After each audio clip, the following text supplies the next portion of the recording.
long off for single. And so Kadeem Henry gets off the mark immediately. So he's on 1. And it's now 3 for no loss. And Tyrone Pacer Williams Jr. comes into strike. He would have had a half century already in this year's tournament.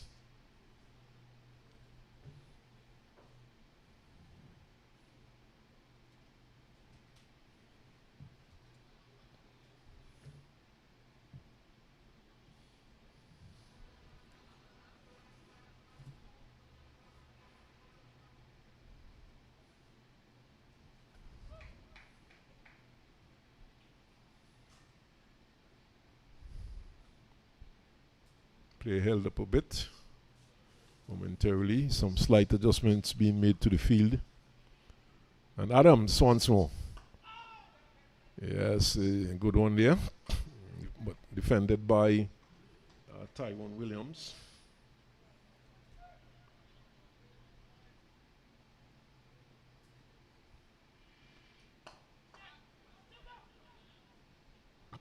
This time it goes up to mid-on and there's no run.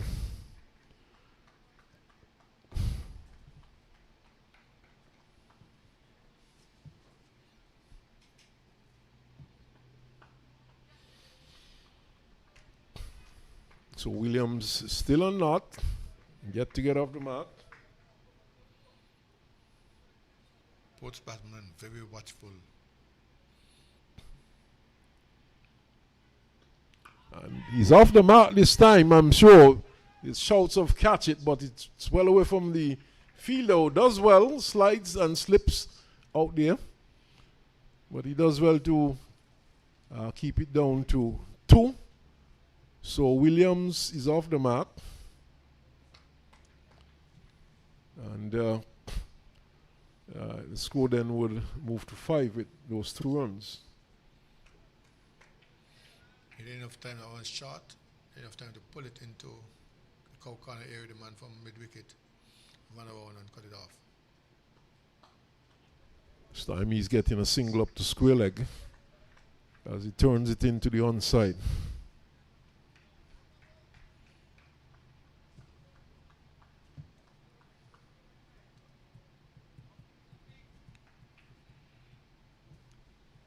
So, end of over number 3. We have had 2 overs of spin.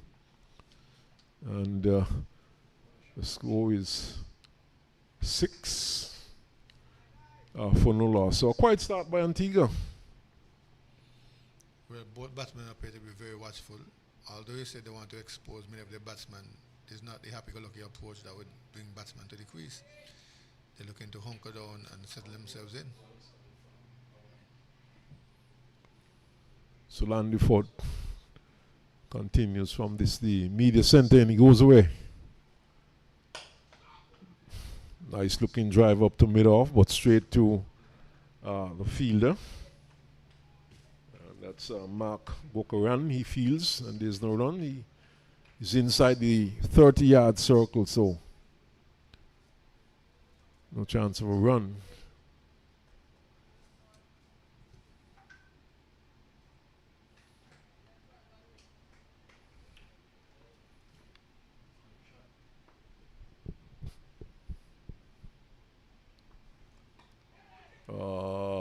Rather ungainly looking shot, looking to turn it into the onside.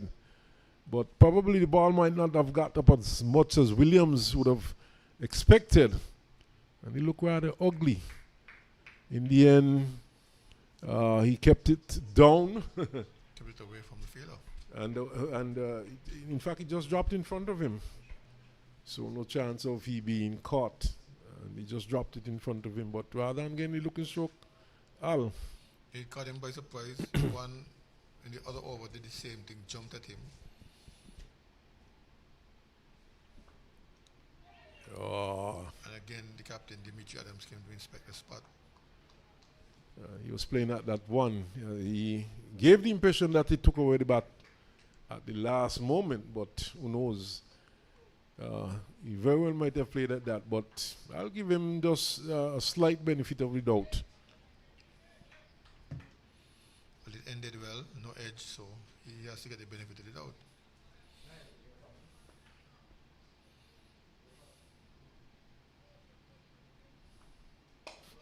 Fended once more. So this is good stuff by Anguilla, winning the toss and inserting Antigua. Antigua just 6 for no loss. In the fourth over, one way dropping below 2. Don't think that is of much concern to Antigua at this moment. It's a 50 over affair. And these guys look like they want to set themselves before they make a go at it. We haven't seen anything too extravagant. Here is one shot. Look, that's extravagant. They're going over mid-on. It's a good shot. It was in his half, and he drove it over mid-on and down to the boundary for 4. So the good thing about that is that he was quiet, but so far we have seen him put away any bad delivery he has received. We saw him earlier on getting off the mark, pulling one to mid-wicket, short delivery from Dimitri Adams and picking up 4, and this one was in the slot and he pounced on it. Fends once more. So Williams has shot up to 7 and the score has gone on to 10. There are 2 extras. The over comes to an end.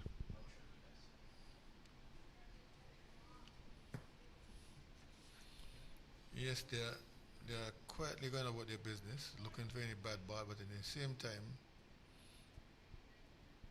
they're being very respectful of the good balls.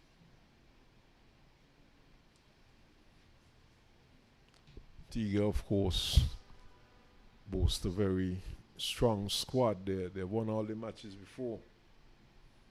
There's some recognizable name on that team. Karima Go, Raheem Cornwall,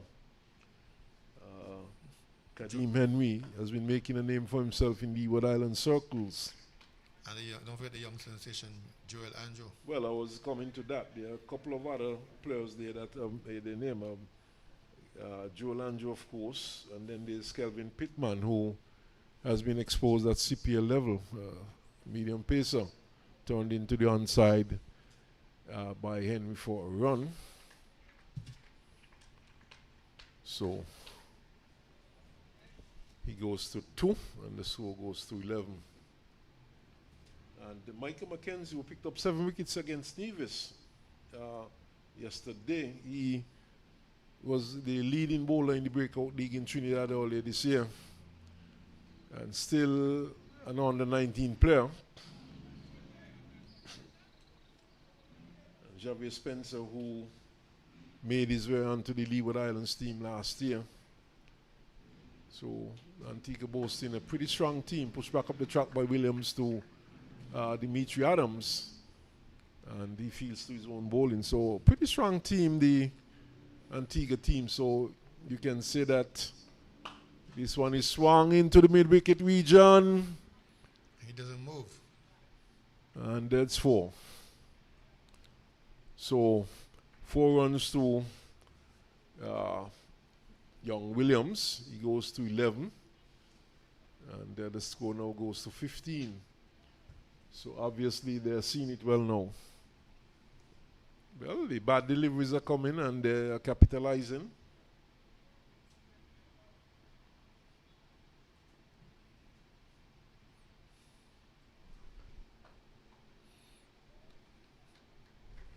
Still 2 men inside the circle in this power play, so you cannot plug every gap in the outfield. And Tyrone Williams Jr. in particular taking advantage of that. Well, it's of course it's mandatory, and he edges down to 3rd man. Andy Ford does a good job moving smartly to his left and fielding with his left hand, and just a single to bring up the end of that over. So Williams will move to 12, and the score will move to 16 with for no loss.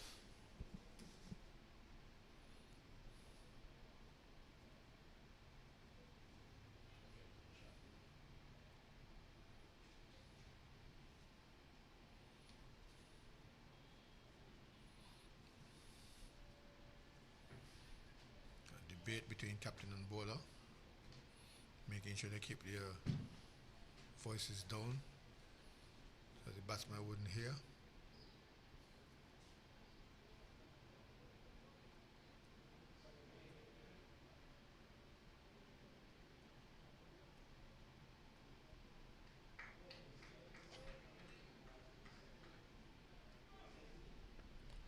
So Landiford on his way. This one is driven into the offside, driven into the extra cover region.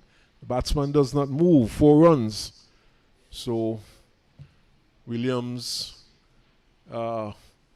changing gears now. He's gone on to 16 and the score's gone on to 20.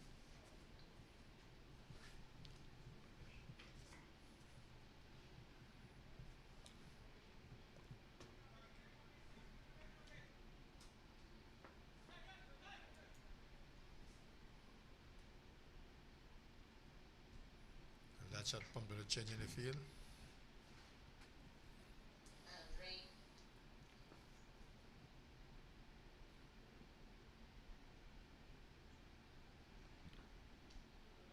Outside the off stump, no shot offered.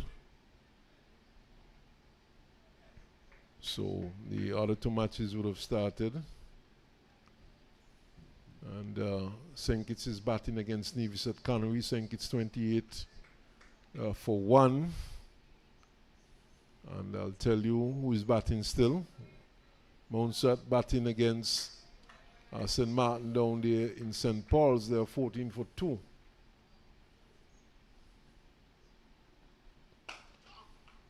Played to mid off by Williams, no run.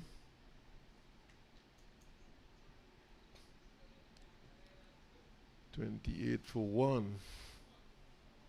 And Mikhail Louis still there. Al, you'll be happy to hear that.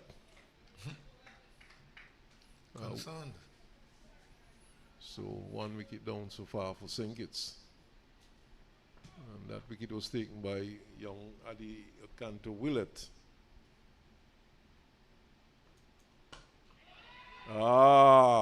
Bit of a mix-up here, but Henry sent his partner back.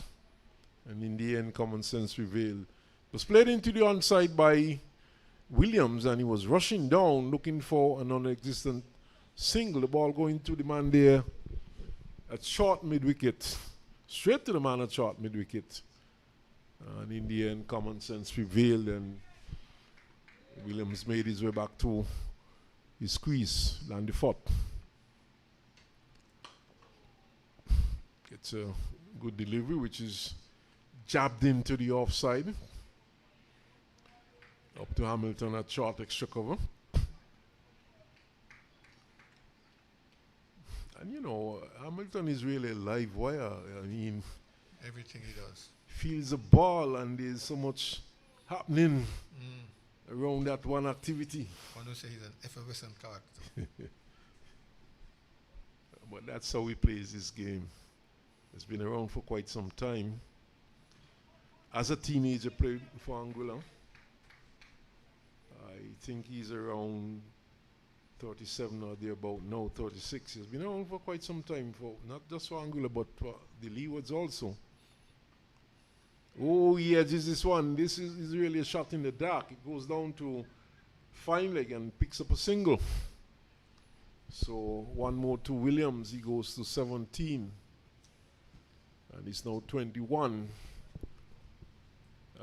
Antigua, after being inserted, 21 for no loss. Well, that one to the inside edge and died before he reached the keeper. Went down to fine leg.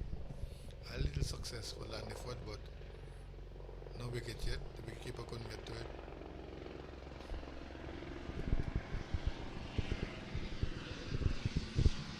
Chopper passing overhead. And I've been told, you know, I was in a supermarket downtown and I heard some of the workers discussing the fact that they would have felt an earthquake. I've seen, since seeing it, news, it would have been felt in the region. As a matter of fact, I think I saw something about 6.7 on the Richter scale. So That must have been a real powerful one, and we would have had some of the effects here. He was walking, I didn't feel anything, and since I came into the ground, I've been told that, there are people who felt this out quick, as this one is turned into the onside by Williams for a single. But I don't know if you would have felt it all. No, I didn't feel it at all.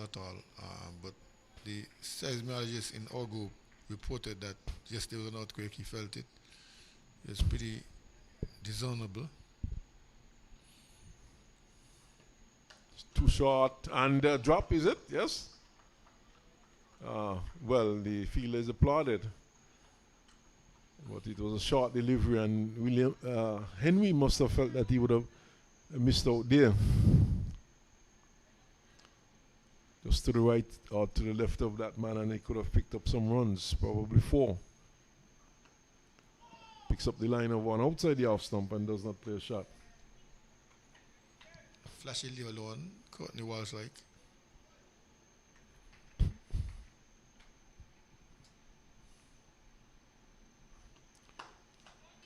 It's a drive, but up on the offside, and the bowler covers it and fields to his own bowling. Some clouds around, Al, more than what we saw yesterday morning. Your weather prediction? Again, you're tapping into the meteorologist. Outside off. Overcome Stone End. Plenty clouds giving us a grayish atmosphere, but they're not too dangerous in terms of rain. They are white, they are fluffy, they're hanging low, but there's no presence of rain in them, there's no grayness in them, but the sheer numbers somewhat blocking out the sun a bit, so we don't have a blasting sun like yesterday. But lovely day for cricket. We'll have cricket all day without interruption. Well, we look forward to that. And that's a report from the meteorologist Al Edwards. And of course, Antigua won the toss. They're batting. They realize that the conditions are good for batting. Oh, he is an almighty hoik, a swing. And he took the outside edge and it flew down to third man, airborne for some time. But at the end of the day, the result is what counted. It was airborne all the time until it went over the rope, so it's 6 runs. 6 runs. They didn't realize it had gone all that. So the pace of the bowler took it down there. And it's 6 more to the score. It's now 28. And 24 of those 28 runs to Williams. So he has seen enough of the pitch now. He's looking to play shots.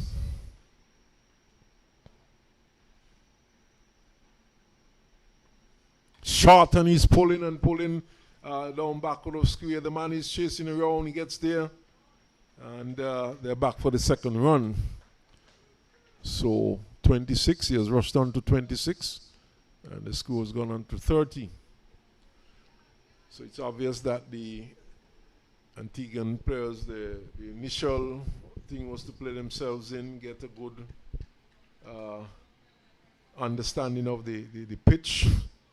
And now, Williams in particular, he has a good feel of what's happening out there. He's going for his shots. Gets one outside the off stump and doesn't play a shot. Interesting, Anguilla winning the toss and opting to send the Antigua team in. It's a bold move. They're looking to chase, so they no doubt they're looking to bowl Antigua out for a chaseable target. Could not get 262 yesterday. So I would suspect that they would be looking to get rid of Antigua below 262. In the first match against Nevis, they made 116. So I'm pretty certain that they'll be hoping that the wicket does something to get some assistance, and they bowl Antigua out for a fairly low score. And it seems maybe they brought in an extra bat. Stayed up to point by Williams.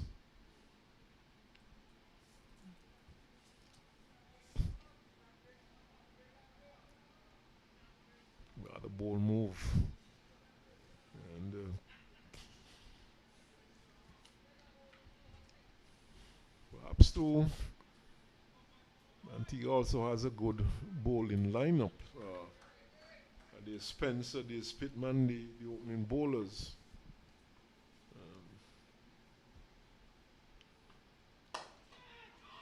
And this one is played up towards Whitish long on. They're back for the second run. And 2 more to the score. It's now 32. And the over comes to an end. 28 to Williams, 32. Henry stuck on 2 for some time. Yes, Henry has been the more sedate of the two. Williams has exploded in terms of his shot and approach to the game. Anything short, he's pulling them, and they come up in his arc, he's driven pleasantly. But then again, maybe that's the rule. One anchor and one attacking. Henry to face the spin.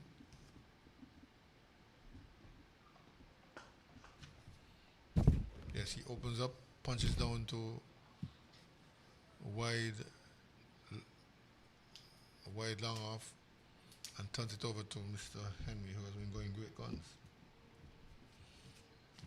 33 without loss.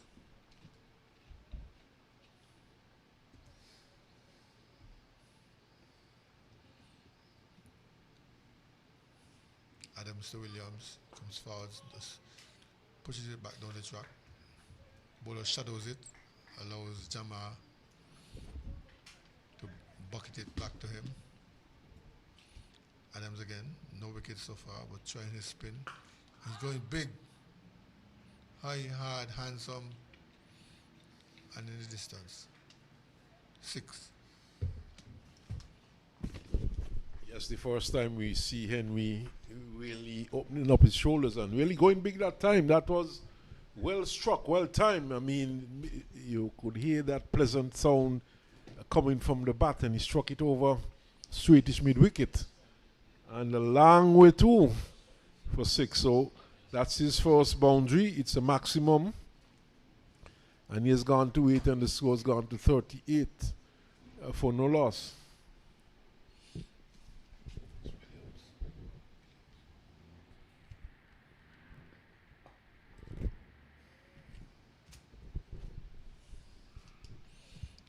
Another single after the boundary, tucked into the onside. In fact, I seem to have gotten mixed up with those two batsmen. It's Williams, who wears the number 90 on his back. So he has gone to 35, and Henry's yet to score a boundary. He's stuck on 2. Well, in fact, he would have gotten a single. And forgive us, we are back to the situation where we have to do our own scoring at the moment. Internet issues, of course. Yeah, at Warner Park.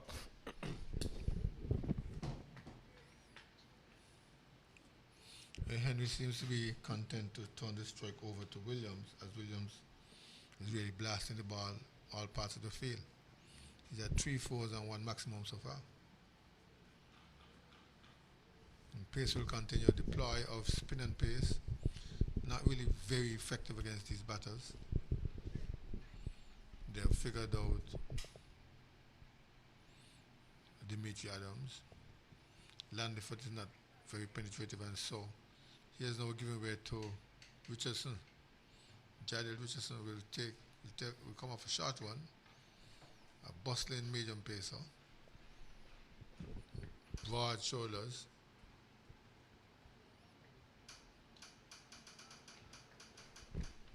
Williams is looking very dangerous though. And at this rate, if he continues, he could bat Anguilla out of the game in quick time. So So they really need to get rid of him at this point.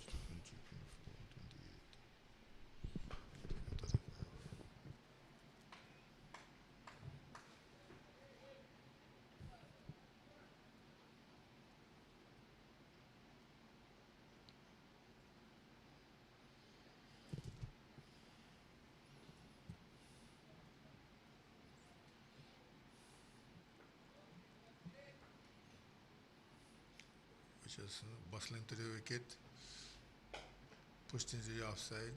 Hamilton is there.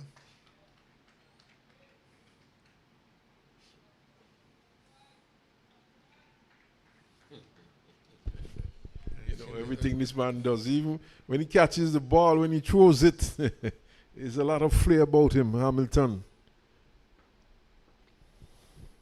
The live wire of the team. Richardson to looking for a single, it's not there. But that shot backward point comes in. Prevents even the thought of a single.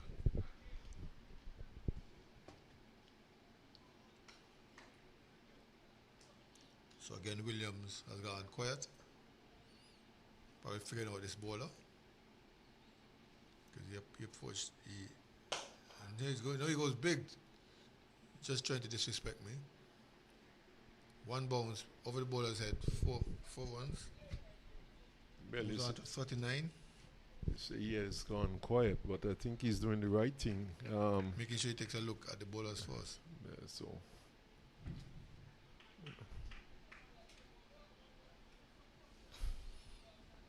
And Richardson will do well to pull his length back a little.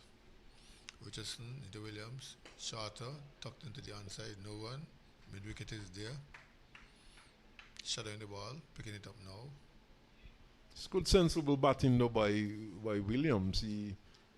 He's not going after everything. He's been very selective, and he's putting away anything in his half or anything short. 44 without loss. Again, he tries to get a single. That's his only flaw that I've seen so far, in that he's attempting non-existent singles that may go very one of route.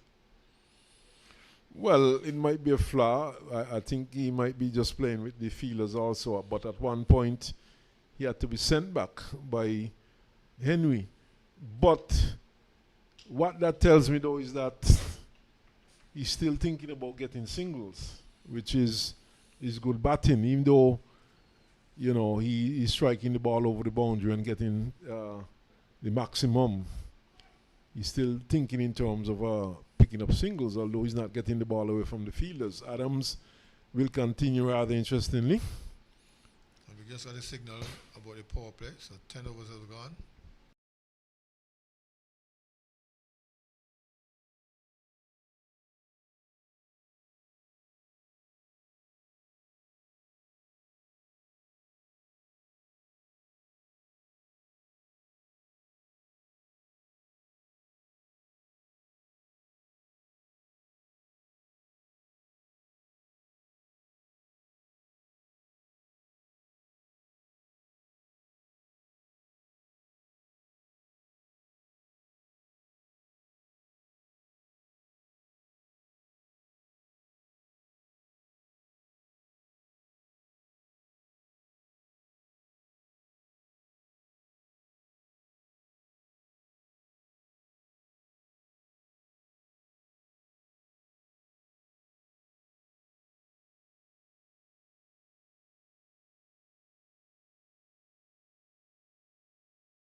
Henry was 4-45 to Williams, and I think that these two extra sorry.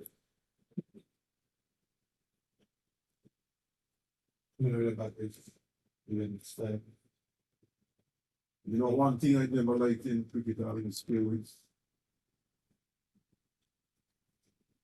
Yeah.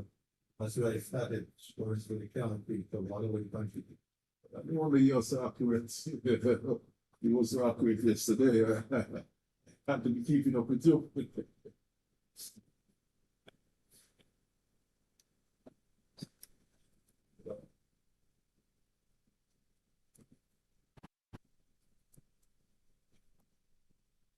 I was scrolling for the blondin and the blonde bells, the black hair boy, the divine weeks,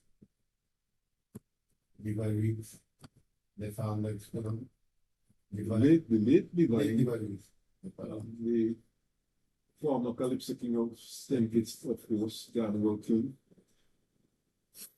died a couple of years ago in the US. By James Dean, of course. These guys in the car, you got everything like that? You want to say yes, that you need. Yeah, okay.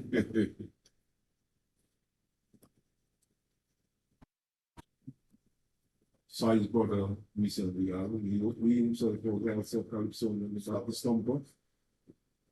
Just last week, ran into him.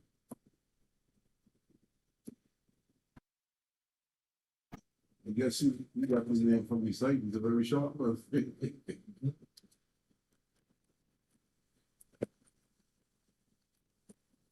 It's part of the scent bars, we'll see it, tabernacle going on, no?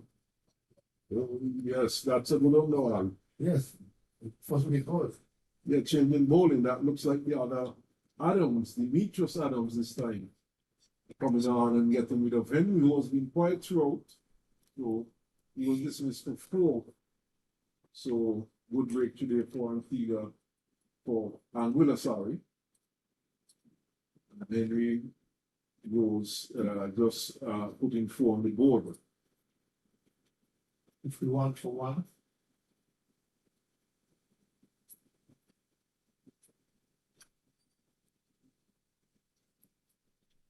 I don't know if you're going to play like that with one. No, Don Under. Yes, I think it did. But, you know, there's a story about that feeling got me tabernacle. It's when the bowler was bowling to a batsman who was at one end. And it was a feline leg slip. Someone had to shout out to the feet that leg slip. And I catch his stomach because he couldn't really see the wickets like that leg slip. That makes so I heard that's quite a weekend version with that entire job. I had to inform the batsman about his stomach. I don't think that's the case to me when it's saying, you know. And then there was the hill. All were depending on which team was batting. Oh yeah. I saw Barbuda got one out after he slammed the ball up the hill and came down the wicket thinking that was 4. The guy just went up the hill, picked up the ball, threw it in, and went him out. Oh, very interesting. Most expletives I've heard on any Sunday. Coming from Roosevelt Bardwell.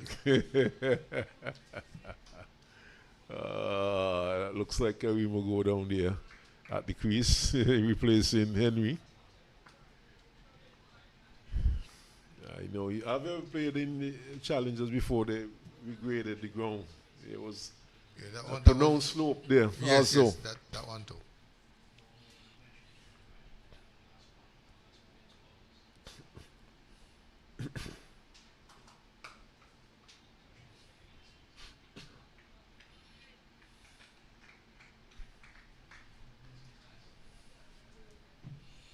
With that going, you have to carry several balls when you're going to play a match down there, because if the opponents will throw a ball into the sea, there was no coming back.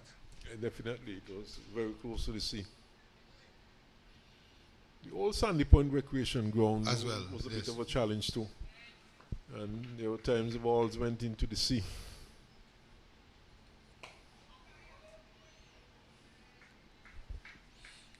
Those are the 3 grounds. Challengers, Sandy Point, and don't forget the Ponds, Newtown.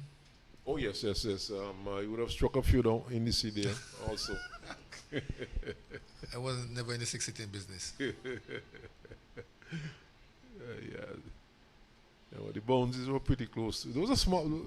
Well, not necessarily the old Sandy Point Recreation Ground. It was not that small. That had to be a pull from the eastern end that took it into the grounds. A pull over mid wicket. Yeah, there was still a bit of a, a hill there, a bit of a drop before you got to the sea. Yes, yes, some stones and so. In fact, not stones. There was a track around there, but once it got past a field and went over that hill, it probably would have rolled into the sea.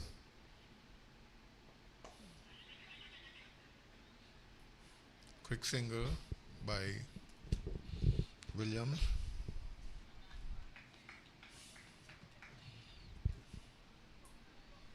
I have 53 for 1. Henry going. Demetrius Adams was successful in getting that wicket. Bowled. Henry for 4. 53 for 1 after some 11 overs. 12 overs now. So JL Richardson has been switched around to the fine, probably preferring to bowl from that end, the end which he operated from yesterday. And the captain has taken himself out of the attack. But 2 quick scoring batsmen out there for Antigua, Kofi James. And Kofi James has been making a name for himself recently. Has been on the CPL circuit for the last couple of years, played with the Patriots. And I think it was with the Barbados Royals this year. I think so.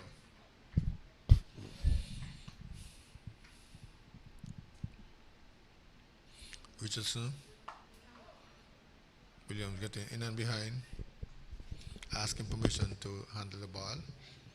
Gets the friendly sportsmanship permission.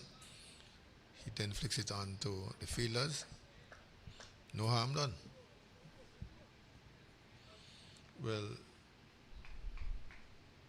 Dimitri Adams bowled 6 overs of spin at the onset. They brought in Demetrius Adams to change around the bowlers, but he picked up a wicket. So let's see. Down the leg side, padded, looks like.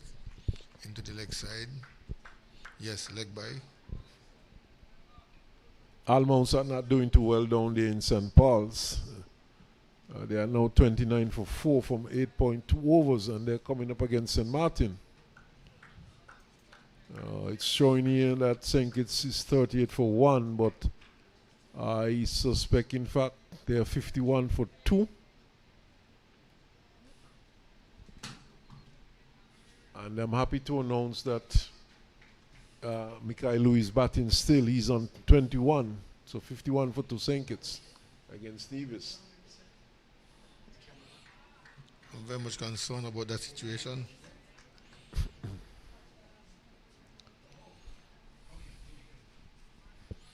Where the batting of the team relies on one man. Yes, I was just earlier today. I was speaking with the mayor of St. Paul's, and I was indicating the same thing to him.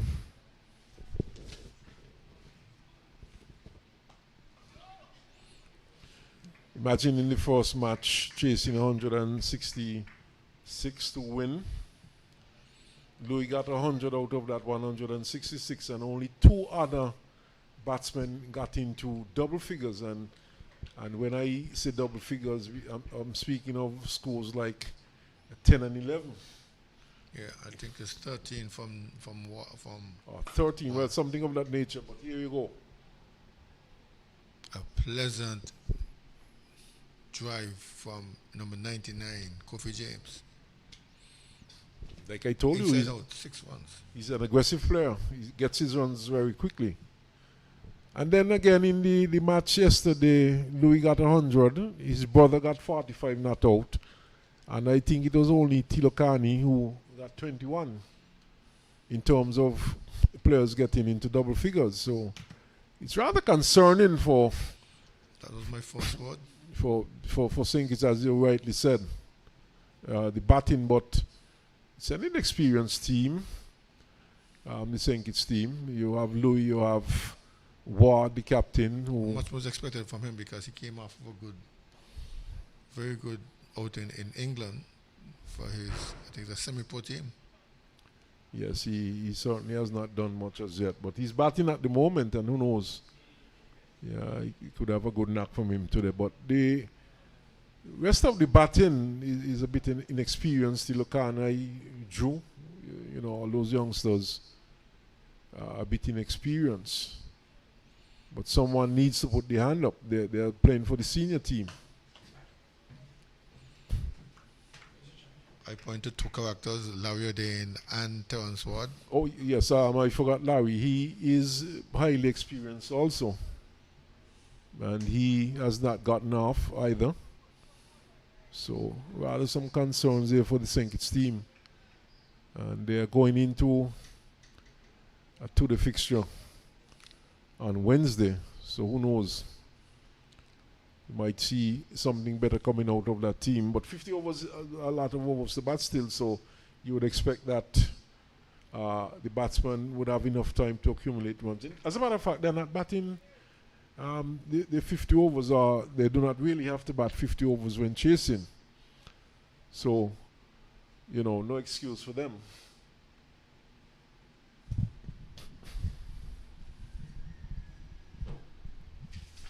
Well, they batted first yesterday and they batted first again today.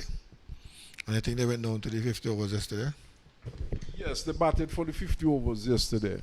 But our concern really is not that they didn't bat the 50 overs. It's just that just two men who basically, gave them something good.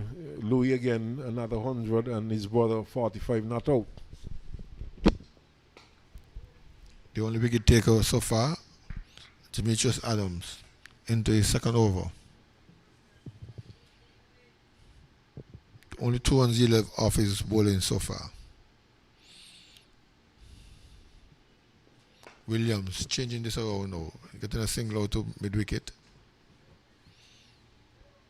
Turn the strike over to Kofi James, who just struck a magnificent 6 inside out over extra cover. Wonder if Williams is on his half century. He has gone a bit quiet. I think so. But he wants to do it in singles rather than risking going over the top. Here is Adams to bowl to James. He's going skyward over the rope. For a moment, the man out there thought he had a chance. I didn't even look out to see what was happening because from the way he struck that and it was going up, it was from down to up. So, and he timed it well, and you expected that one was going to go all the way.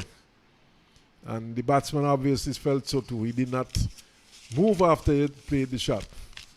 And that fielder, I think, was probably a bit hopeful. Good shot, though.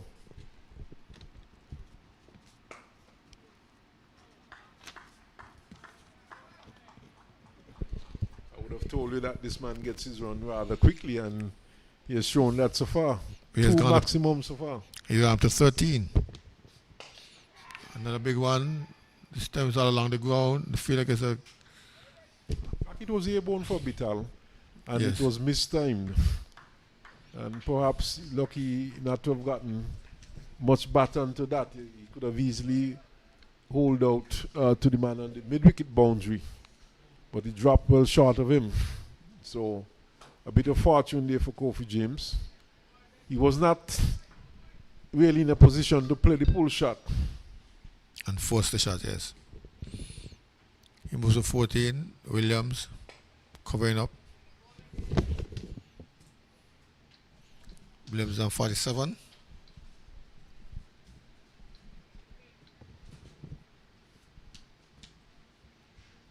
End of the over. I have 68 for 1.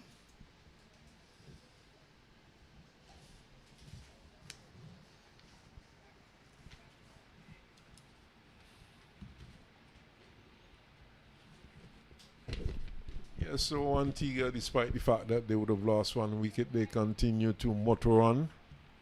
James, he's out there, he has been very expensive. Well, not expensive. He has been attacking. The bowlers have been expensive.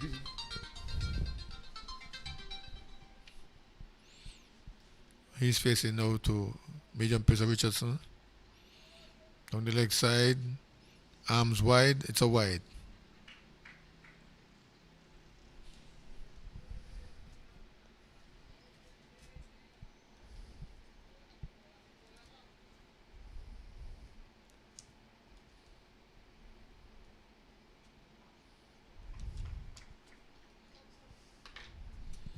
Again, Richardson. Owen on the leg side that time. Much straighter delivery. Forces James to cover up, pushes it down to the captain there, short extra cover. 69 for 1. 14.1 overs bowled.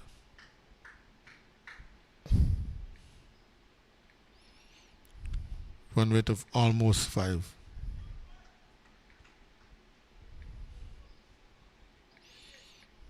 Richardson, none for 11 from his 2.1 overs, will continue.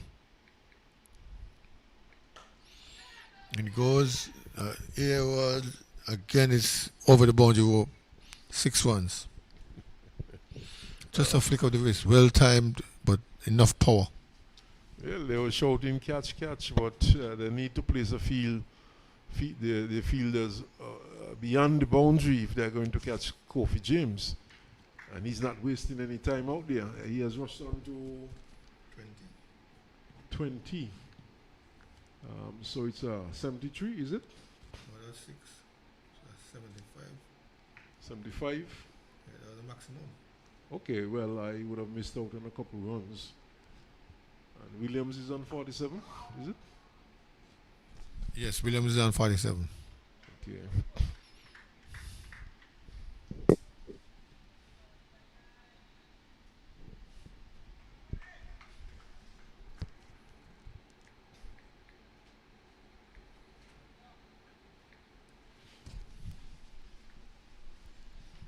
This is Richardson to James, cut in. Jamal Hamilton gets after it, but not in time to prevent the single.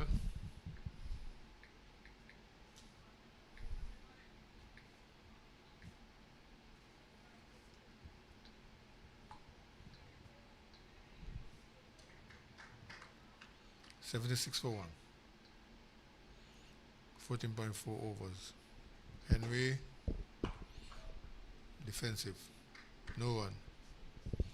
William walks down the track. Richardson walks down the track to get the ball.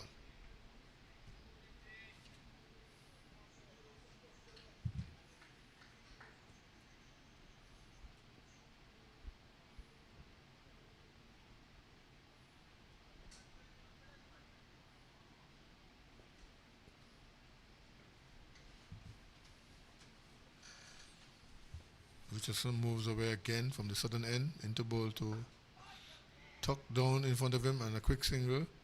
Kofi James responding in the positive.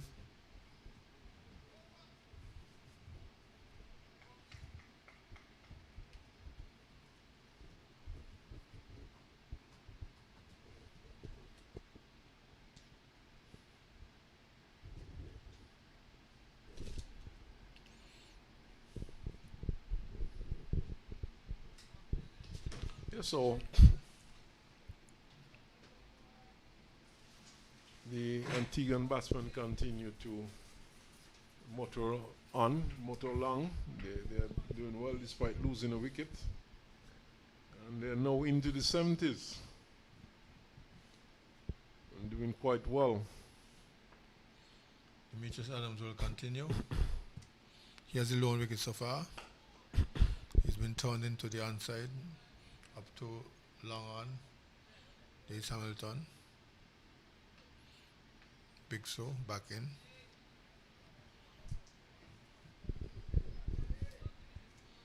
Now 78 and 48. 78 to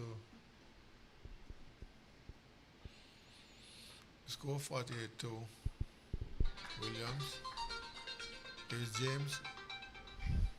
Square cutting into the offside. Getting 1, going to 22. And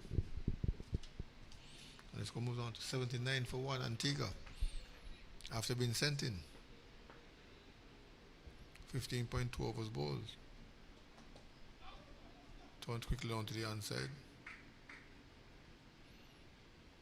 No possibility of one. A man at backward square picks it up.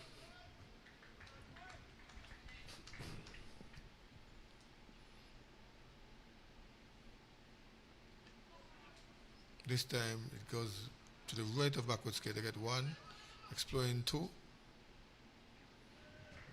The executive order comes in, says no. And we have a 54 for Williams.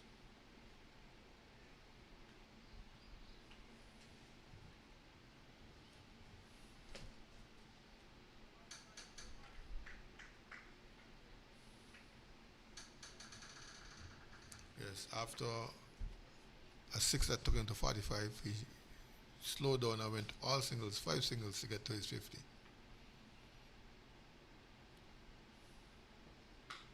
Kofi James punking that one out through those 2 covers. Man coming around. The turn for 1. The turn for 2, sorry, comfortably.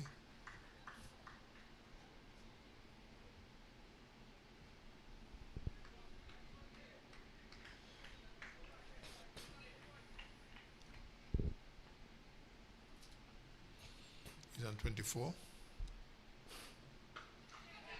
This one looks like he has a chance. No, 1 bounce to the fielder.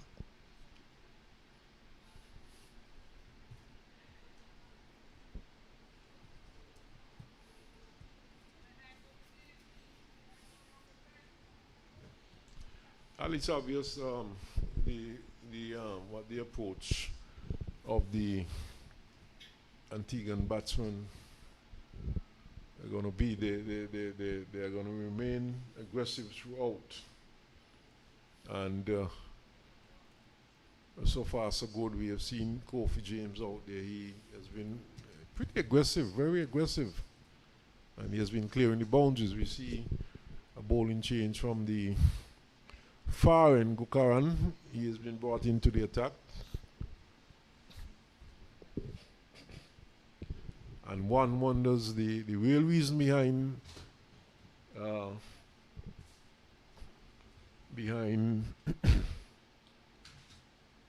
Anguilla inserting the Antiguan team. 83 for 1 the score is, and we've had some 16 overs.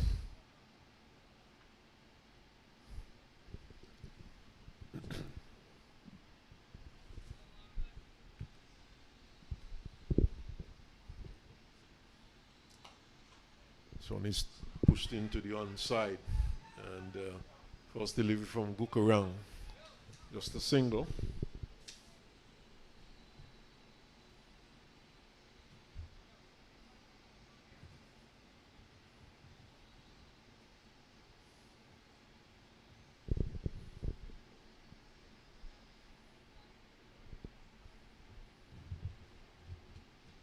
$16 overs bowled, and Antigua going at well over 5 runs for over. At this rate, they could be very well be heading for a 300 score.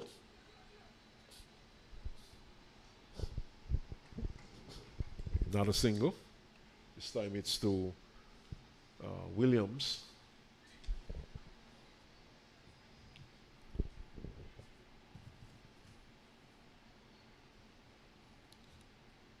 So the score now has gone on to 85 for 1.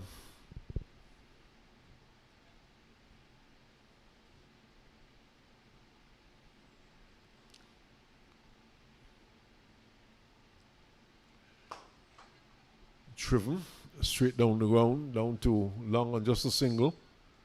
to Kofi James. Clouds taking a bit of a while to move well. Not much of a breeze blowing.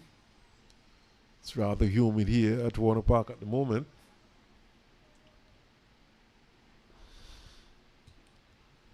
'86 now for 1. In the air. In fact, he fails to hold on to it. That's young Demetrius Adams, who was backpedaling.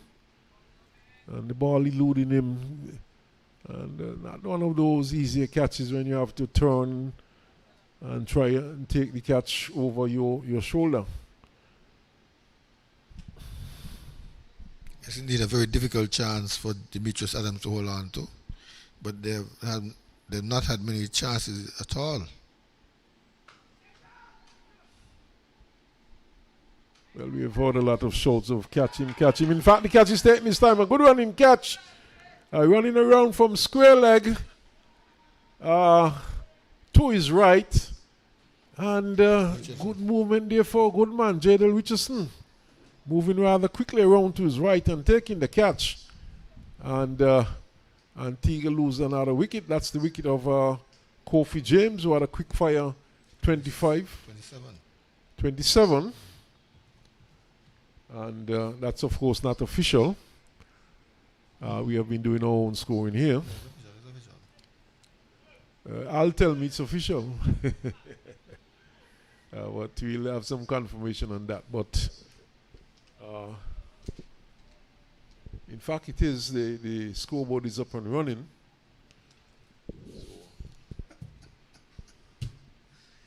It is really official. But Antigua losing their second wicket, though.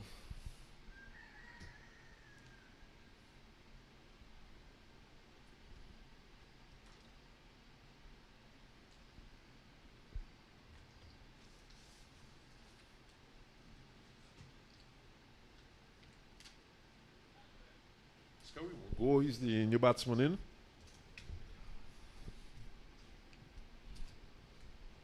Not an experienced player for Antigua.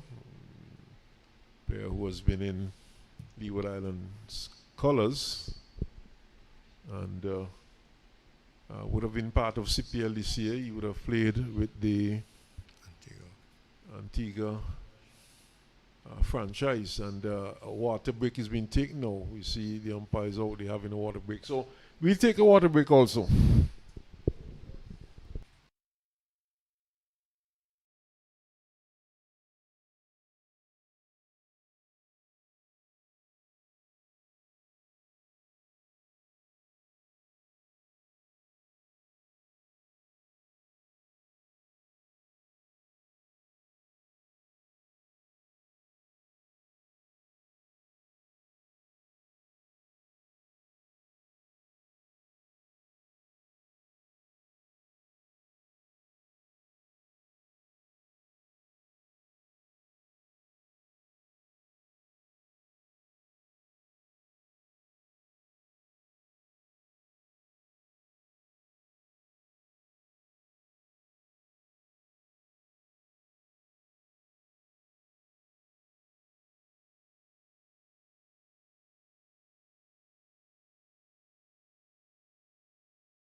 Yeah, so we have resumed play after that short water break. And the 1-1 picked up there by the new batsman, Kofi James. So the score now has gone on to 88 from 88 for 2 from 17 overs.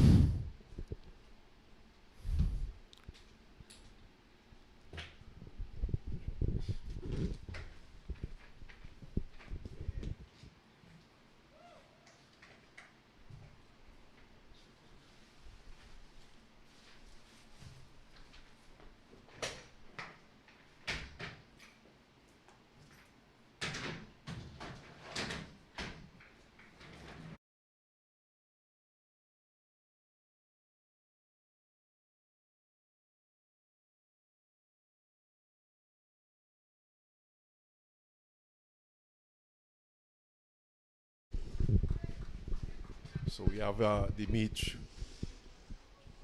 Adams continuing from the media center end, 88 for 2. Goal is 1. Flicked into the onside, just short of the man. In fact, it eludes him. He would have gotten a hand to it, and they were able to get a run. So it's now 18-9 now for 2.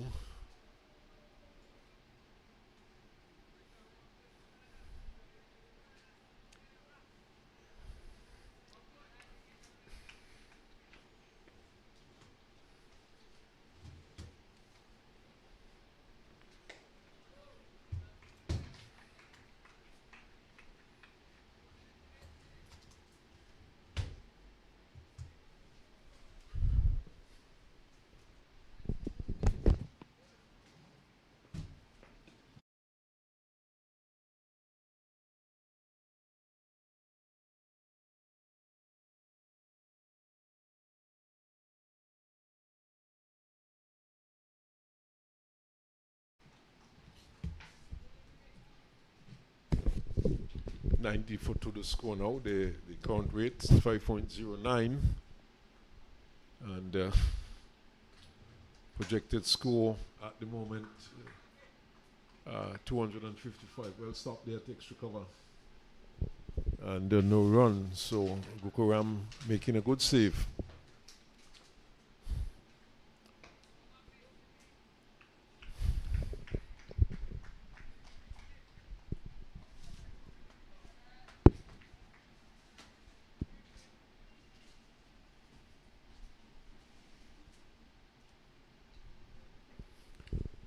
So over number 18 comes to an end. Antigua 90 for 2 after being inserted. Karimago is on 2. Tyrone Williams is on 53 from 67 deliveries. And Adams has bowled 4 overs for 18 runs, and he has picked up 1 wicket. That's Demetrius Adams. Played into the offside.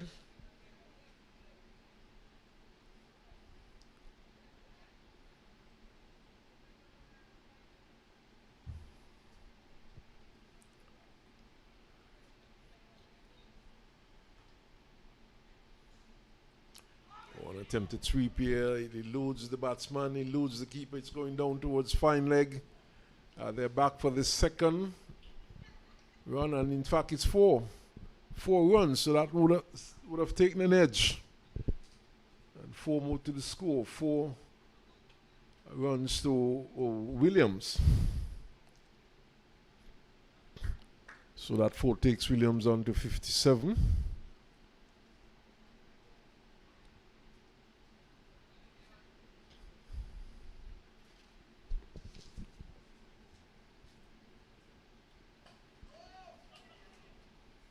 Played into the offside this time. No run.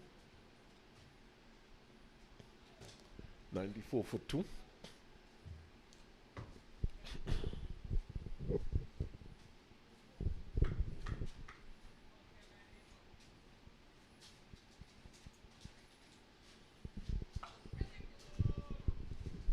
This time it's played up to square leg. Just a single this time. The man on the square leg boundary fields. And just the single. 57 now. To Williams, in fact. He goes to 58 with that single. Kofi James, the batsman, to go for 27. Henry, he scored 4. This time he's played to backward point. Straight to Hamilton and no chance of a run.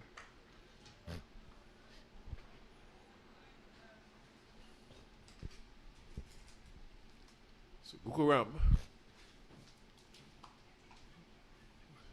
draws away and forces into the offside. Thinking of a second, it's not on.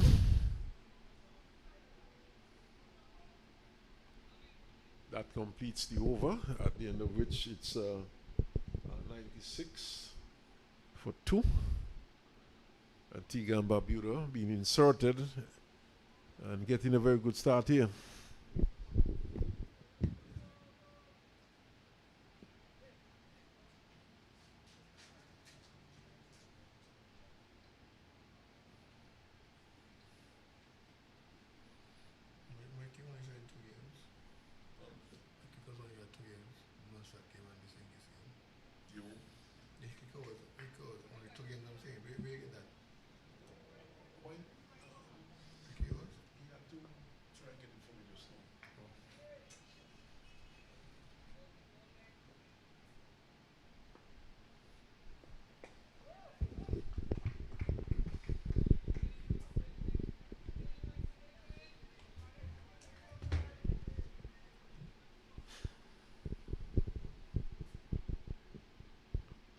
Adams. Oh, taking the outer portion of the bat and going down into the short third man position, and the single is picked up.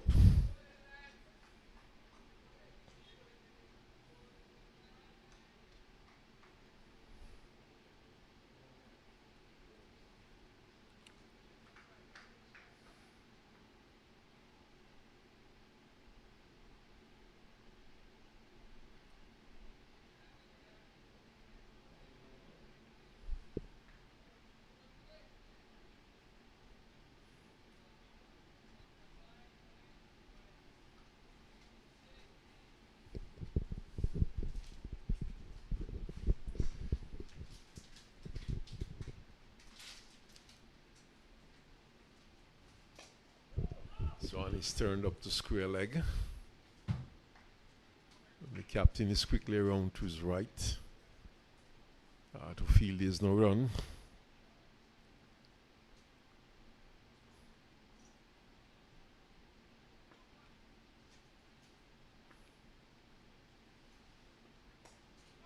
Flicked into the onside, down to short backward square.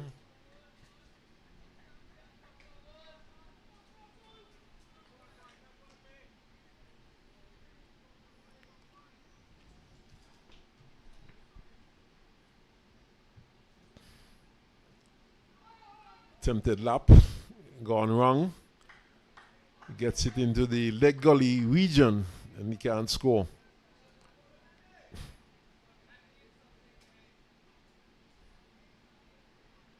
$97 for 2.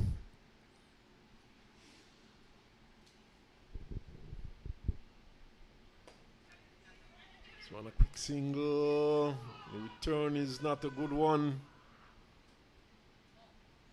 And certainly the Anguillan fielders thought that was pretty close. Had there been a direct hit, then it would have been interesting. Yes, I thought so too. The non-striking batsman labored a bit before moving off. Let's go.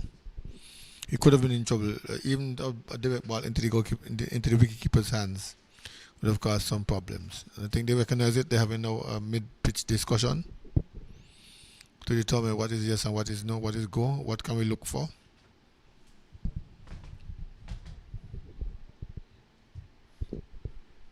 So we're with Gokarang, who will continue from the far end, ensuring that his long on goes a bit wider.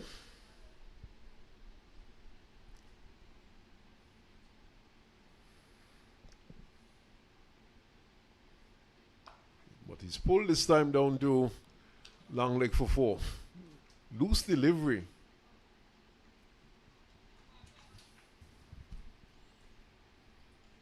That, of course, will bring up the 100 for Antigua and Barbuda. They've gone to 102 for 2.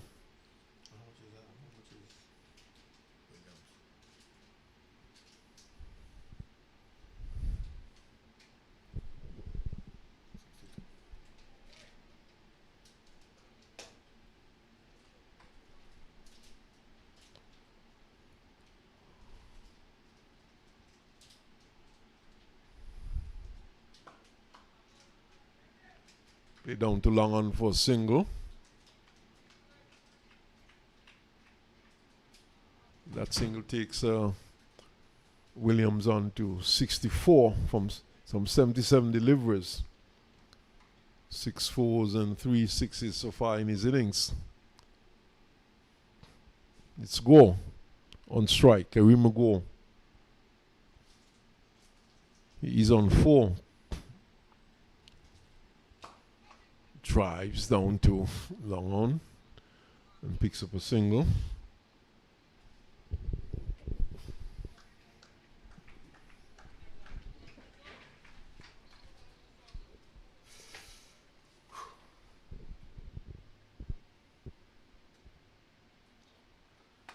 Draws away and punches into the offside out towards extra cover.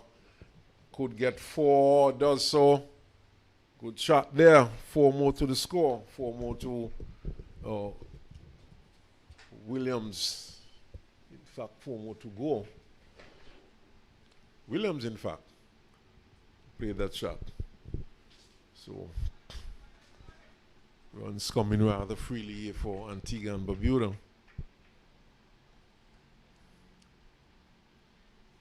Williams perhaps eyeing up a century here today. You've had 2 centuries in the tournament so far. Oh, he's bowled around his back, looking to sweep. My goodness. And Al will tell me I'll put goat mouth on him. But there's no such thing as goat mouth. No, I would have thought that he was eyeing up a century, and that must have been the conversation with him and Kamago. He wasn't in any trouble at all. He showed no signs of weakness to the spin and medium pace of the Anguillans.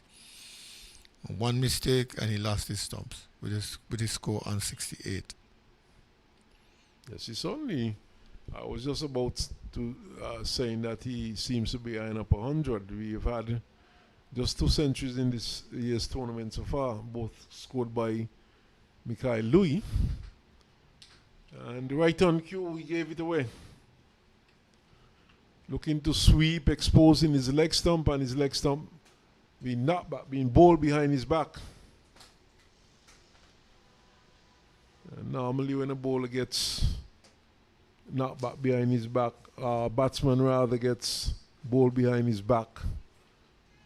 It tends to show a bit of a poor technique there, exposing his leg stumps.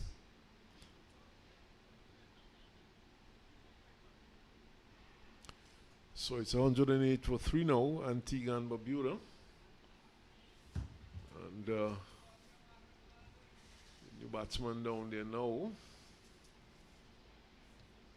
I think that should be Peters. No, I think it's Jordan.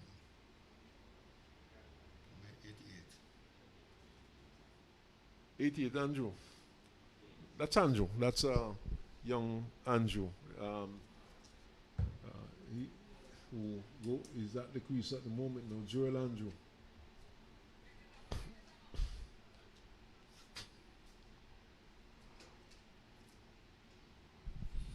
Another very attacking batsman.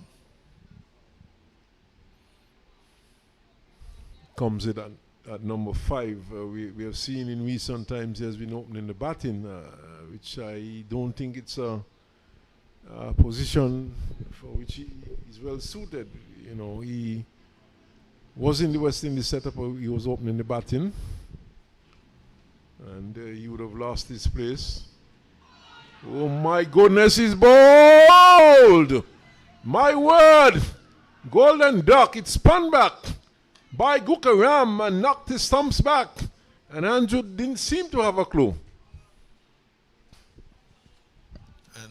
Gukaran made off like Tanvir. Had everyone almost over to Wellington Road. The players had to go and fetch him. Jubilation for the Anguillan team. Well. And who can fault the young man for taking that run? That's a prize scalp. Yeah. Wicket of an international player, first ball duck. And Anguilla's gone bang bang. And picked up 2 quick wickets. In fact, Gukaram is on a hat trick now.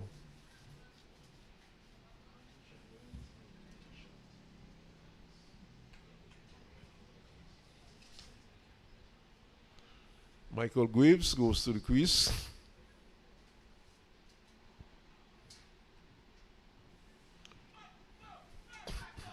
So those 2 quick wickets, they would have put Anguilla right back into the game, and thus justifying the option to insert Antigua and Barbuda. Antigua and Barbuda at this point would have to try and rebuild after losing those 2 quick wickets. Well, they have the correct material down there. Graves is now slouch to the bat. And Karima Go has already made his name. But this is exactly what the Anguillans are hoping for the Antiguans to falter and leave them with a chaseable score. And so far, they've gotten 4 prize scalps with only 108 on the board. Incidentally, that was the last delivery of that over for Gukaran, so he has to wait a bit to try and get his hat trick.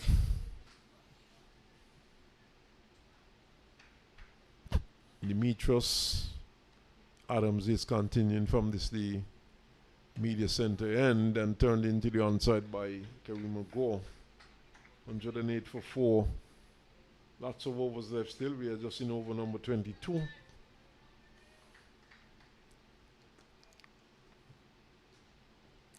This is a bad delivery. He loses the keeper. It's going down towards fine leg. They should get at least 2. The signal I suspect is going to be wides. It is. So 3 runs there to Antigua. 2 run and 1 based on the infringement. 111 now it is for 4.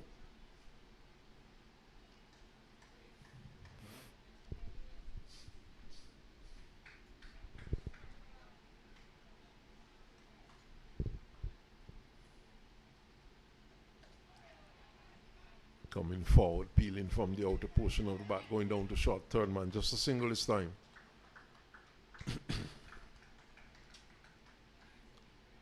So Graves will face his first delivery from Demetrius Adams.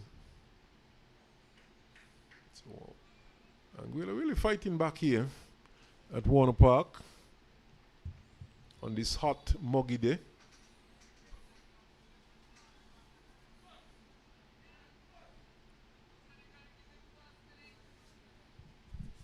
Meanwhile, over there, the St. Kitts team has gone on to 98 for 2. Mikael Louis approaching a half century, he's on 49. Driven for his first run down to long on by Graves.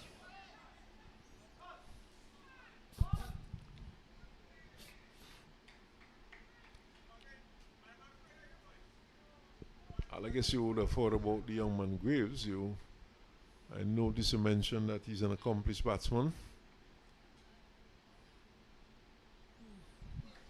Well, he was only eclipsed by the other Graves, Justin Graves, but both of them was coming along pretty fine until Justin Graves exploded into the West Indies team for his all-round capabilities. But at one point, you could hardly separate both of them. Justin Graves. Correct, Justin Graves and Michael Graves. Okay. So, Justin Graves, of course, from Barbados.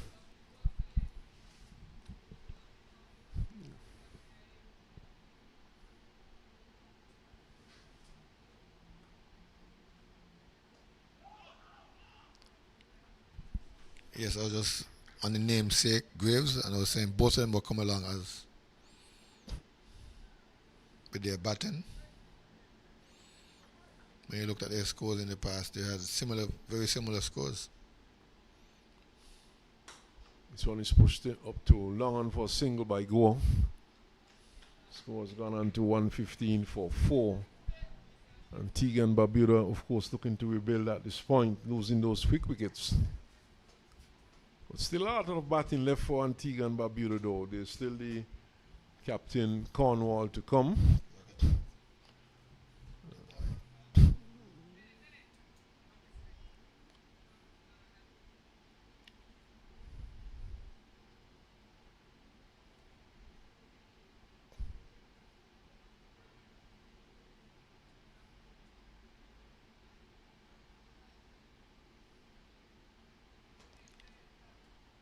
So, hat-trick ball coming up. Karima Go is the one facing, and Gukaran will bowl from the far end.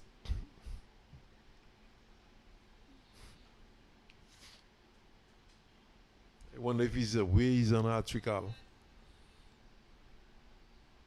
No doubt. But there's no forward short leg, there's no silly point in place. And he's an edge. He's an edge coming pretty close. They're charging back for the second run. And let's wait and see. Buy signal. So, all in vain. But it was close though. I think the ball went through Karima Go and went through the keeper too. Certainly it went through the wicket keeper. But from the reaction of the players, you would have thought that he might have gotten an edge onto it. In the meantime, Antigua would have picked up some 2 buys, 2 runs to more to the score. But it looks a different game at the moment with the fall of those 2 wickets. At one point, Antigua and Barbuda, they were sailing along quite merrily. But with the loss of those 2 wickets, they are looking to rebuild.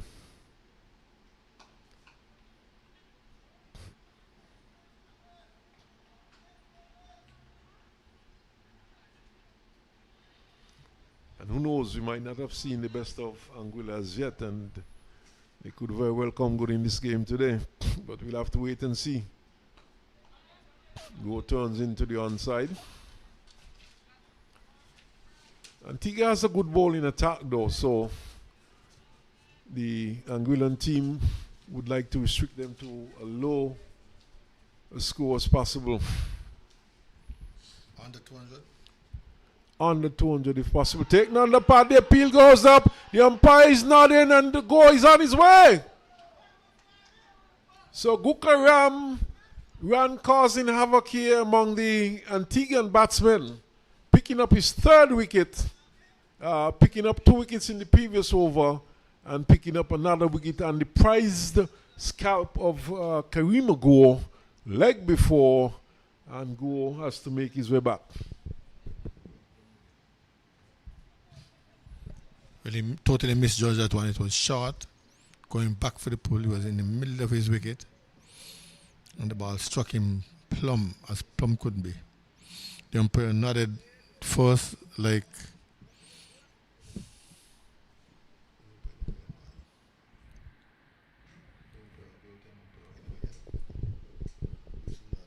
The umpire is from St. Martin, of course. I was trying to get the name of the umpire earlier on.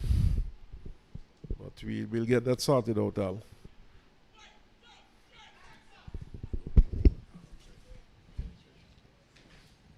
It's 118 for 5, and well and truly into the game if they can keep up this and restrict Antigua to below 200. The top 5 batsmen have gone.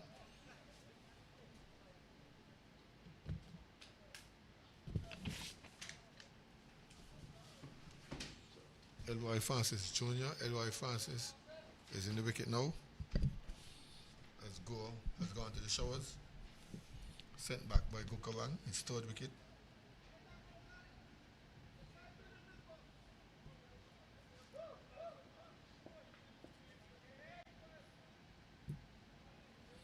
We're yet to see the appearance of the big man, Rakim Kalwan, the captain, probably giving everybody a chance to bat.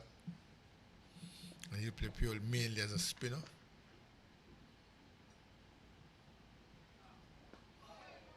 Gokaran easy behind that one.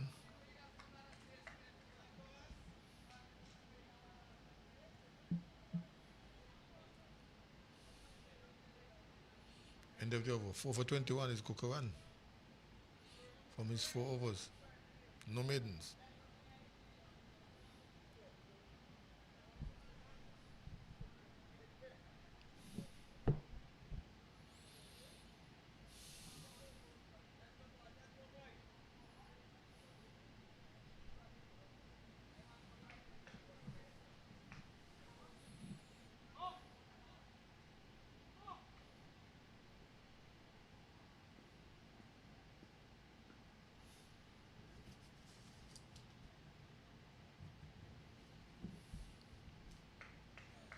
Meanwhile, Demetrius Adams will continue. He has 1 for 28 for his efforts.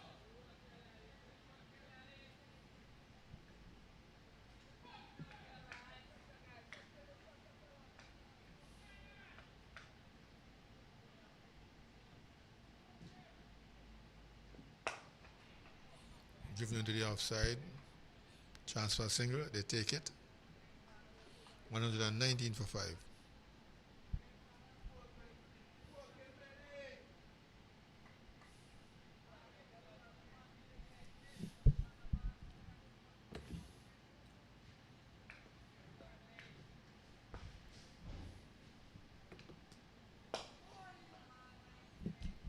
At least 120 for 5 as that one goes up to long off. Greaves and Francis trying now to consolidate. Look at the pick singles.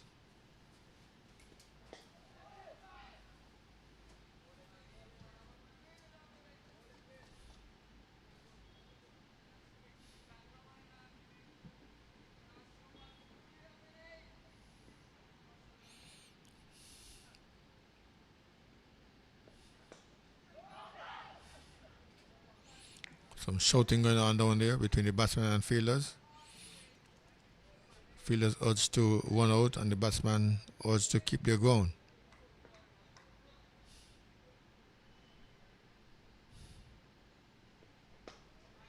Defensive.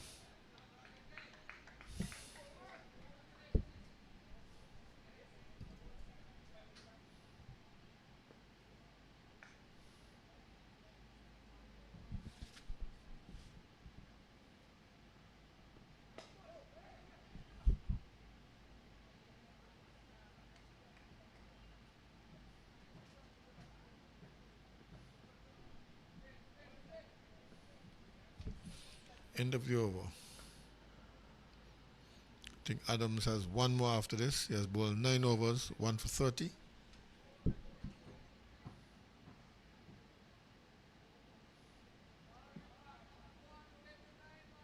Meanwhile, Gokaran has only bowled 4. He has 4 overs, 4 for 21. He has been the main attacker for, the main wicket taker for Anguilla so far. And he comes in again to bowl to Francis.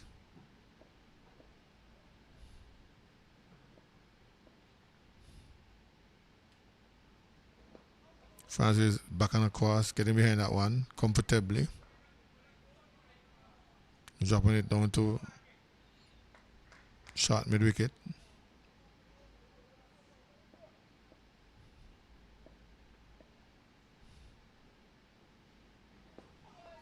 Back on the course again, tucking it back down the track for Gokaran to field. Gokaran is quite excited over his bowling. He's picked up 4 wickets so far, the most I'm sure for him in any one match so far for this mini tournament. Gets back, aiming for the outside with the ball, turning him to him, taking the inner portion of the bat and going back down the track.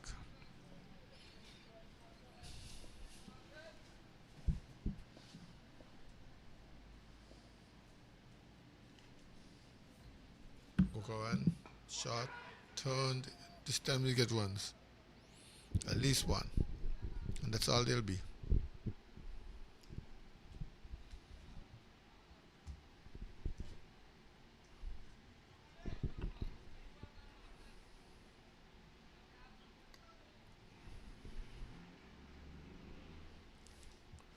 So 121 for 5. And certainly the Anguillan team, they fought them their way back into this game and picking up some quick wickets.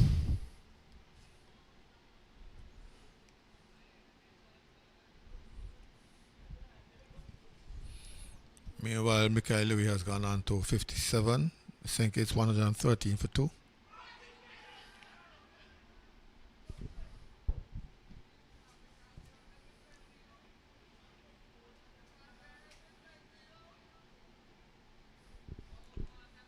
Louis certainly in a rich vein of form. Well, having said that, it's a correct thing to do if you're going to fight for your place. All you talk about him being a former West Indies player, and if he wants his place back, when he gets into these type of tournaments, he must dominate. But back here, Gukuran seems to be getting some turn though. Yes, turn that eluded Go on his hat-trick ball, and eluded the wicketkeeper too. So not even the wicketkeeper is reading him sometimes. The bounce and turn that he's getting. 121 for 5 at the halfway mark.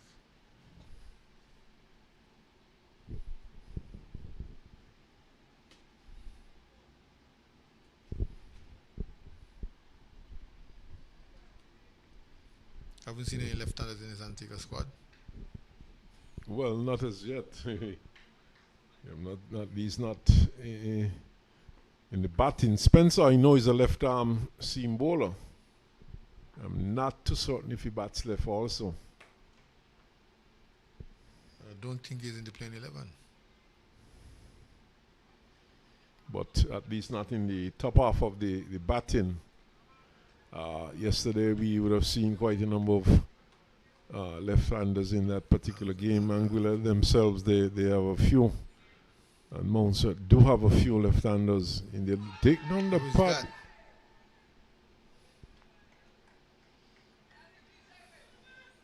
What a shout. What a shout, yes. The batsman was flat-footed, hardly moved, Waves. He was onto the back foot, but the ball seemed to have been turning past the leg stump. And a little bit high, in my opinion. He's a tall man, he struck him just above the pad. This one he keeps it out. But rather dangerously going on the back foot though. Yep. Being pushed back by Dimitri Adams. Let's see if he can deliver the final blow.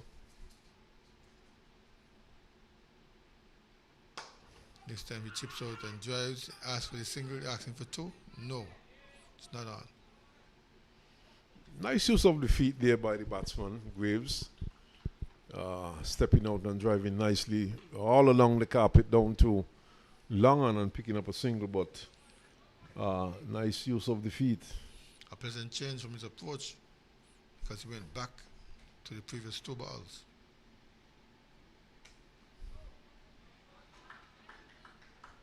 Good stop by the man there, backward square, short backward square. If that ball had gone through him, it would have been boundary. So, very important stop for Anguilla.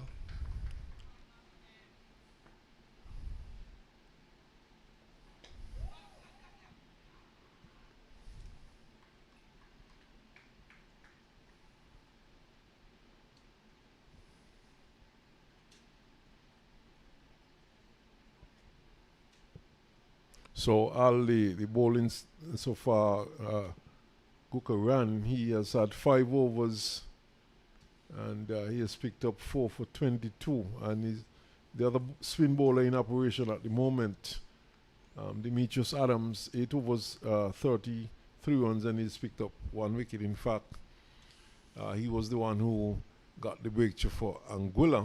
He picked up the first wicket.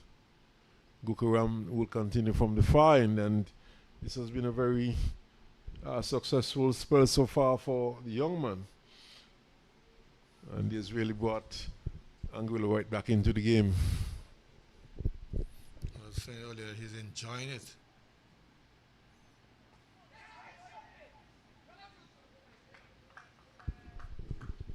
That seemed to be happening with when he has the ball in hand. Lots of excitement out there. Shouts of catch it every so often. For almost everything. The ball all along the carpet, and they're still shouting, catch it. This one, no, he won't be able to catch that unless he's feeling in the road.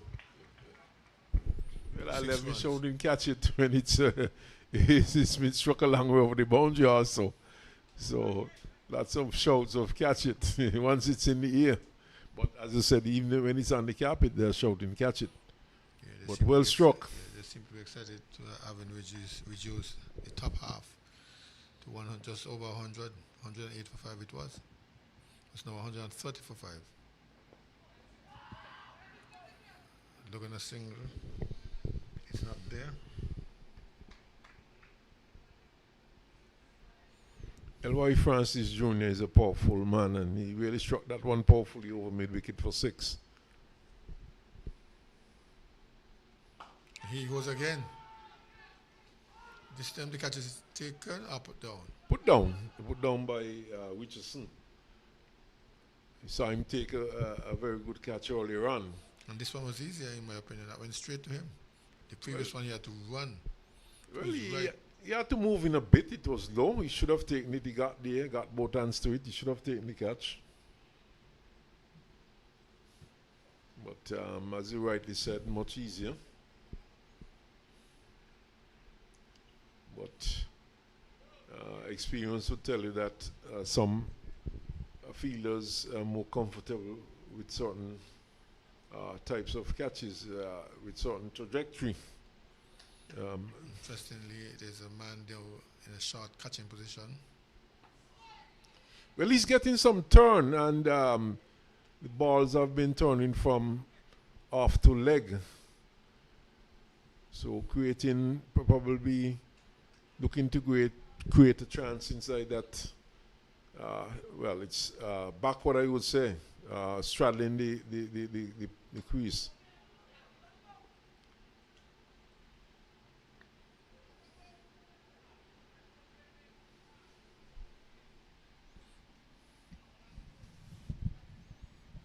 End of the over. It's 131 for 5. Gukon has 6 overs now. Yielded only 29 runs, picked up 4 wickets.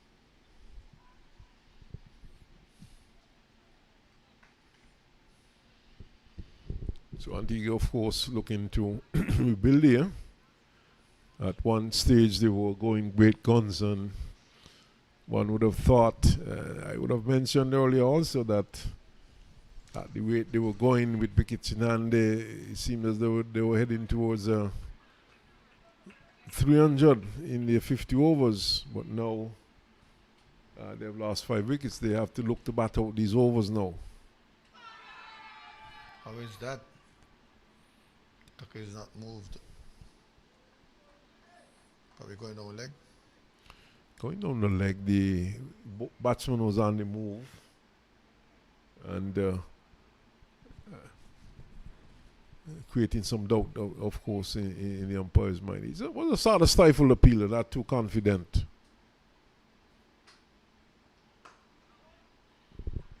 Stands up full length and taps it back to the bowler.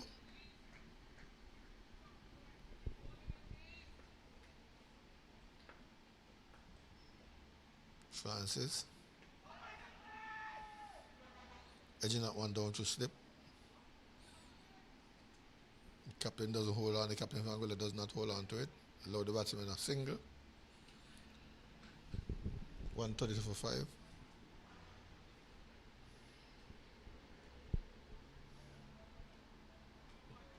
The next 5 batsmen for Antigua, if they bat out the overs, should get them to 250.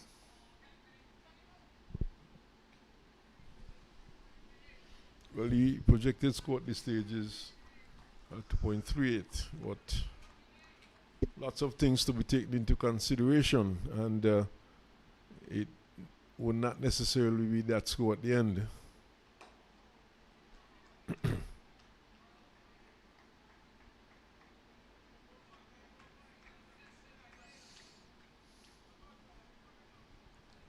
Meanwhile, Francis has gone to 11.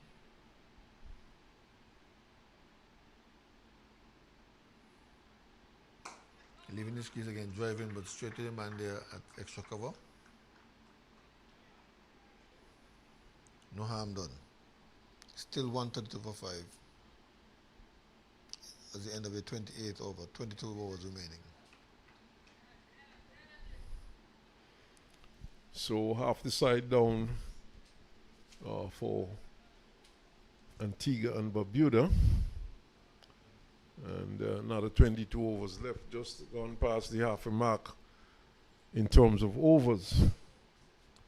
So still quite some batting to do for Antigua and Barbuda.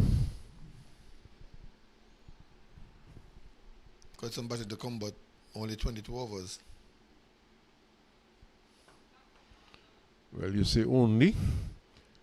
Teams have been scoring over 400 runs in 20 overs. That, of course, happened in a 2020 match. Not at the international level, of course, but it happened fairly recently. So a lot could happen in those remaining overs. Quite a number of overs to go still.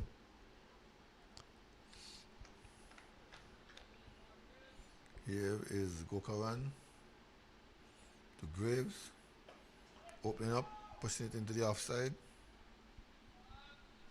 No run.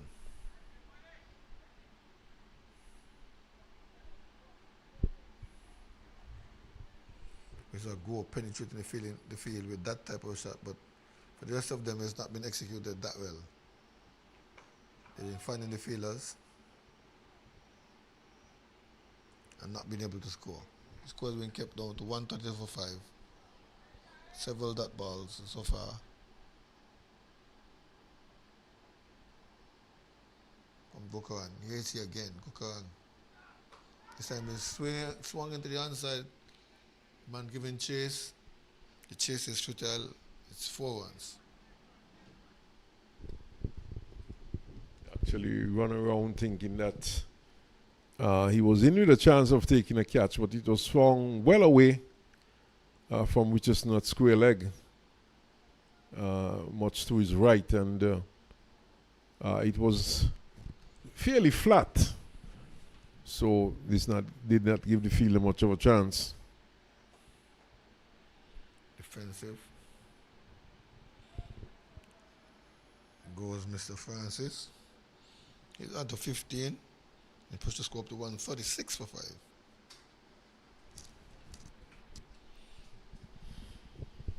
Francis, of course, is a powerfully built young man. He would have played in that breakout league earlier this year for the Leeward Islands. So he should be a player of some repute.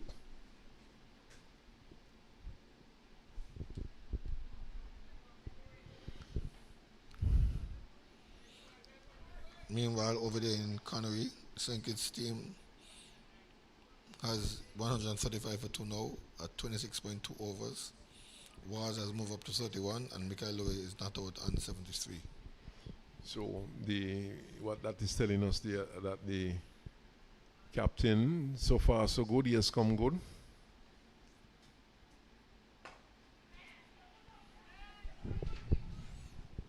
That should have been a single. Greaves gave the negative, but Francis was well down. He was going into the gap. The player had to cover some ground to his right. Could have taken a single.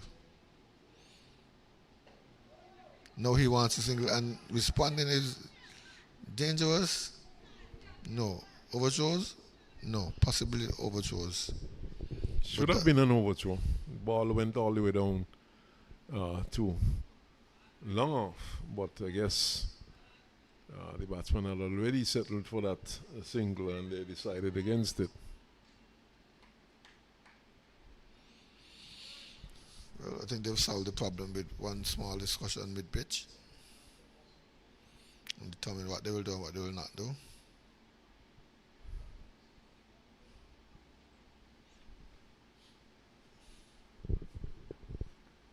Brings Elroy Francis into strike. He's going down to the onside. There's no one down there. That should be 4-1s. Easy 4-1s. It was a short ball. He got into his wicket and swung it over the head of the leg, the man at square leg, who's running now just to retrieve the ball from the mound. Yes, a good shot. Useful runs there for Antigua and Barbuda. And score now has gone on to 141 for 5. And Francis, who is doing most of the scoring at the moment, he is on 19.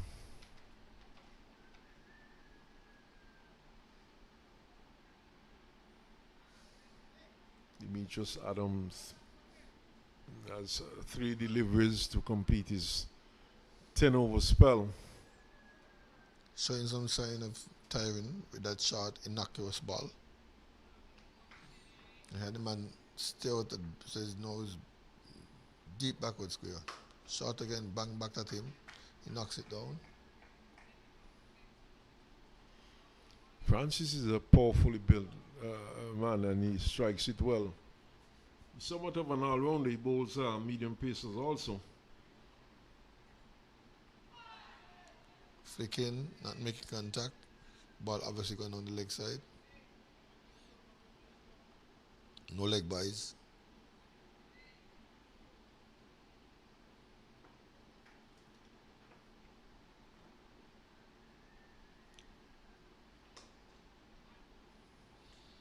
Getting back and turn it into the onside, out to mid wicket. They get 1. Should be 142 now for 5.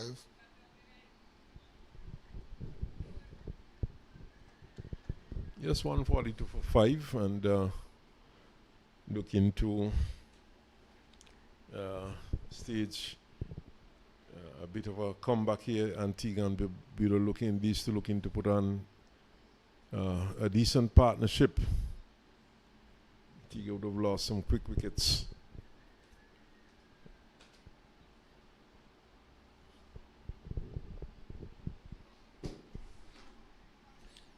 Gukaran is going to continue. Mark Gukaran, the main wicket taker for Anguilla this morning.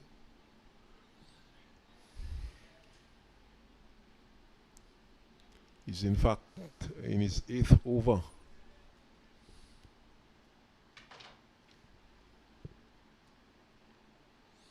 Let's see if the columns will change in this over. Well, the first one definitely will change. That. Yes, no 7.1, 4 for 33. Look at the other columns. The runs columns will change, or the wicket columns will change. Reverse sweep, making no contact. 2 dot balls so far. Aiming to get it between slip and backward point. That would have been a boundary had he made good contact. Go on to Francis. He's back. Stabbing it into the offside. Landford fields. Gives it back to the bowler.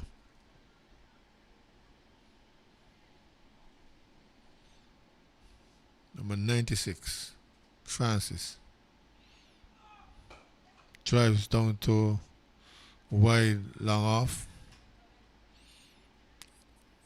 Easy 2. He moves on to 22, and the score is inching up to the other landmark of 150. It's now 144 for 5.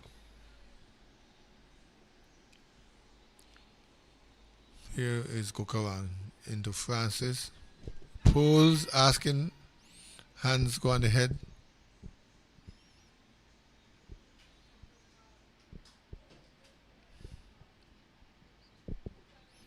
No harm done. Umpire Alvin Woodolph is not moved. We're at half appeal. Francis survives to live to fight another day. Here is he set and ready for Gukaran. This one he's covering up. Just drops the ball in front of him. End of Gukaran's over. End of his 8th over. In fact, only 1 column changed at the time. I think it was a maiden. So it's 8 overs, 1 maiden, 4 for 35.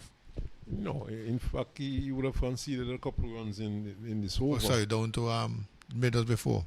Uh, You're down to long off. First column and the runs column, those would have changed. But nevertheless, this has been a good spell by Gukarang. And but at the same time, Antigua and Barbuda fighting back, and they're certainly looking to put something decent on the score. Francis, in the meantime, it's obvious that he's going to play shots, and probably knows only one way to play. He's a strongly built young man, and in the vein of an all-rounder, as is most all fast bowling all-rounders, they tend to give it a good whack. Strongly built, of course. But we have seen a bowling change from the media center end for Anguilla. And Mr. Walker comes into the attack, and right away he's conceding runs here as the batsmen are back for the second run. So 2 runs to Graves. Graves has been pretty quiet. He is now on 6 from 19. Francis 22 from 32. Walker banged into the offside. It goes out towards the extra cover boundary and it goes for 4. That's a good shot. It was too short and he was rocking back and slapping it through the extra cover region. The man was sweeping at cover and it was to his right. He had no chance. It was well timed. And 4 runs to Graves. So that takes him into double figures. 10 he's on. This time given a bit more air. And nicely worked down to long on for a single.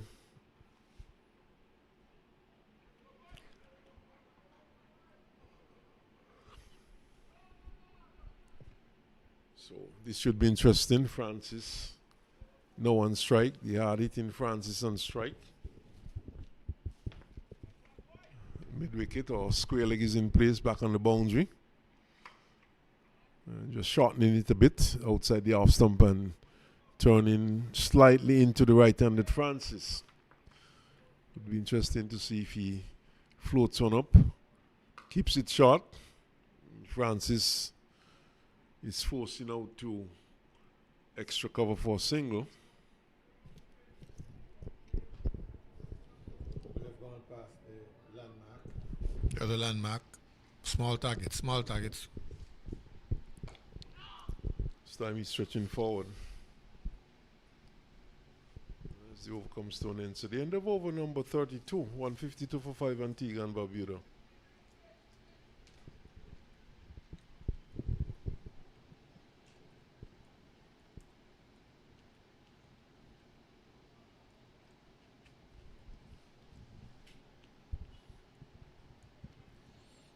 $18 more overs to get a decent total of over 200. I know the message comes out. Not too sure if it's a message, because at the end of that over, Francis was indicating to the Players Pavilion to get something out to him. So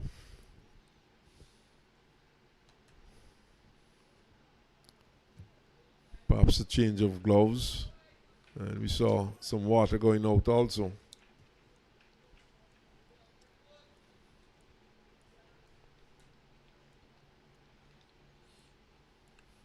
I don't mind that at all.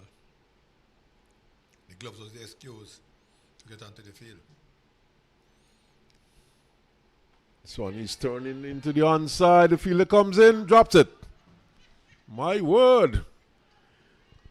And it goes for 4. Denying Gukarang. He's on his back. Frustrated. An opportunity to get a 5-4. Messed up there by, looks like, could be one of the Richardsons down there at backward square. And disappointment there for the bowler. What else can I do to get a wicket? I think it was the second one dropped off of him. Jadel Richardson put down one, so it's not Jadel Richardson. He's at deep mid wicket. So Francis gets a life and gets a boundary. This time he defends.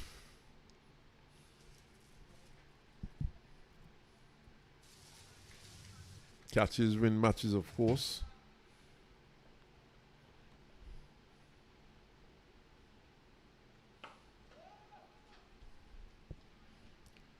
That boundary would have taken Elroy Francis Jr. on to 27. So he was on 23 when he was given that life. Graves is on 11. This time he's pulling powerfully into the mid-wicket region. Jadel Richardson is quickly around, but he cannot prevent a second run. And Tumoto Francis takes him on to 29. Are they more aggressive since the message came out? Change of gloves, as you said. Well, Francis has been aggressive for most parts in this innings. And I don't think that... I doubt if he would have been instructed to play differently. Still a lot of overs left. We are just in over number 33, another 17 overs after this. So I don't think it's time to be all out aggressive. Antigua and Barbuda, of course, would like to take this as deeply as possible.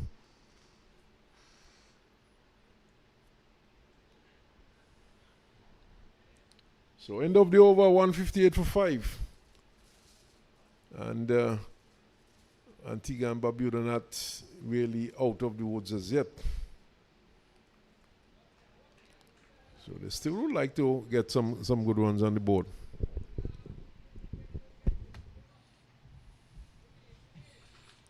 Maybe contrary to what I've been suggesting, the message is more in line with what you've been purporting. Still to take your time. Lots of overs are left. And they're already at 158.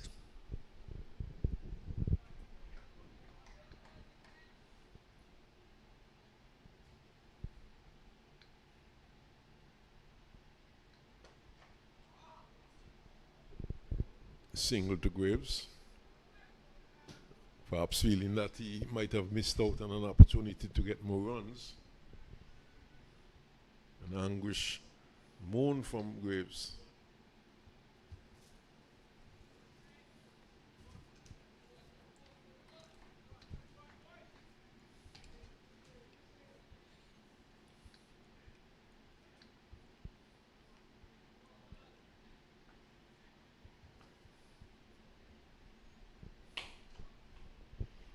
This time Francis is driving down to long on for a single.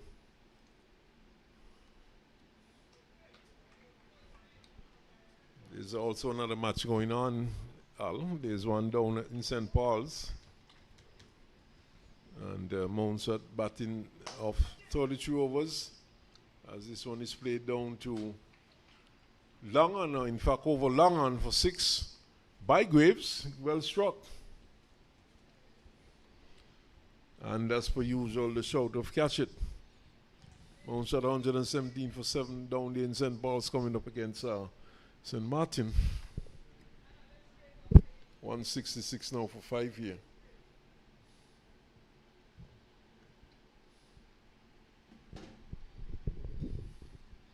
Oh, he's another swing into the onside. And 4 more. So Walker being roughed up a bit here by Graves. 6 followed by a 4. And the score is now rushed down to 170 for 5. Antigua and Barbuda. Walker has been over pitching. First was almost in the man's hitting arc and then a full toss. Short turning into the batsman. Keeps it out. Much better comeback delivery.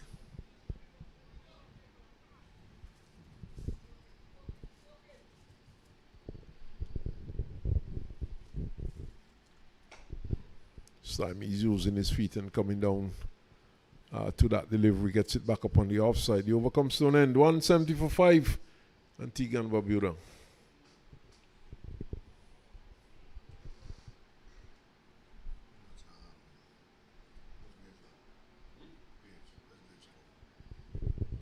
Waves on 22. LY France is on 30.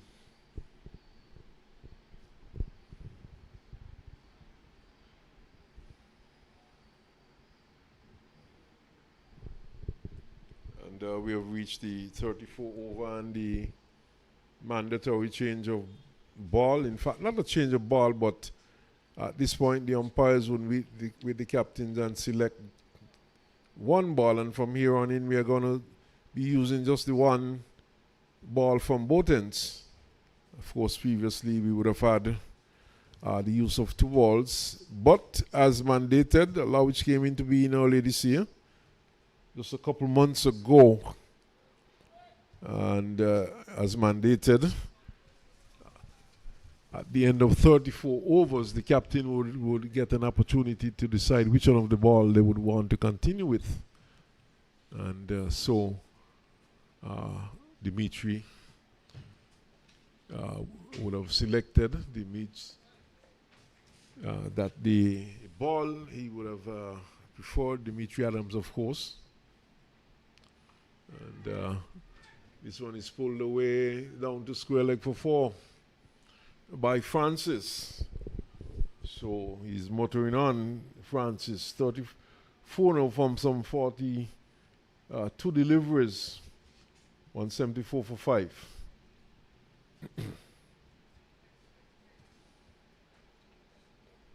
Bukaram, who should have had the wicket of Francis, he was dropped off his bowling, and he should have had a 5-4.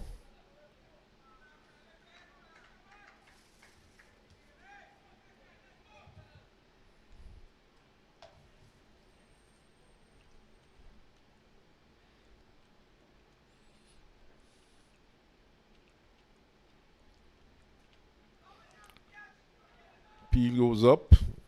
Seem to have taken Francis on the pads. No response from umpire Alan Randolph. Umpire Randolph hails from St. Martin. Shortish, and punch back to the bowler.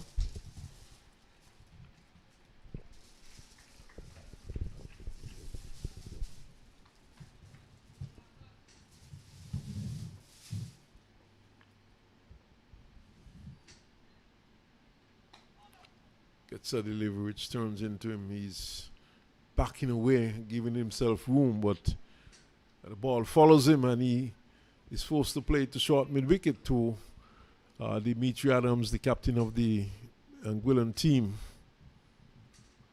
Oh, that one keeping a trifle outside the off stump.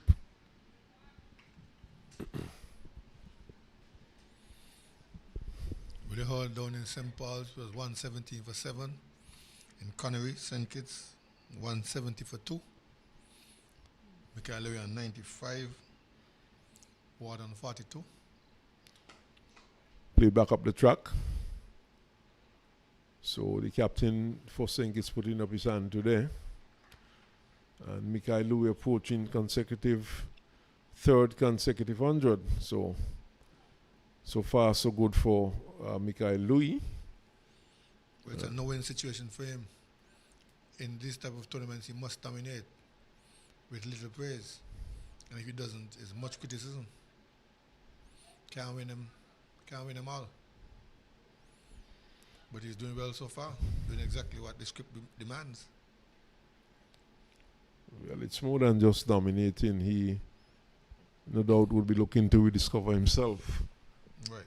And the approach is right. He make the most of the opportunity and pile on the runs.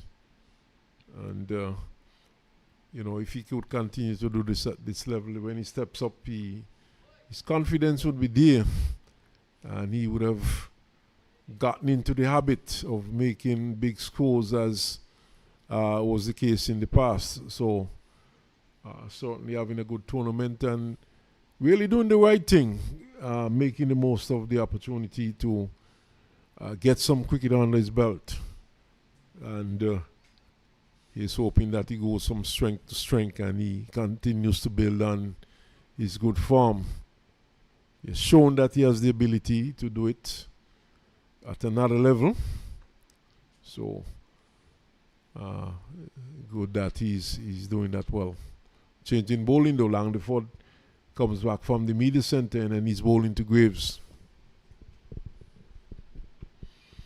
Shortish turned into the short square leg region for single by Graves. Kept it down well. Textbook fashion, getting to up to his full height. He's not a very short man, maybe just about 6 foot. 6'1", 6'2", somewhere there. Well, closer to 6'2". I'm just about 6 foot, and he seems like a taller man than I am. We rode it down to the onside and picked up a single. Landiford, who is even taller, shortish, turned nicely into the onside by Francis, and he picks up a run.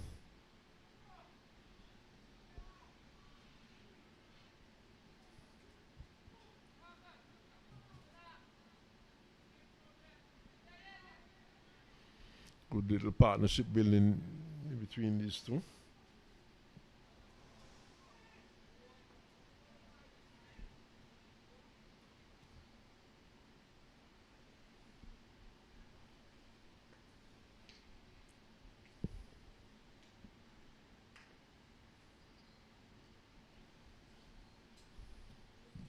Maintaining a run rate of just a tad under 5.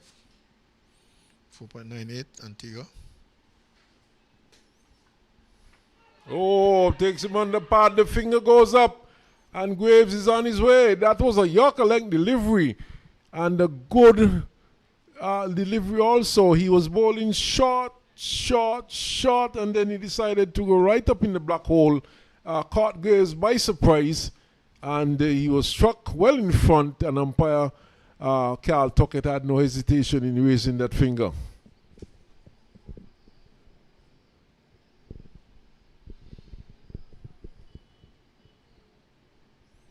So 176 for 6 now, Antigua and Barbuda. I think we'll see Cornwall coming in at batting at number 8. And these days he seems to be batting further and further down in the order. Yes, it is. He teams that he's been playing in. But the Watercat, the players are taking a break, and we are going to take a break also.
So Walsh comes in at 8 in Leeward Islands tournament.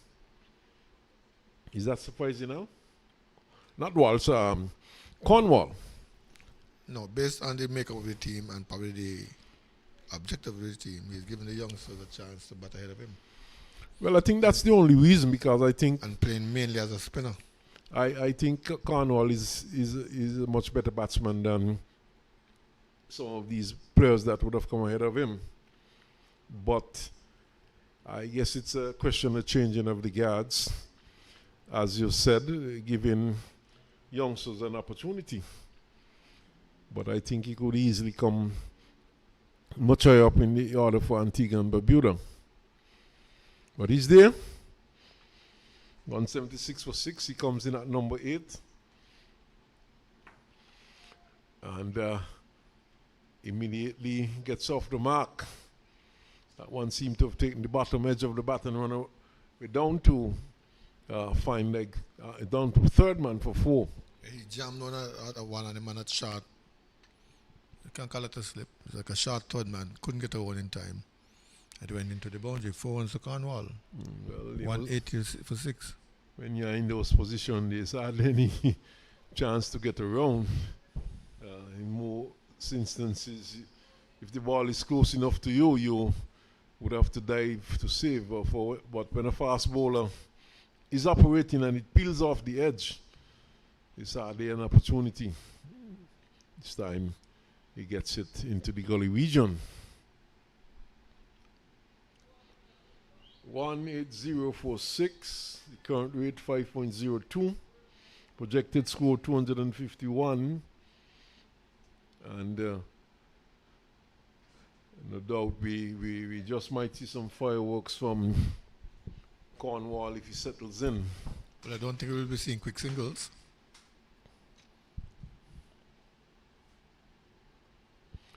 But he's very capable, a very capable batsman.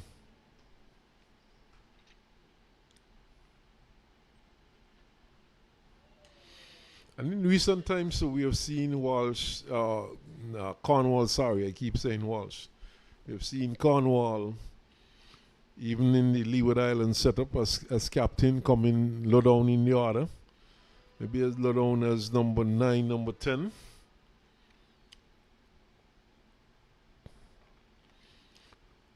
But Gukaram, he would have finished his spell and he would have picked up some 4 wickets, and he has been replaced by his captain, Dimitri Adams,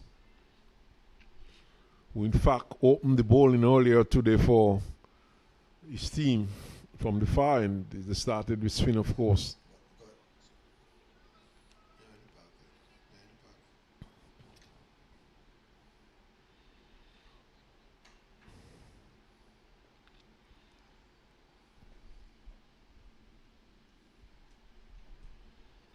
So Dimitri Adams bowls to Francis, who's driving powerfully up to long off for a single.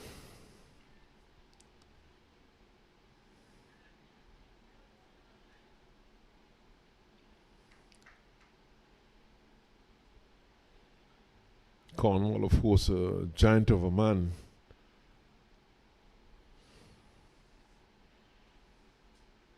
Well over 6 feet, 6'5", 6'6", 6'7". In which direction? This way or that way? Well, I'm going vertically. Gets a single up to long on. He's not well over 6 feet in the other direction, Al. But broad as well, broad shoulders. He's broad shoulders, but he's far from that in terms of 6 feet, in terms of width. About 3. He's a big man. Strongly built, powerfully built. Gives it a good whack.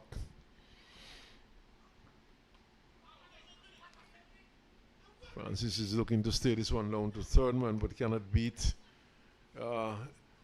Demetrius Adams, who is stationed there. And of course, you look for the encouragement from the one, Jamal Hamilton. Whip it in, whip it in. 182 for 6. Antigua and Barbuda being asked to bat here today by Anguilla.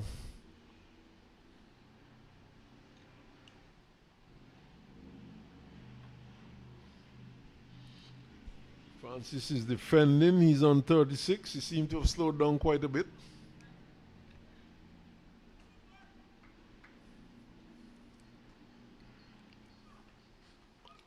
Daps it down to short third man. Seems to be favoring this shot quite a bit in recent times. Does not get a run. Once more, it's Demetrius Adams who is moving around quickly to retrieve no run.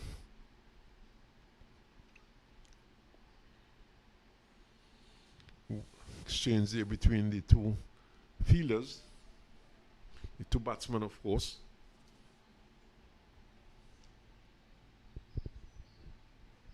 "36 overs gone here. Antigua 182 for 6. Meanwhile, in Connery, Louis has gotten to his 100. It's 181 for 2, 33.2 overs. Warrior approaching a half century. He's on 45, not out.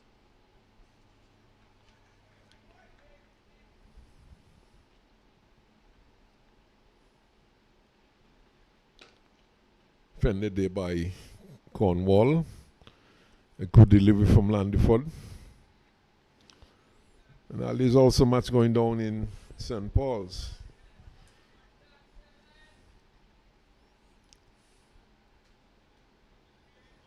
$122 for 8. 123 for 9. 36.1 overs. That's Montserrat batting against St. Martin. Once again, Cornwall is defending, gets another good delivery.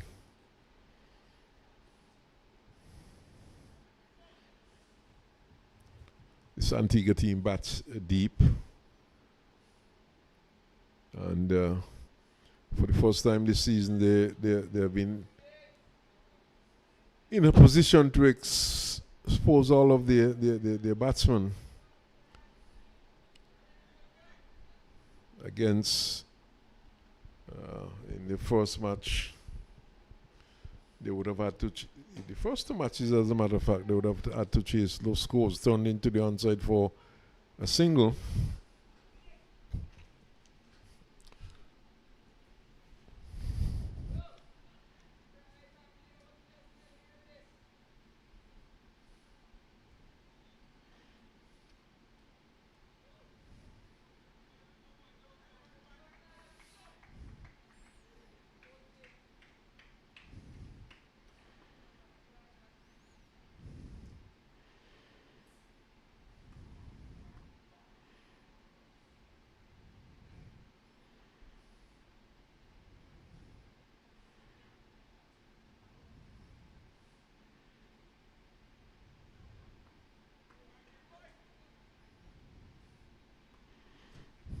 So Landiford on his way.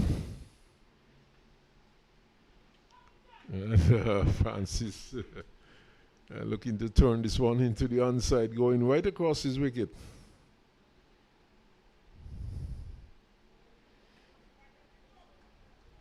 A scoop, a Tilson scoop. Made no contact. Still 183 for 6.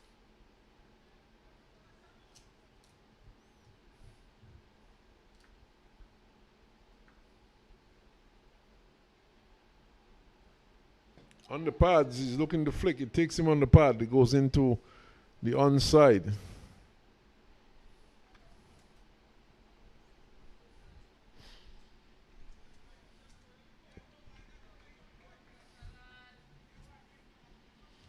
So he's on 36 on 54 deliveries. Cornwall is on 6. And both batsmen at this point seems to be a bit becalmed.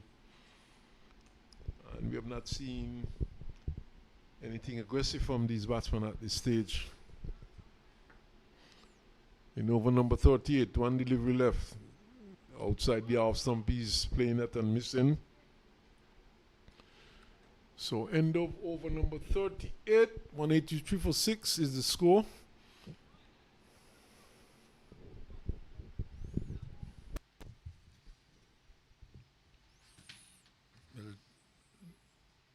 Down there in St. Paul's, the vice captain Jemuel KB is on 26, Shepherd in the tail. 123 for 9 after 36 overs.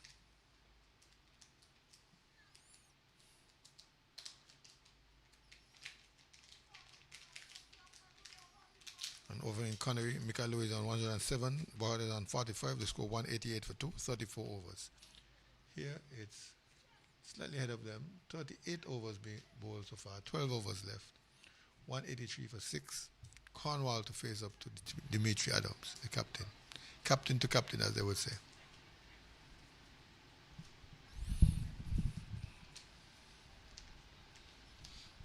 Adams, Cornwall back, punching it into the offside, looking for a single, sends back the man.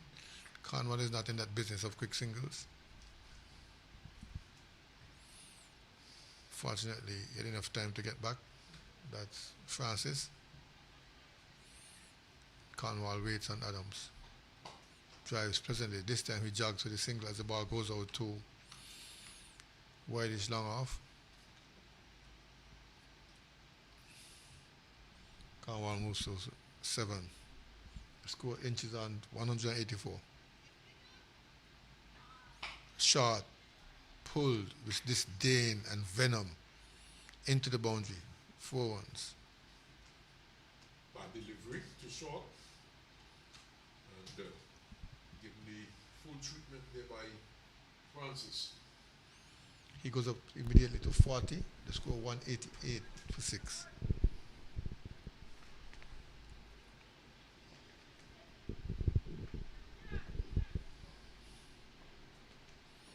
They learn his lesson, not so short again. Up to the bat this time, driving back to the bowler. No harm done. Dimitri Adams, 7.4 overs, 1 maiden, 33 runs, no wickets. He was the opening bowler. On drive, a jog single, 41 to Francis, 189 to the score. 6 in the wickets column. Cornwall to face. Cornwall getting back. Nudges it down the track for Adams to field. End of the over. So we saw one boundary in that over, loose delivery. And right on cue, just as I was saying that the batsman out there is a bit becalmed. So Dimitri Adams taking his foot off the gas and bowling a loose delivery and giving away 4 runs.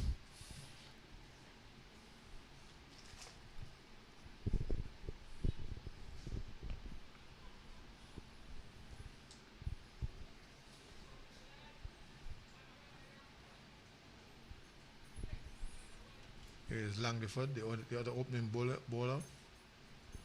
Here's a wicket though. He picked up 1 for 28 so far. Langford. Cut down to third man. Another jog single.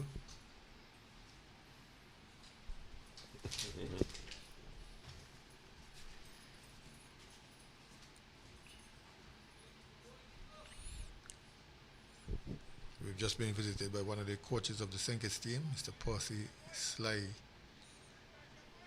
Daniel. I think it's the Senkis female team rather than the men. But doing a lot of work here in the leewards for cricket overall. Landiford.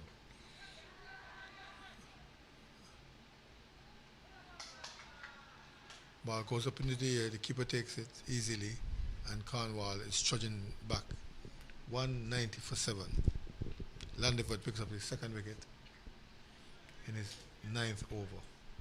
Yes, and Anguilla, they've done well to restrict Antigua and Barbuda to 190 for 7 at this point. They won the toss, they inserted Antigua and Barbuda. And Antigua and Barbuda would have had a fairly good start. Blistering start, in particular by young Williams. But they have been picking up since the departure of Williams.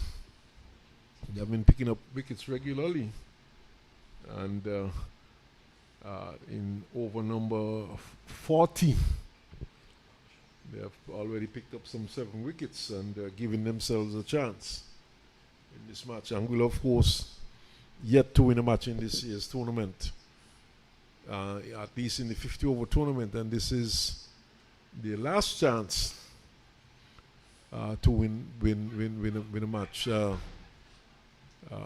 Mountfort, they too have not won a match as yet. In fact, Mountfort did one. They did beat Anguilla, but they're up against St. Martin today. St. Martin, who are still searching for the first victory, and in with a good chance based on the scores we were hearing down there in St. Paul's. They are in with a chance of claiming the first victory today. Yes, the Munster team was all out for 123, so St. Martin will have to chase 124 for victory. And that's quite doable there for St. Martin, so an opportunity to get a first win.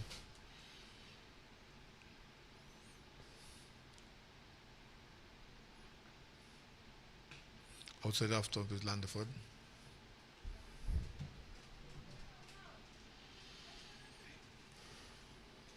So Peters is in, he's a new batsman. And we're still to see a left-hander in the batting lineup. As I was pointing out to you, the one you called is not in the starting lineup. He's in the squad, Javier Spencer, but not playing today.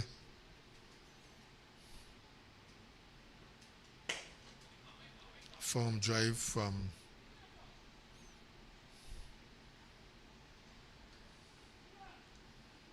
I suspect that Francis. Spencer is either injured or rested for today's match. Well, how the tournament is set up, everybody play. Not everybody here would have played 3 games, not necessarily play against each other. And Anguilla lost their first 2, and hoping that they at least sniff victory today. It won 90 for 7. Outside half stump, asking Francis to flash at it. He does, but doesn't make contact. Intelligent edge, knows not to edge that ball. 2 undefeated teams in the tournament so far, Antigua and St. Kitts. And these 2 teams would be hoping to continue their undefeated run. The question is how the winner would be decided.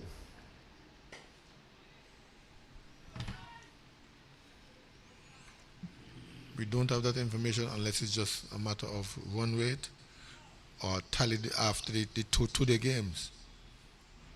Well, I'll try to get that information. We tried to get the organizer earlier on to come in and have a chat with us, but he has been very busy. 40 overs completed, the signal for the final power play.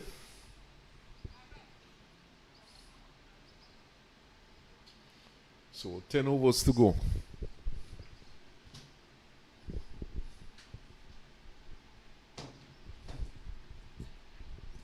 And Dimitri Adams, he started the overs. He started the first 10, and he's going to start the last 10.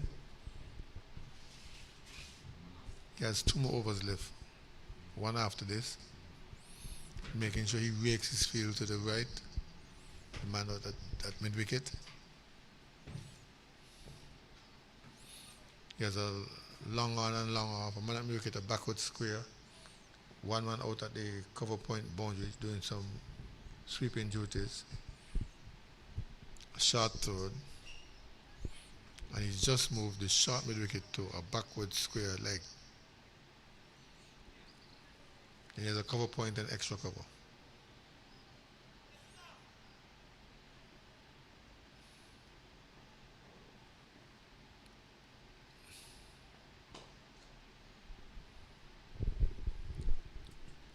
Meanwhile, Francis drives down to long on, gets a single, eyeing up his half century. He's on 43 now. And Peters comes into the strike. A little tighter field for the new batsman. Short wicket, mid wicket returns to that position. Square leg comes up. Short third.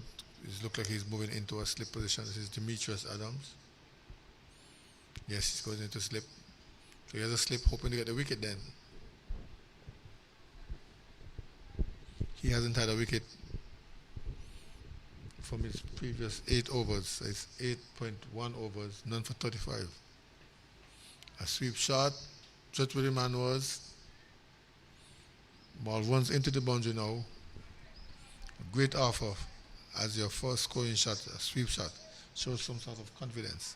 Yes, that's a very good shot by a man batting at number 9. But the couple of deliveries he has faced so far, he has looked good. And he looks like someone who knows a bit about batting. And coming in at number 9 could be a bit deceptive. He came in just after Cornwall, who batted at number 8. So certainly Peters looks like a capable player.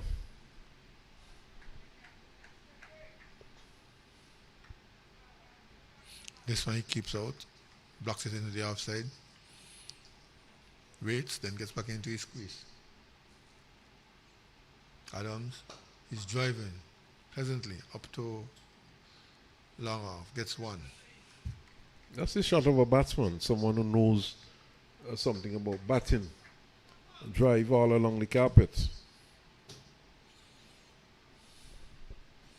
Meanwhile, they inch closer to the other landmark, 200. It's now 196. Easily being milked is Adams. A lot of singles in this over so far. Francis just got another one to move to 44. Peters to face now. Ishmael Peters. But not number 9 for Antigua. For defensive, asking for a single. Francis says no. 197 for 7 at the end of that over. We have nine left.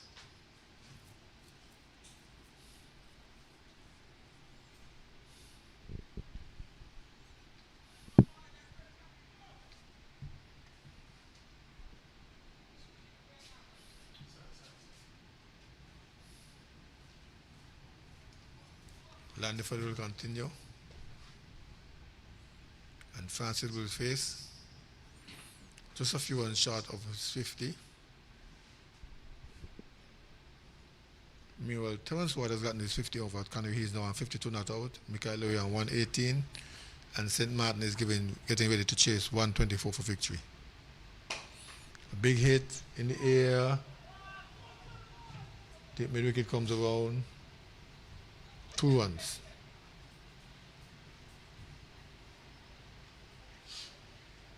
.46 is Francis now with those 2 runs. And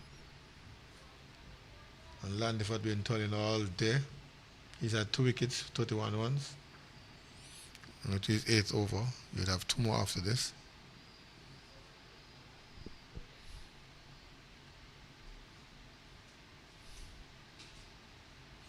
Field being pushed back, a long off being pushed back.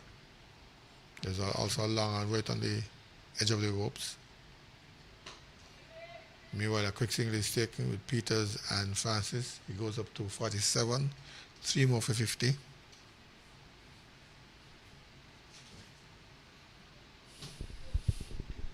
And the ford has been moving quite well today, so obviously what he suffered from yesterday might have just been cramps. We saw him delivering that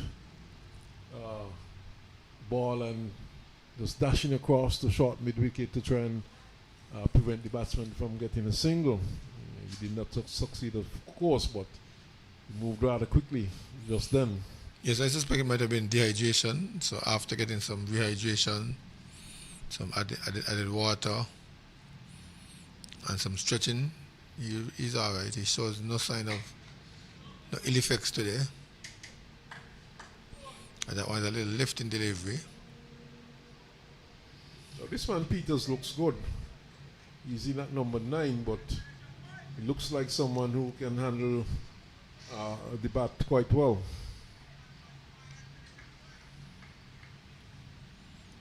Meanwhile, the 20 is up. The 20 is up for Antigua and Barbuda. Also 200 in Connery, 211 for 2 over there. Slashed into the offside. A chase down with third man. Covers it quickly. Only 1-1. 201 for 7.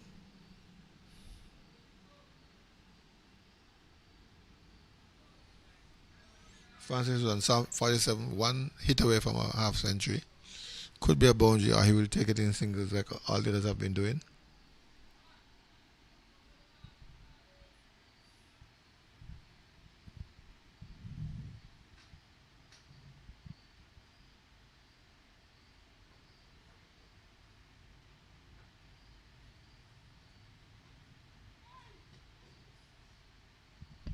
Lifting the way outside the line of the half stump. The keeper having some difficulty in taking it. Hurting some part of his body, taking a rub.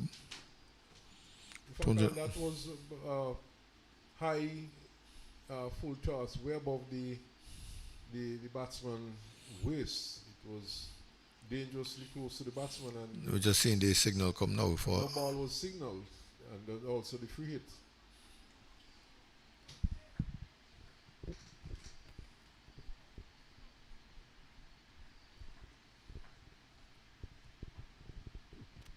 Langford struck with some firmness through the offside. It will slope in the thick grass, and they'll get 2 runs. 2 runs, the punishment for a free hit. Well, I think they'll take that. Well, it was a slow delivery, and the batsman had to take the bottom hand away. He actually played it one-handedly and managed to get 2 runs, but not fully capitalizing on a free hit. And I would say well bowled in the end, and for not allowing the batsman to get away with the boundary from a free hit. Easy again, Landford. This time turn, another full toss, turned into the onside. And that looks like he's 50. 50 to Francis, yes? Yes, 50 to Francis, and well played too.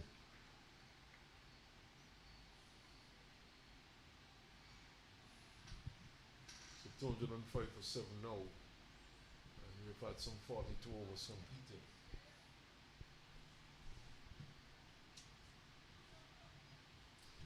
The young man, Peters, he looks like a top order batsman. He's playing the ball with a straight bat. He's playing it quite well, using the angles also. Richardson comes back, Jadel Richardson comes back from the far end.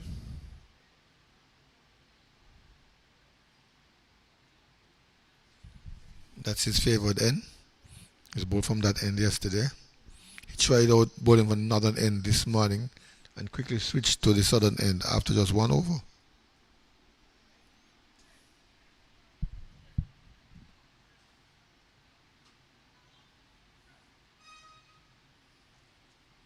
$205 for 7 now. Who would you say would be the happier team at this point? Well, I think Antigua will be the more confident team. I don't want to say he was happy, in that they have a strong bowling lineup as well. It's not yet out of the woods in terms of the batting. They still can get up to a decent score with 42 balls left in this. And France is going great guns. But there's a chance for him to go, and he's going.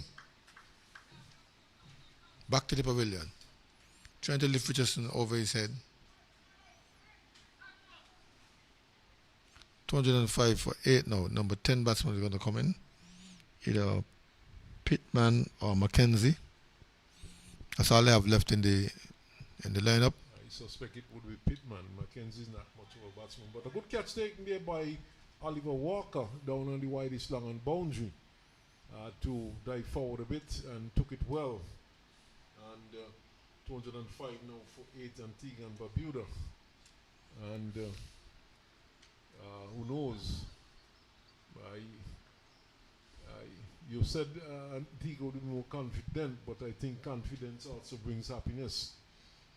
So, in effect, you were saying that they would be the happier the two teams. I would think so at this stage. 200 runs. They would have confidence in their bowlers that they can defend the 200. Yes, certainly. Pittman is the one who goes out now. I don't think, from what I've seen of Mike McKenzie, he's not much of a batsman. He would have been here just recently, Al. He would have played maybe cool and smooth. That's Michael McKenzie. He played in the under 19. I think I saw him in Cairn when the league was played in Cairn. And he was also in the breakout league, where he was the leading. May have seen on TV as well.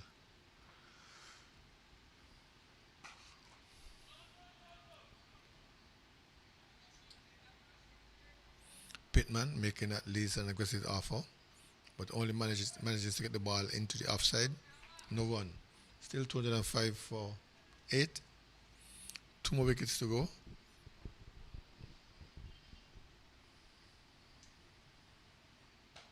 And he pulls a short arm pull. Ball goes nowhere but into the offside. No run. Not to show that was a pull. Attempted.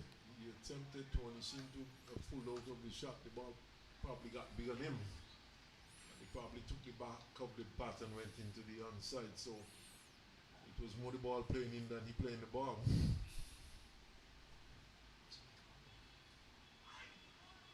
My word, Al. An almighty swing, making no connection. And he connected, that would have been on his way to Nevis. I think that was a Skype. He wasn't in position to play a shot like that. He's having some words with him, probably tell him to tone it down a bit. Well, if they bat the next 8 overs with 2 per over, they can get up to 220 something. And here's Richardson helping them out with a wide down the leg side. Yes, just taking the pressure off. At this point, he should be attacking the stumps with Pittman looking to go out of the grounds. Keep attacking the stumps. Keep tempting the player. You hit and miss kind of thing. Here you see again, Richardson pushed into the offside. This time he gets the one out to long off. Rather reluctant Peters going through for that single. On the 5th ball, yeah. Seemed to have been in 2 minds there whether or not to take that single. But he has an opportunity to get back on strike. He has another delivery in this over. I think he'll be looking for boundaries though.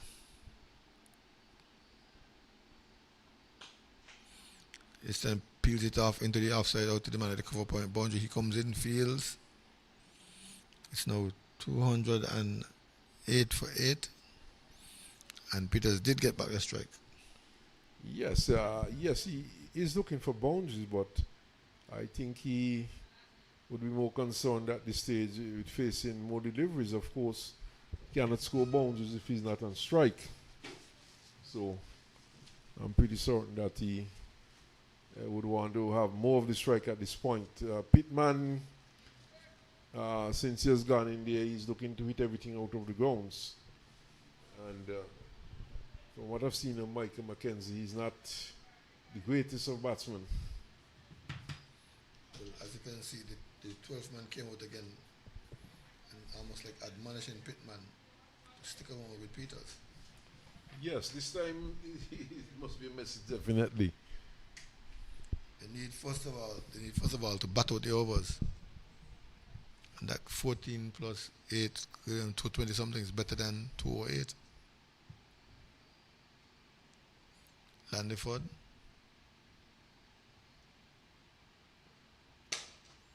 And Peters drives. Taking a single off the First ball.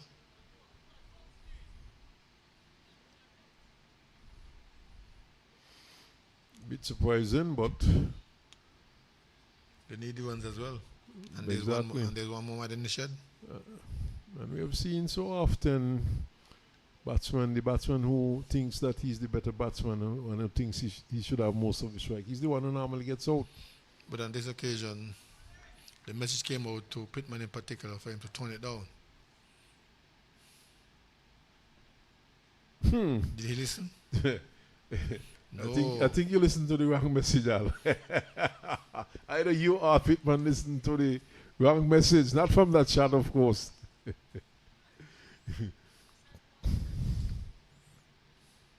And contrary to, but I agree with you, Al. I think in fact, Peters had some words there just now. I think the message to Pittman was to tone it down.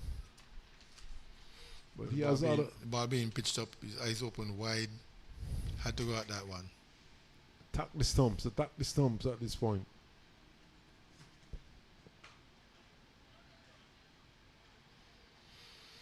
The one was more in line with the stumps.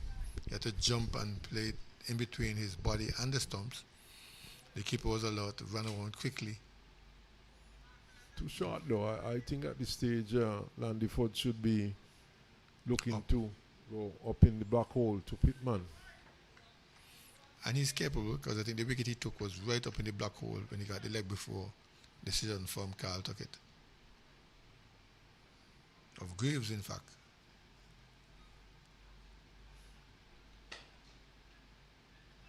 Blocking, looking for the single. He hit under one. He was adamant that he wanted that single.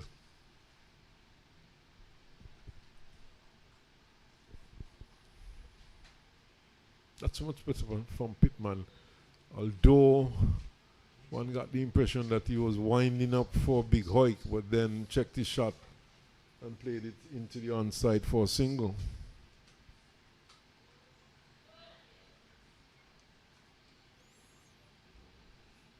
I think this time he took it on the fourth ball, so Peters has 2 balls in order to farm the bowling.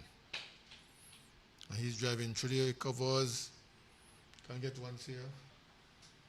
At least 2 as the ball's held up. Looking for 3. No. 2 more to Peters.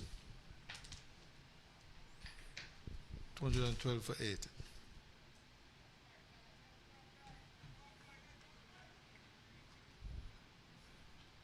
So another 6 overs after this one. 1 delivery left in this over. And of those, Landiford will have just 1 left. Because this is 9th over. 2 for 41. He has 1 ball to Pittman. And all he's trying to tell him, get it on the stumps. Pittman can be cleaned up. Landiford, full toss, turn into the onside, pass, backward square. They get 1. You could hear Peter shouting down this, stay one, stay one. And of course that was the last delivery of the over. And the reason there was obvious.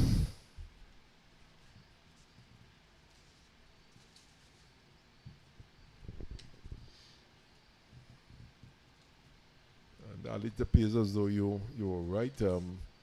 I've not seen Dion Williams with the ball, which would suggest to me that Anguilla decided to strengthen their batting a bit today, introduce another batsman.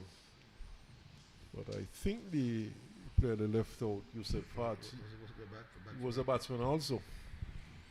So it was just a case of one batsman replacing another, not just a case of strengthening the batting. Williams, he is at short fine leg at the moment.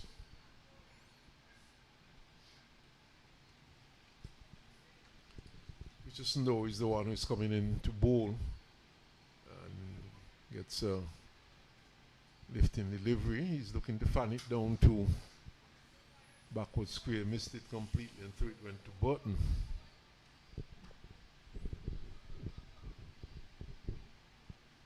Few spectators in. I refuse to use the word couple.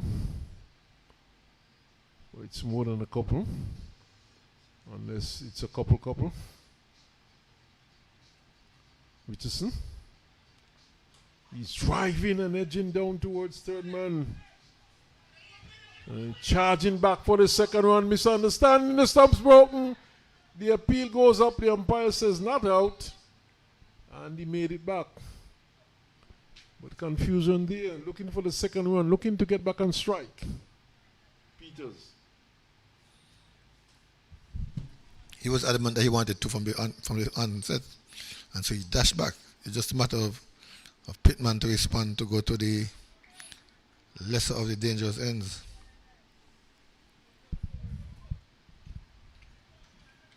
But he made it home. Carl Torres was in a good position to say no immediately. Swinging at one. Outside the off stump, going across his wicket, looking to swing it into the onside. So the plan is obvious, you know. Peterson is the one who's going to look to take most of the strike, and he's going to look to clear the boundary or go over the boundary. Look to get some boundaries at this point. He's driving nicely up to long off. Takes the single. On the fourth ball. So he's giving Pittman two to swing. Or to behave. Well, everyone counts at this point, and just with another two deliveries left in the over.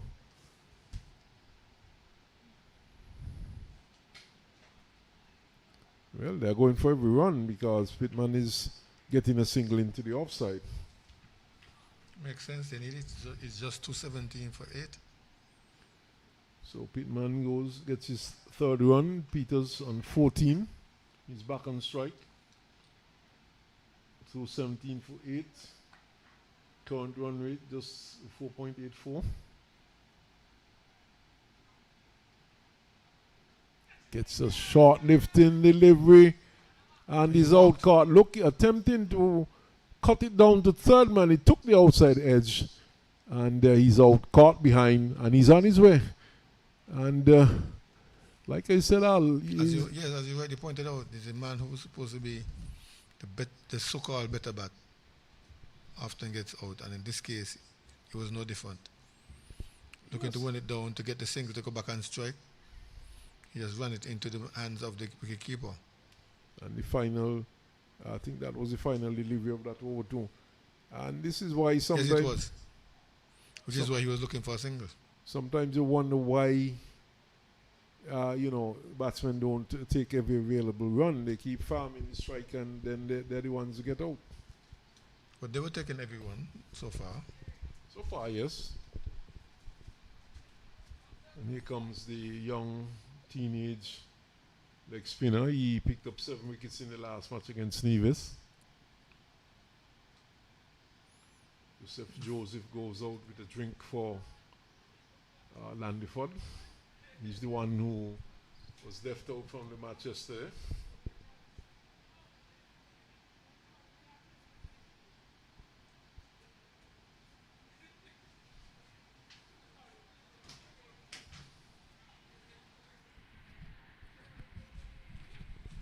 Landiford will know his ball is final over. He has 2 for 42 from 9.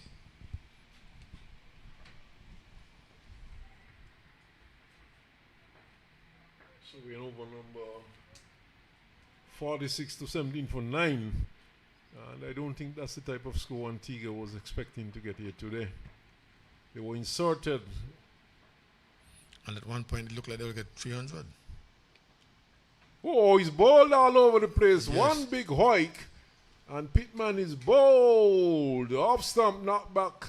And Landiford ends with his 3rd wicket. And he has bowled 9.1 overs and he's picked up 3 for 42. And the innings of Antigua comes to an end. 217 for 9. And now 217 all out. 217 all out. And the main contributors to that week, that score, 68 Tyrone Williams Jr., Kofi James 27-23, Michael Graves 50 to Elroy Francis, and there were 12 extras. And for Anguilla, Landiford finished with 2. In fact, 2 for 40, 3 for 42, sorry. And Richardson 2 for 26 from 5. But the pick of the bowlers, of course, was Mark Gokaran, who picked up 4 for 45 from his 10 overs. And that's the position here. And I assume Lunch will be taken at this point. And Antigua and Barbuda, after being asked to bat the first time, all out for 217. We'll be back after lunch to bring you more commentaries.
Well, we're about to see the start of the so-called second innings. Anguilla giving chase to 218 for victory in all of 50 overs. They did well to restrict Antigua to that, what we consider a below par total. At one point they were going great guns. We thought they would get close to 300. But Gokoan pegged them back. Gokoan in particular pegged them back, picking up 4 wickets and could have had a 5th. He had a chance put down, very simple chance at backward square. And now they're giving chase with Williams and the vice captain Kishore Richardson. Immediately the ball is checking the pad. Richardson, his heart in his mouth. He made a duck yesterday. He wouldn't want to do like Rodney of Munster, who had a double duck in his first 2 matches.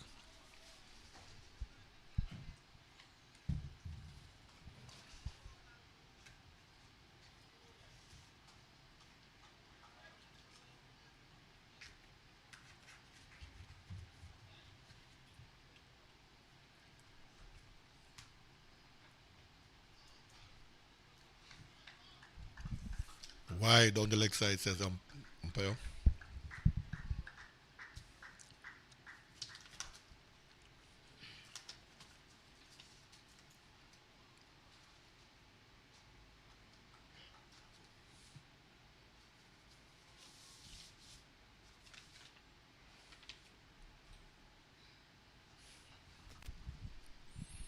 Pittman is the man guilty of bowling out wide.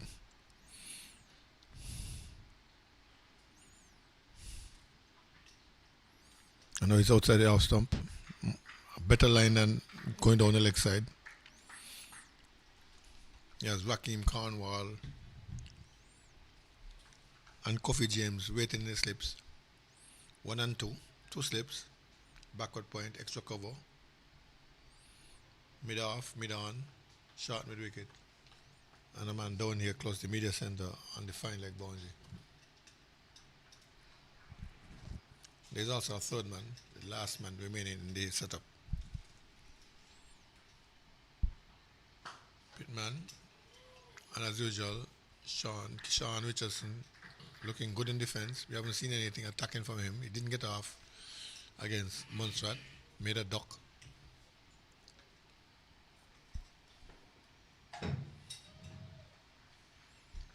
He looked comfortable until he tried to hit one over mid on yesterday and was caught.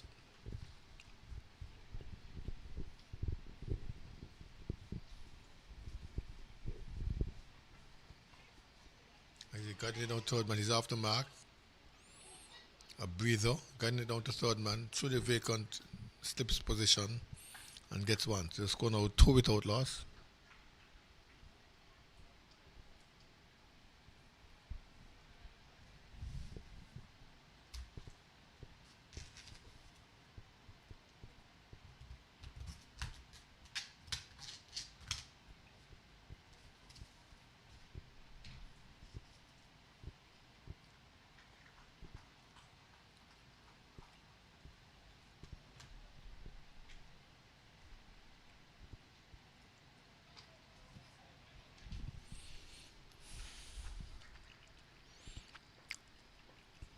Much responsibility has been placed on this man.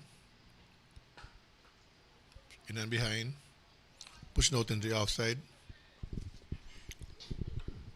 Brought into bat and bat and bat.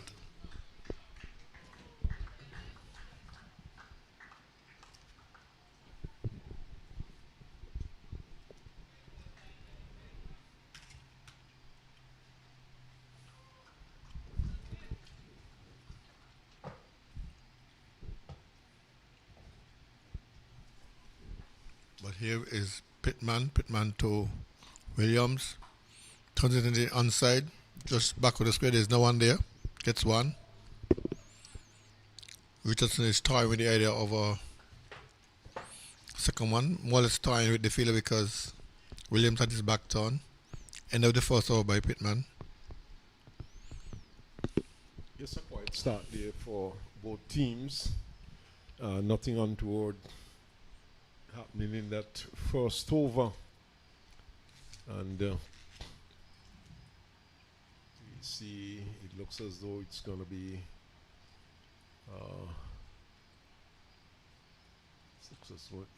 it's going to be Peters to pick up the attack from the media center end.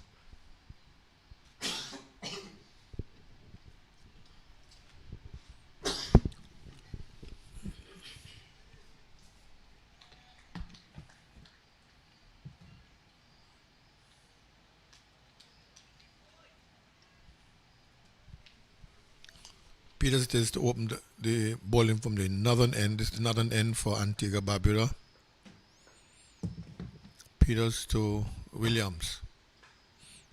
Down the leg side, strain immediately and getting Williams to flick it down to fine leg, backward square, deep backward square for a single. The score should be 4. I think they missed the scoreboard missed the wide.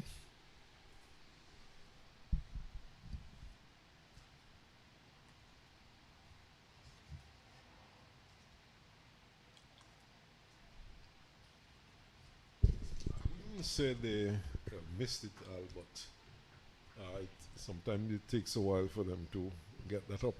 They don't update. They didn't update again, showing.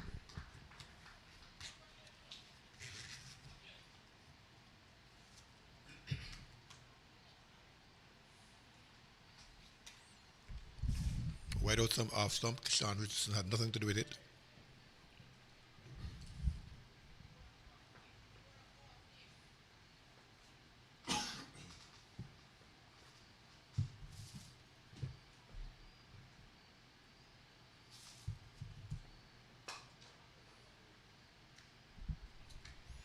A full toss on this occasion not being put away. Peters just picks it up. No, the umpire deciding that he's going to change positions.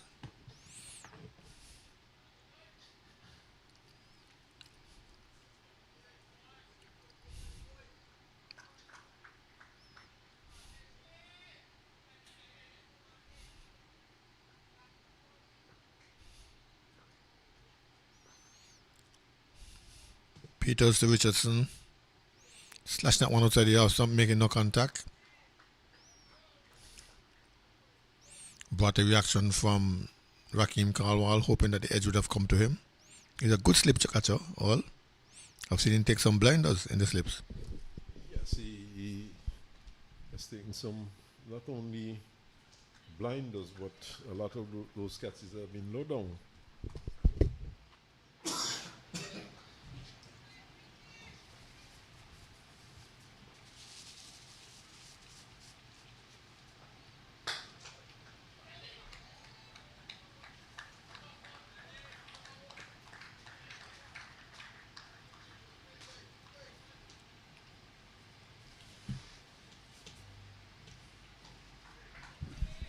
Formally struck but well fielded by Francis at extra cover. 2 attempts, prevented any single. Score should be 4.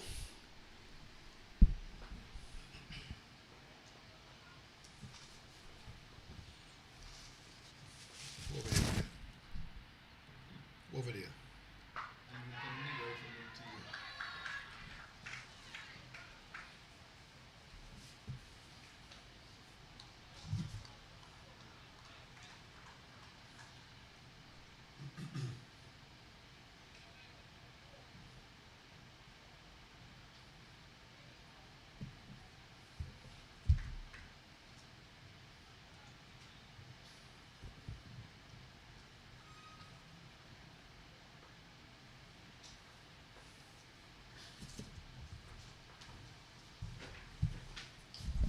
Peters Richardson. He's back down the track. He rolls out to short with wicket. The score should be 4 without loss. 1 extra. Sean on 1 and Williams on 2.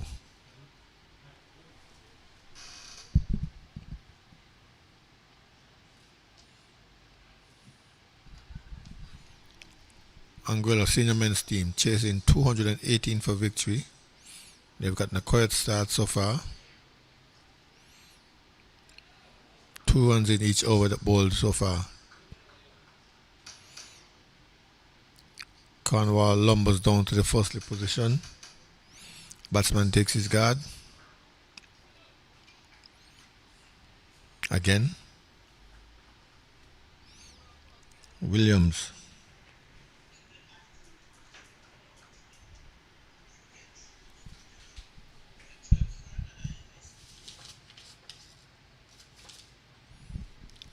Against Pittman. In and behind. Knocking it back down the track to the bowler.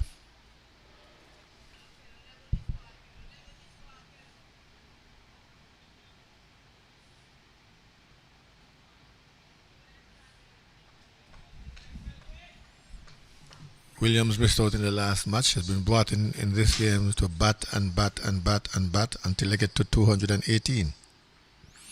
Let's see what will happen. Pittman has a different script. A drive into the onside, short mid wicket is there. No chance of a run.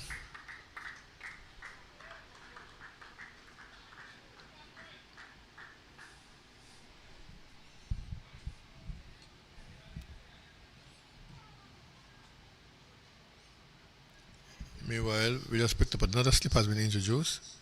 So we have Andrews in the gloves, Rakim Carmel at 1, Karima Go at 2, and Kofi James at 3.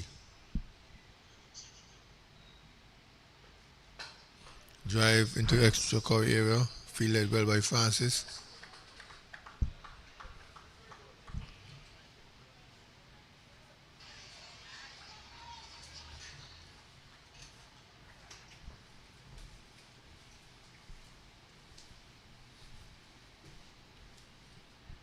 You remember the scores? What is it? Yeah, the actual score is 3. I don't recall. I didn't really pick up the wide either, Al. So we will have to go with the scorers.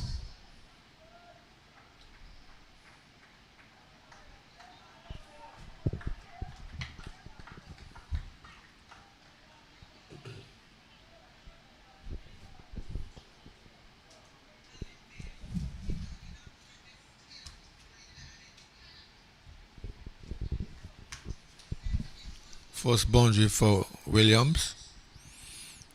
This is what is expected of him, coming in as a batsman.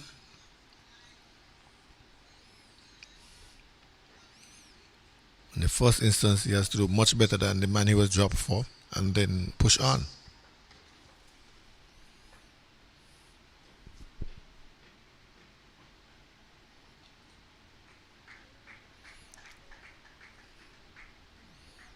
Is another wide by Pittman.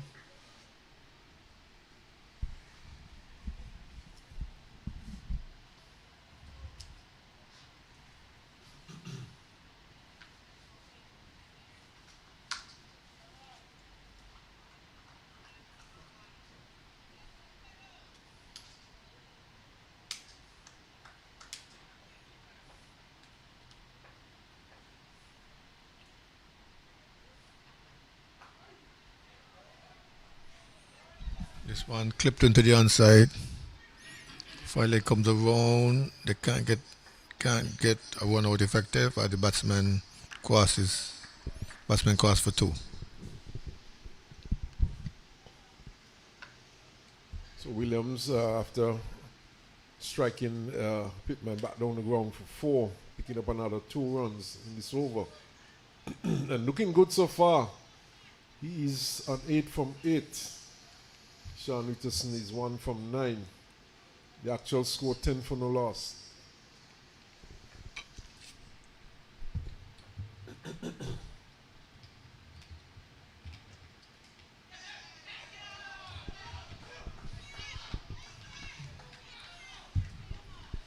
Well, after that brief furor, he has to walk back to the crease. A smart catch taken in the slips by Kofi James. They were waiting for that. Cornwall was itching.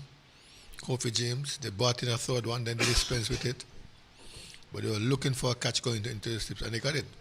First wicket goes down with the score on 10. Yes, a good delivery from Pittman. It found the edge of Williams, and who flattered to deceive. I was just singing his praises, and he edged, and the ball went too quickly to Kofi James, who held his ground and took a very good catch. Although not a difficult one. You still have to hold on to them.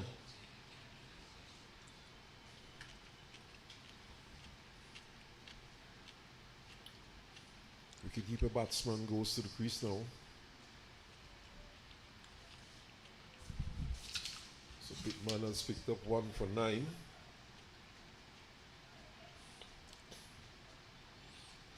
Dion Burton is the new batsman. Yes, he continues the number of left-handers in the Anguilla squad. Didn't do too well yesterday. Was desperate for a duck, so he too is on a double duck, but that was the last ball of the over, so he won't be facing. Instead, we'll have Peters to bowl to Richardson. Richardson, the vice captain of the Anguilla team. They've scored 10 so far to the loss of Williams.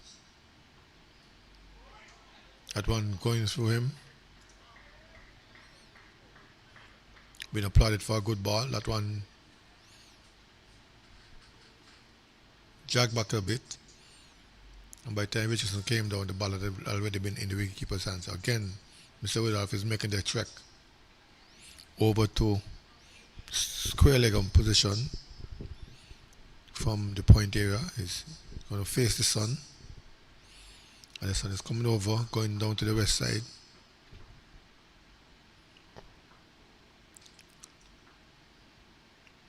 Peters.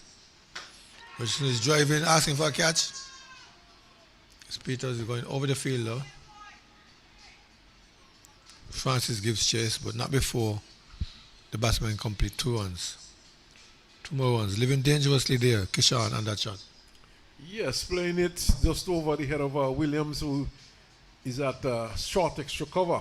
And Williams is not a very tall man. It eluded him and went into the deep for 2 runs. But dangerously, you might say, the batsman might say that he deliberately placed it over the Williams head. And he would have picked up 2. Well, the battle will continue. Peters to Richardson. Again, this one beating outside the house stump. This time on the outside edge.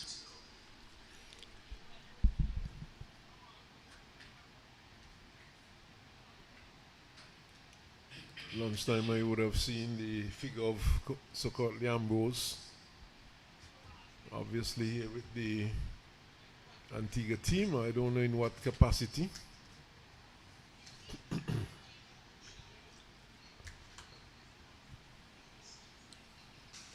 Supporter, coach.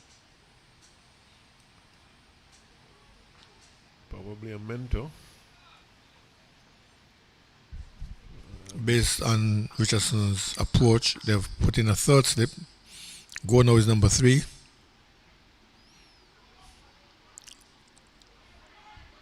This one taking the inside the edge, going on to fine leg. 1-1.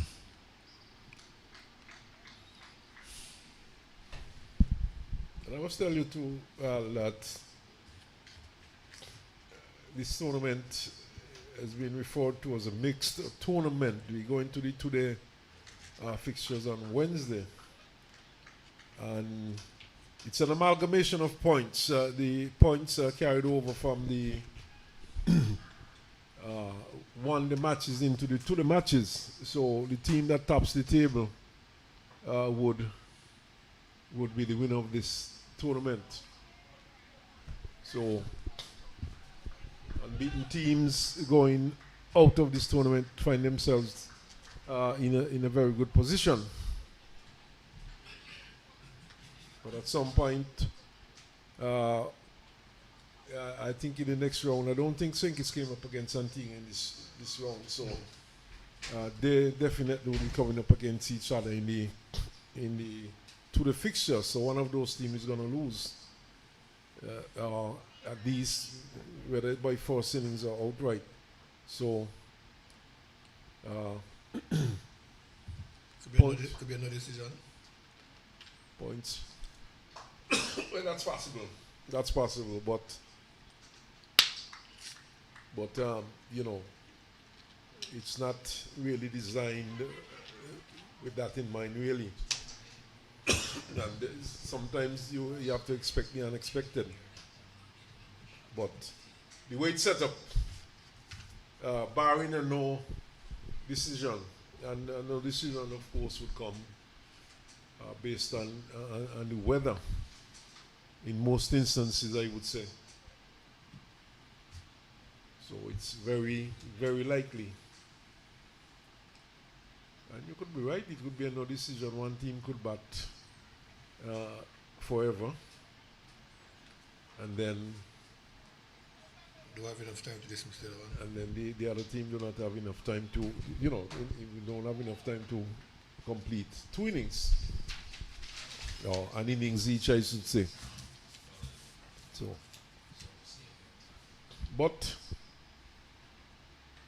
I guess there are other means of determining.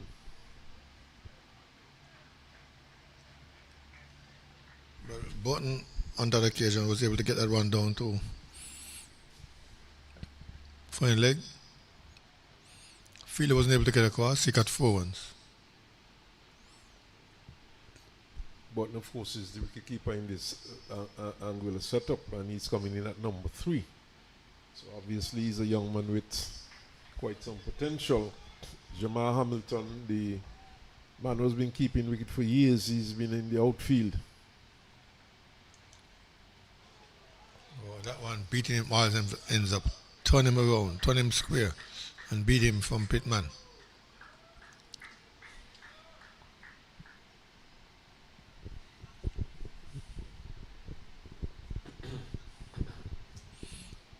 Well, they're on to 18 for 1. They need 200 more. 9 batsmen intact.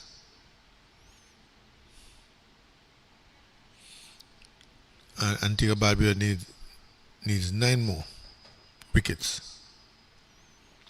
Here is Pittman.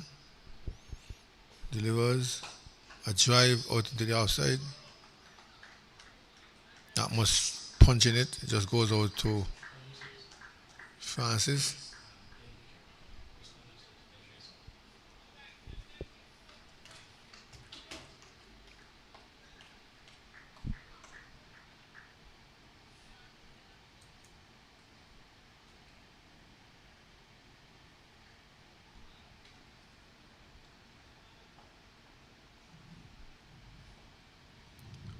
James and Cornwall waits for edge. It's not coming, it's cut way down to 3rd man. Over the boundary ropes now. 4 more runs to Burton. Yes, a good shot there by the young man. Cutting it, the back of the point, down to the boundary for 4. So, yeah. He is capitalizing on Lucius' delivery, too short. And offering the cut shot to Burton, who obliged. But I don't think the bowler would be too unhappy with that, with 2 slips in place, perhaps looking to take the outside edge. And the deep backward point. Here he comes and trying again. Pittman into the onside this time, turn, but no boundary this time.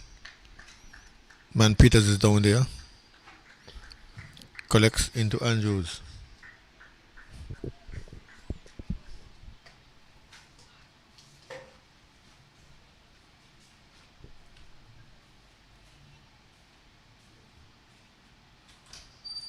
See Francis loosening up.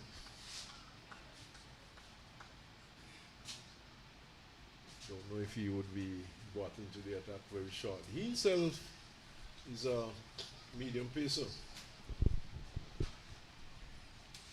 This time it's Richardson to face Pittman. He's driving out to mid-off. No chance of when the ball going too quickly. So another over comes to an end. And Peters will continue, but the two batsmen out there for Anguilla, they're looking to play their shots. They are not going into their shell, of course. The target is not a very huge one.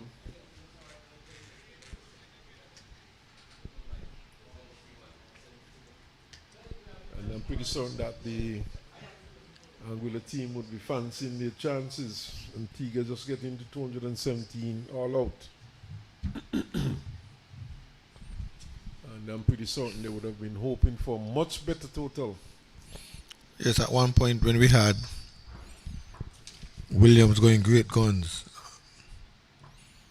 we thought they would get to 300, but here's a shorter one going down over the batsman's shoulder of his bat, going into the keeper, Andrew, prompting Kishan to call a parliamentary discussion. Maybe just a little admonishment. Didn't go pitch for a long talk, but the one rose appreciably, and there was Dean Button floating with it. Got away. Peters once again, 23 for 1. Button to face. Beaten outside the half stump. Three slips in place, of course. And the batsmen, they have been flirting with danger just outside that off stump, and I would not be too surprised if one does not take the edge and go to one of those three slips in place. But this is what the Antiguan bowlers, in Peters in particular, this is what he's aiming for. To take that edge and go to one of those three slips or the keeper. But this time it's forward defensive.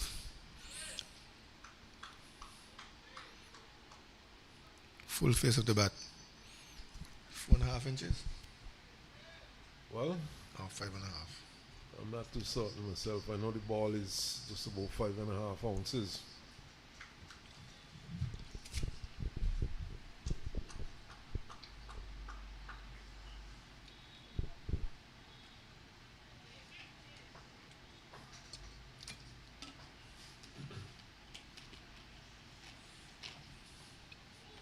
This one Button is in control, not floating with this time, letting it go.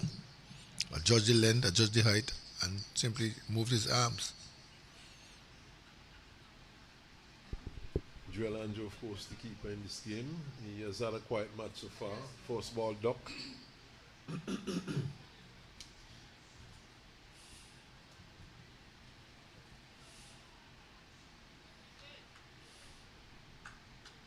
Bukaram, the man who picked him up. Man who picked up the wickets. He had 4 and could have gotten 5. Foul shot induced by Peters. Button getting away with it this time.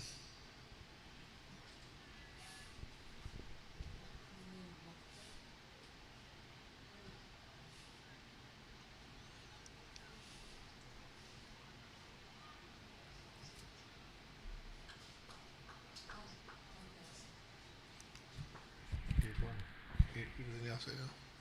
3, 6, 7, 8.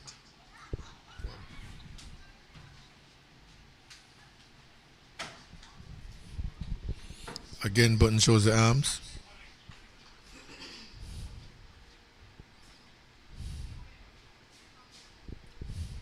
So we have had 6 overs, 23 runs on the board. Button is 10. And Richardson is 4. And as I pointed out just now, Al, virtually all the fieldsmen on the offside for Peters bowling to Burton, just the fine leg back on the boundary. And how often do you see this in cricket? You have just one fielder on the onside.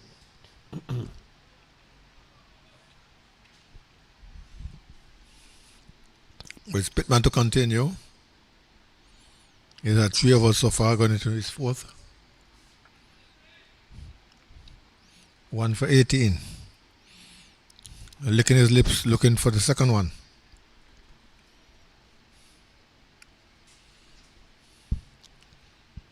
Richardson is the batsman. Pittman kicking away his hand, allowing that one to go through.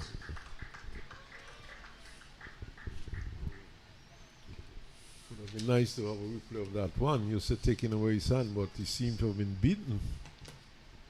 And that bat was removed rather after the ball seemed to have gone past him. Really fooled me. But he seemed to be genuinely beaten by a good one from Pittman. Here's Pittman again. On drive, straight to the man at mid-on. No one. Not so much of a drive, more of a push. Yes, you're correct. It was more of a defensive push as opposed to a drive.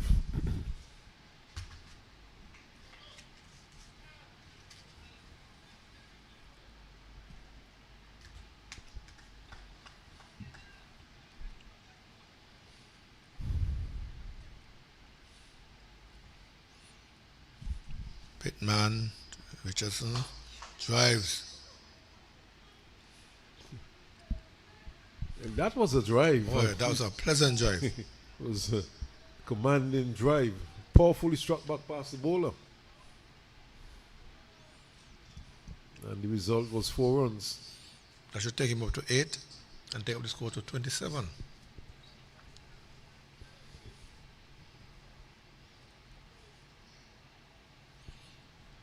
They've begun the countdown below 200 for victory. About 193 left. You need a few more of those. That shot has forced Mr. Pittman to change his. He's coming over around the wicket now to the left-hander.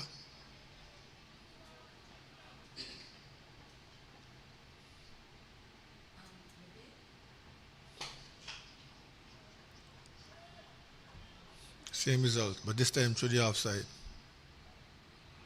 4 runs.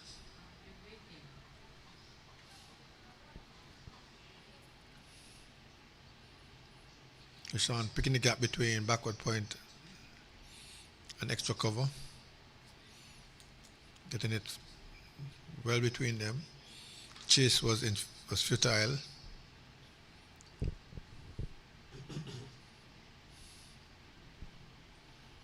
$31 for 1 now.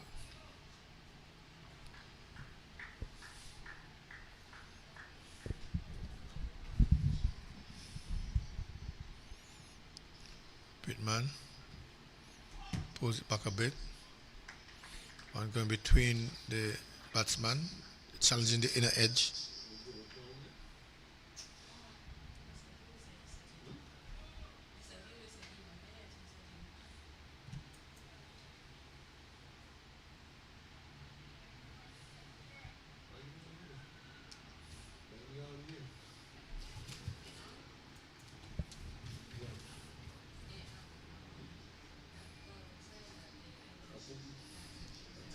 Here comes Pittman. Kishan, Richardson ready. Watch that one outside off stump. For sure that the one didn't beat him. There's no debate on that one. He looked at what one, adjudged that he wasn't threatening him or the stump, and just allowed it to go to Andrew.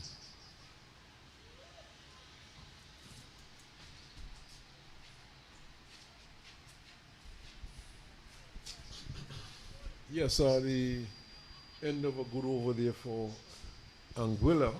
We saw a couple of boundaries being struck by Richardson.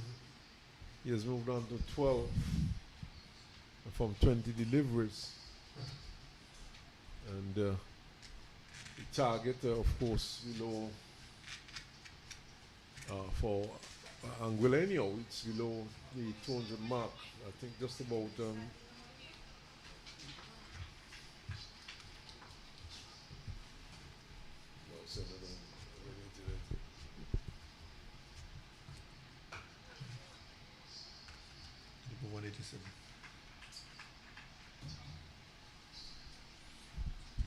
I was whispering that Anguilla needs just about 187 for victory. They have 9 wickets intact, these 2, plus a few more in the shed.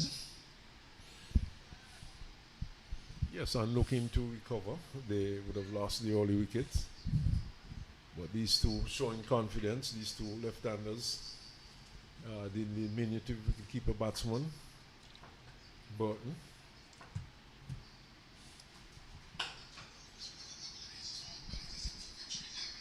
He's small, Al, but he seems to pack a punch. Well, he punched that one through the offside, but couldn't get past. Fielder there. Williams scoring 68 and now saving some runs. Looked like he's injured himself. He's alright. He's giving it a good rub.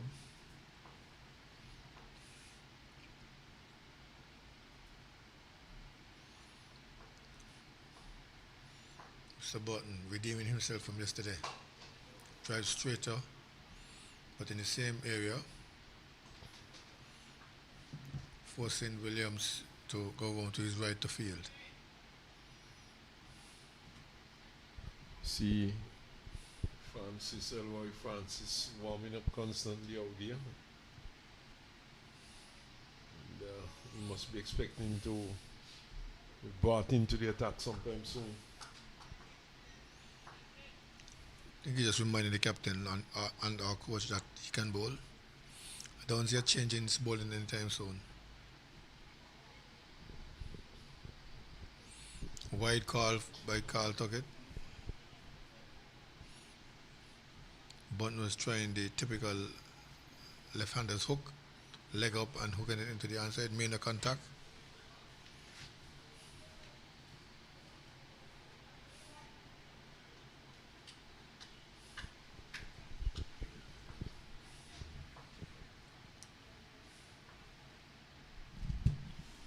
We have Peters bowling to Burton, trying to stab it. That one beat him.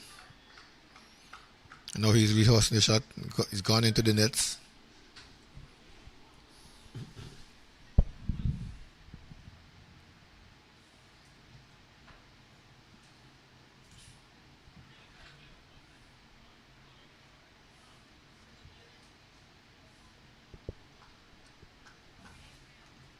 Antigua and Barbuda, they would have quite a few spin options.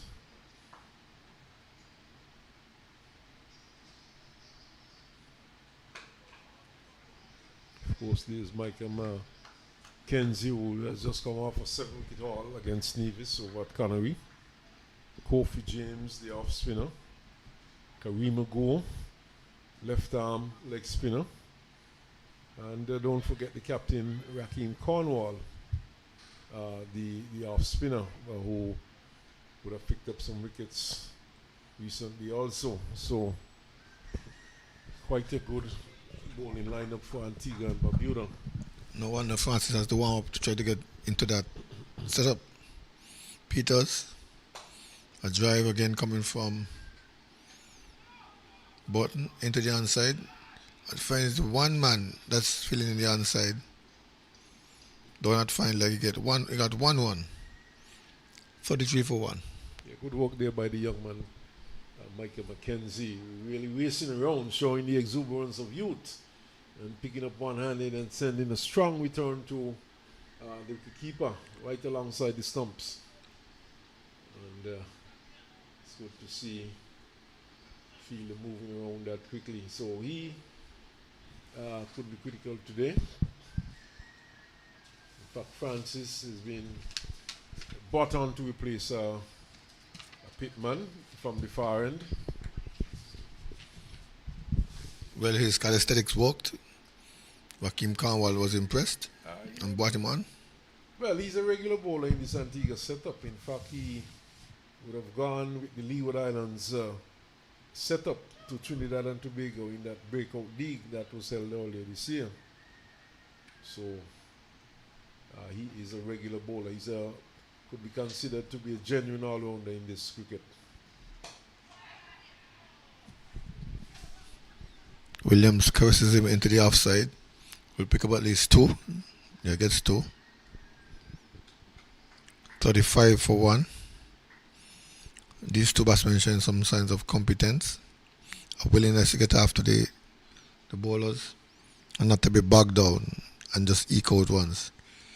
but they're forcing the field to be moved now. Here we have Kofi James disappearing from second slip into the extra cover area, trying to plug that gap that Williams and Richardson have been using to great effect. They've gotten 6 runs through there so far. Again he goes, but this time the man is in the way. It's a much better shot this time. The previous shot was airborne, but the results were better. He got it in the gap and he picked up 2 runs. This time he played it straight to Kofi James, who fielded well, and there was no run.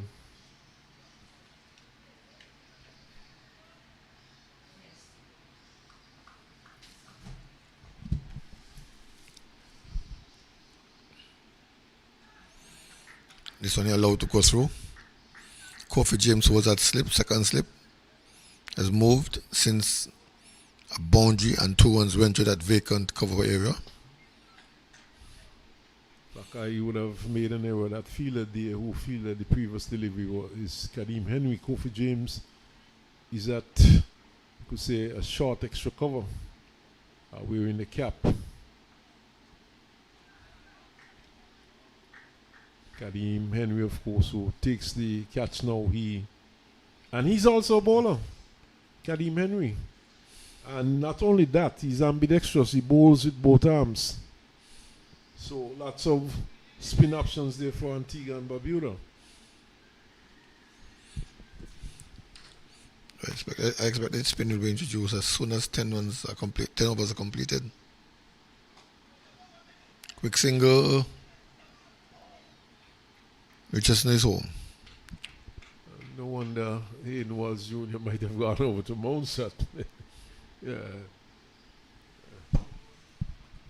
So much options for Antigua and Barbuda. His place might have been, threat. But he's wreaking havoc down there in St. Paul's. He's picked up 3 so far, 3 for 21.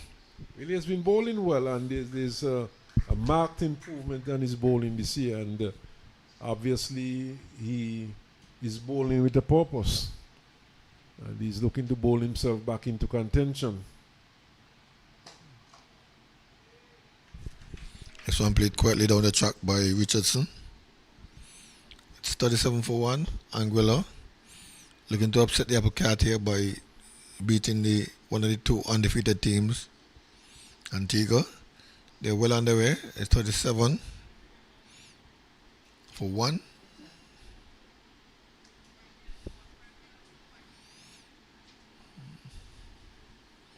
Francis.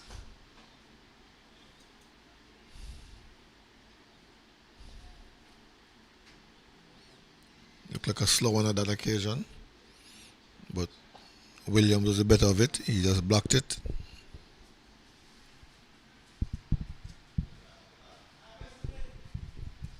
Yeah, so 37 for 1. We have had 9 overs completed. The Anguilla team going at just over 4 runs for over. And in fact, they're going at 4.11 runs for over. And Peters will continue from the media center end.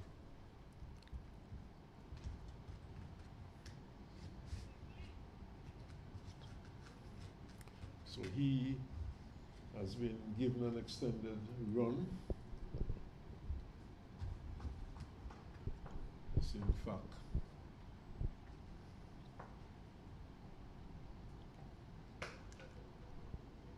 Pushed into the offside, no run.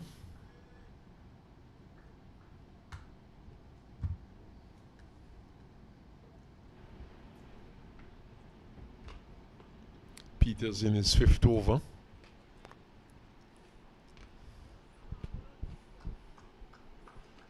Has not picked up the wicket as yet. The lone wicket taker, Pittman, out of the attack. He would have bowled some 4 overs.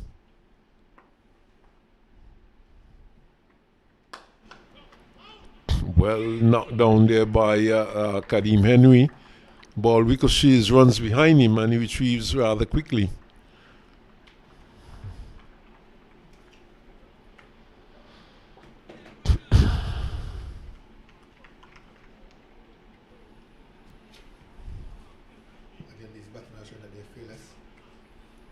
frustrated of the strong Antigua attack that I just speak of. They're going for their shot. That one was struck firmly. Number 97, Kadim Henry, was able to throw himself on it, giving up a little pain to get to in order to gain. Save 3 runs possibly. Ooh, this one goes to him. Taken behind by young Joel Andrew.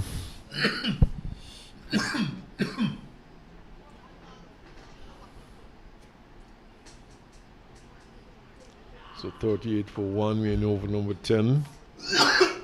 First power play coming to an end. Bit of an overcast, slight overcast. And for most parts today we have had cloud cover. Short and bold. Seem to have played it onto the stumps. And he's on his way. So Richardson goes bold, Peters. Probably a bit too close for him for the type of shot he was looking to play into the offside. Probably a cut shot, and succeeded in dragging it back onto the stumps. And he's on his way. Well, Cornwall persisted with Peters, thinking that Peters was very likely to bite the edge of one of these two left-handed batsmen. Instead, it was the one that came back in slightly that Richardson misjudged.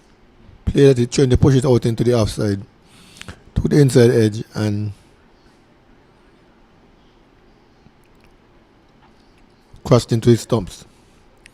Second wicket to fall for Anguilla. 38 for 2. Antigua striking back. So Oliver Walker goes out to partner Burton.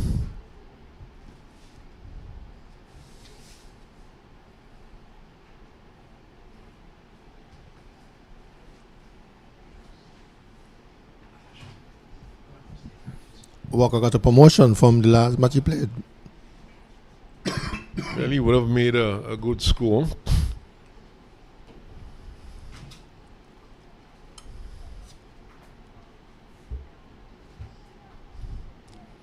And of course,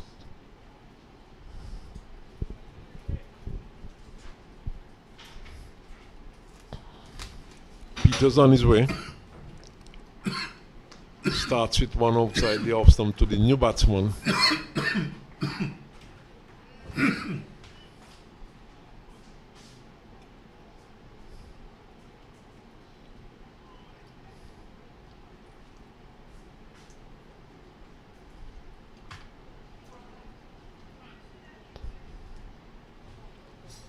Two of the most senior players for Antigua in the slip cordon.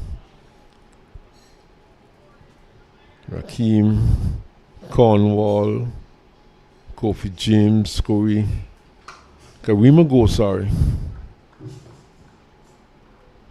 Walker is defending, drops it in front of him, the over comes to an end, and the end of that over, Anguilla going after 218 for victory. They are 38 for 2. A successful over to Peters, who had an 8-1 field, trying to play out the edge of the batsman. They were aiming for the outside edge. He got the wicket from the inside edge back onto the stumps. So the end of the first power play being signalled.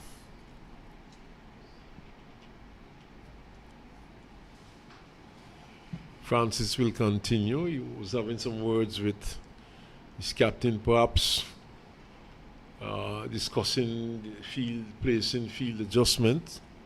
Francis about to deliver his second over. No slip now, with the offers made by Burton. They've straightened that offside cordon. I will continue to tease him outside that off stump. That seemed to be an area of strength for young Burton. Well, an area of strength, it sometimes could could be a downfall to your weakness. But I would have thought that they could have persisted a bit more with a slip, at least one slip.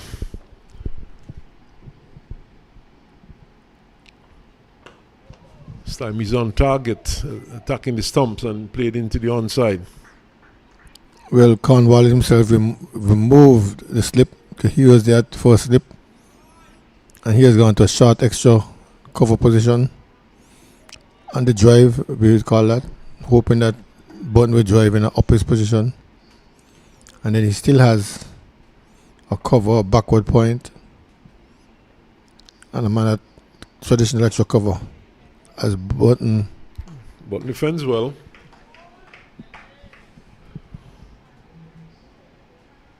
I think the Button seems to favor the short deliveries. He seems to favor the cut shot. He's a small man, and history would tell you that diminutive batsmen, they tend to cut a lot.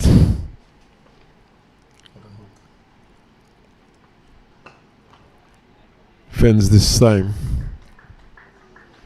I think the interest though would peak when the spin bowlers, especially young Micah McKenzie, when they come into the attack, and I'm pretty certain Cornwall is going to pose some problems here for the Anguillan batsmen. So how well they play him, well, we'll just have to wait and see.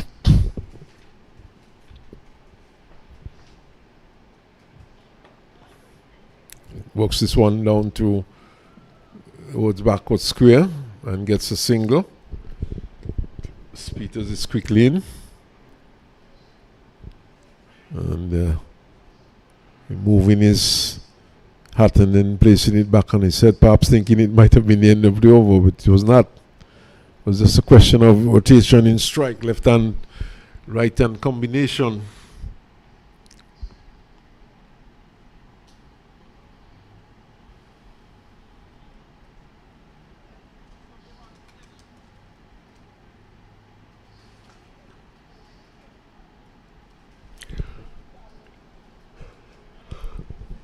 It has been a hot day.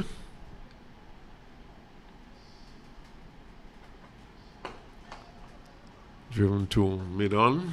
Can't get past the fielder. Williams is there. He fields. Over comes to an end. And once more, Peters can remove his hat because it's the end of the over. And he seems eager to go. Again, this is his sixth over coming up, so he has done well for a fast bowler. Well, he has picked up the wicket in his last over, so that must have energized him.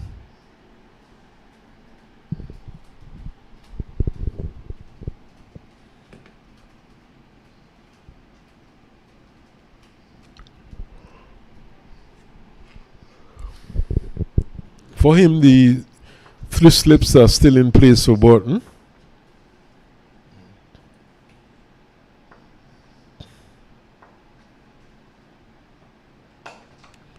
And Burton is playing an aggressive shot into the onside. The bowler is chasing after it.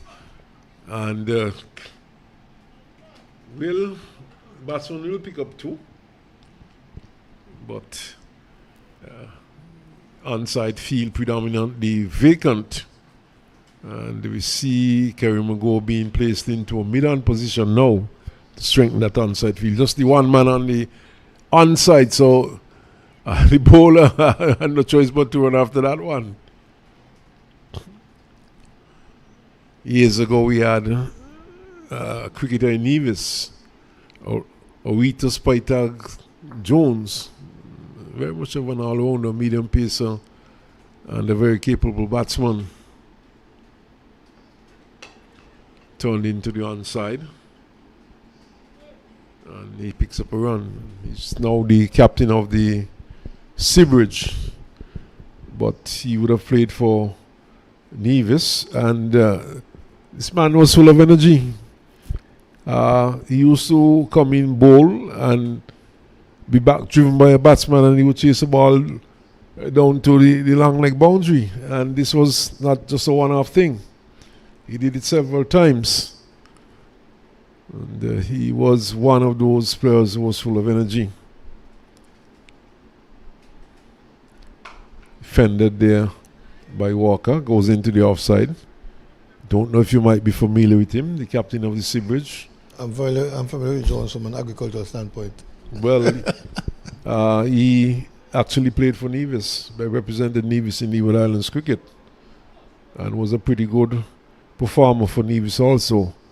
A medium pacer who swung the ball well and contributed well with the bat also. I don't know much of his exploits in cricket, but I know he's a prolific pig producer. Yes, he is. Pork But producer. he was a very good cricketer for Nevis also. Back in the probably the early 70s, thereabout, he would have played with people like Harold Walters, Theodore Walters, those sort of guys at that time.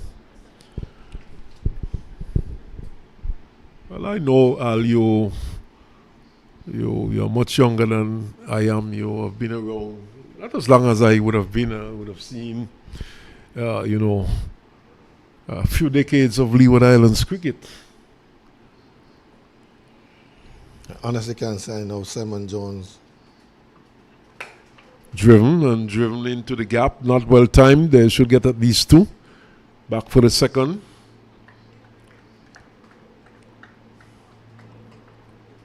Yes, he was a very good athlete also in school. Very good athlete. I think he was a long distance runner. Wheatus Pytax Jones. Pytax was his nickname.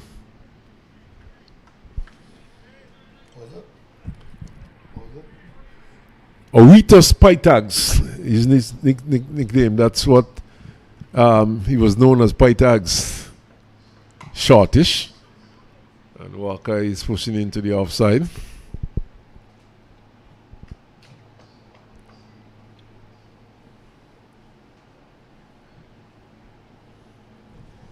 But speaking of energy, I know of a young man who played cricket with himself. Throw the ball into the air, take up the bat, hit it, run for it, and come back. Yeah, that's interesting. I can't call his name because it's true. And he can't tell me the quote for that. They say the truth is a defense. One Mesvin Isaac. Metwin, that's the doctor. Yes, he's in Canada now doing doctoral work.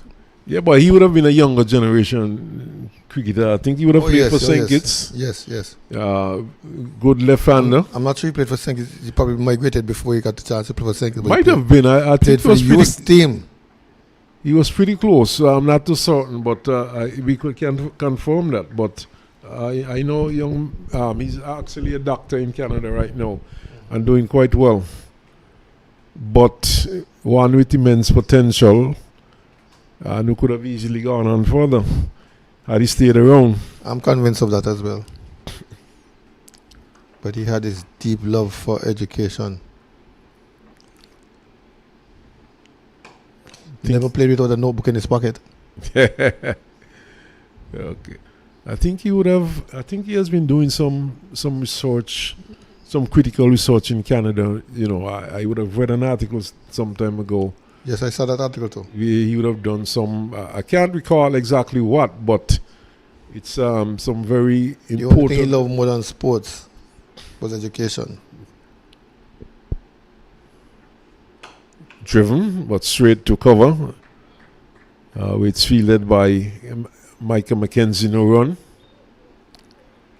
Yeah, so certainly talented cricketer. But as I said, the education took precedence, and he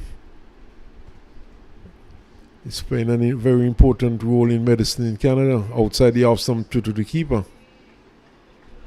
The story is well documented as well of him going to a netball game, had homework in trying to balance a chemical equation, and he did it on the netball court using a chalk stone while the game was going on.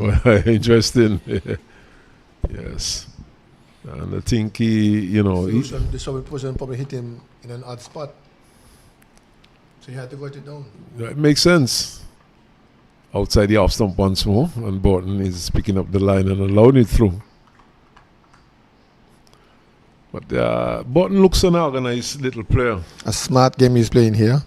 He realized that they've choked off his scoring areas, so he's just waiting until the ball comes to him, turns it into the onside and pick up his runs. But at the moment, Francis is not obliging. He's keeping that off stump line. How well Anguilla would handle the spin, we'll have to wait and see. That is the question. We've had the first power play already, so 13 overs gone, yeah. We just have to wait and see how well they handle the spin. But they are now 44 for 2. Burton is on 19. He's going at a strike rate of exactly 50. And the Walker is 2 from 7, so they're rather pedestrian at the moment. But the key thing is that they still have some wickets in hand, and they're looking to build a partnership here. And they bowled out Antigua within the 50 overs, and so they would have all of 50 overs to chase 218. Cried one rate 4.7. They're going at 3.38 at the moment. And here it is. We'll have our first sight of spin. It's Karima Go comes in from the media center end. And the first bit of spin for Antigua.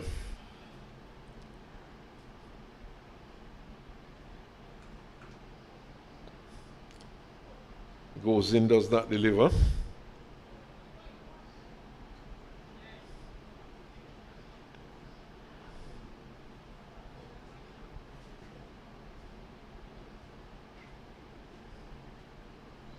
Takes him on the paddle out appeal. The finger goes up and he strikes with his very first delivery, having walked a leg before.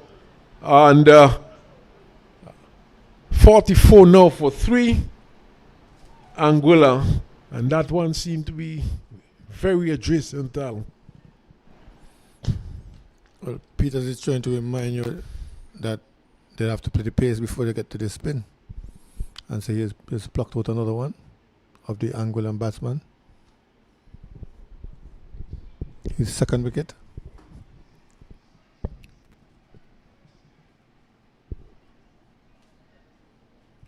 Peters' second wicket. 3 down. 2 going to Peters. No, it's a Karima who replaced Peters. Oh, Karima. Oh. And the introduction of spin, the first delivery of spin, the left arm Karima go. That one eluded me.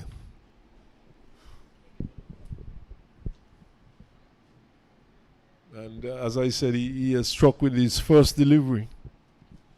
Well, the question remains, how well will they play the spin? Because I think there's a lot more spin to come. A lot more, and good spin too.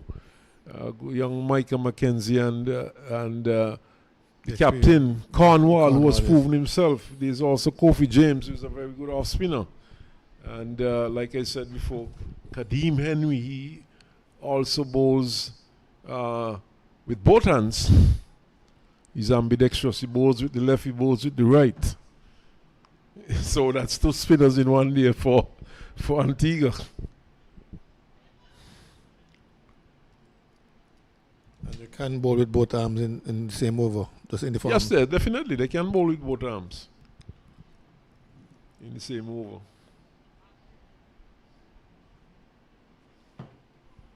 No rules against that as yet. So the new batsman. And it looks like the captain out there for Anguilla, Dimitri Adams. Bowls with his right hand and bats with his left.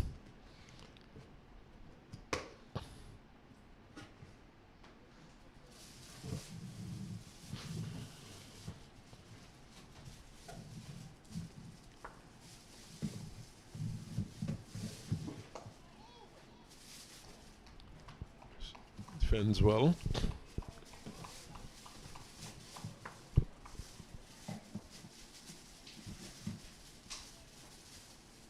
Oh, this one takes the outside edge, drops well in front of Cornwall, who's at first slip.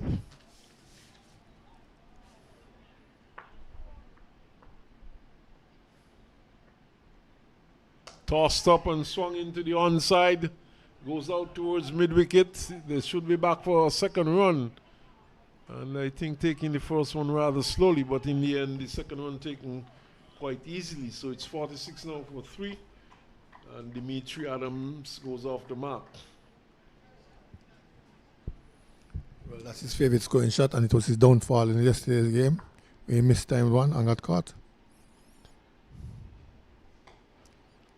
Well, over this one, though, plays it there to Francis at short extra cover.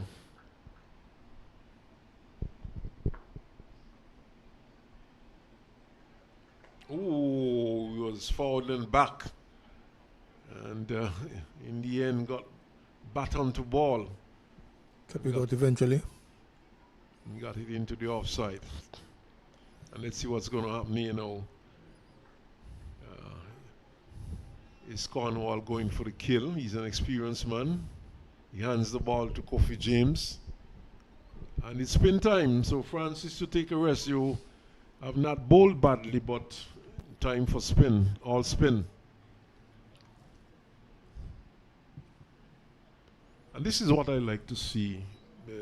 I like to see captains going for the jugular. You have a slight advantage or an advantage. You press home, not like yesterday where we saw Anguilla captain, for example.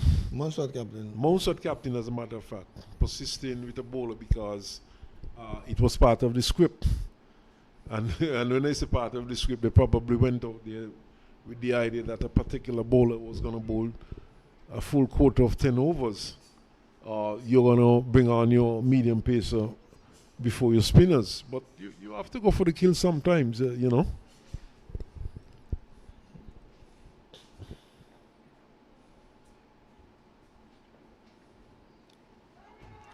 Attempted sweep by Burton. So it's spin time. And this is going to be the testing period for Anguilla. Burton draws the bat away rather suspiciously. Looks at the track, looks back at Joel Andrew.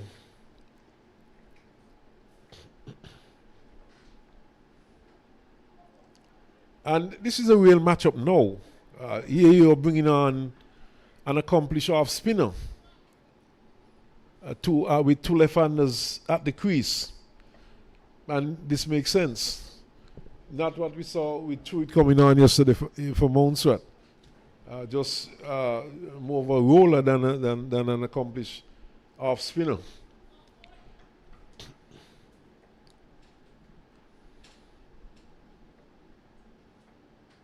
Outside the off stump, spinning further away. He's getting turned, and you see the difference, Al. He's getting a bit of bite. The pace is right. He's not bowling too quickly. He's not bowling too slowly. Forces him onto the back foot, quick single. And in the end, Adams is home. But a good probing over there from Kofi James, a good start. Just a single off the last delivery. A tight single as that. Certainly could have been a run out. And the water cat is being called on, or the drinks have been called on. And we'll take a drink also.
So the players are refreshed, we are refreshed.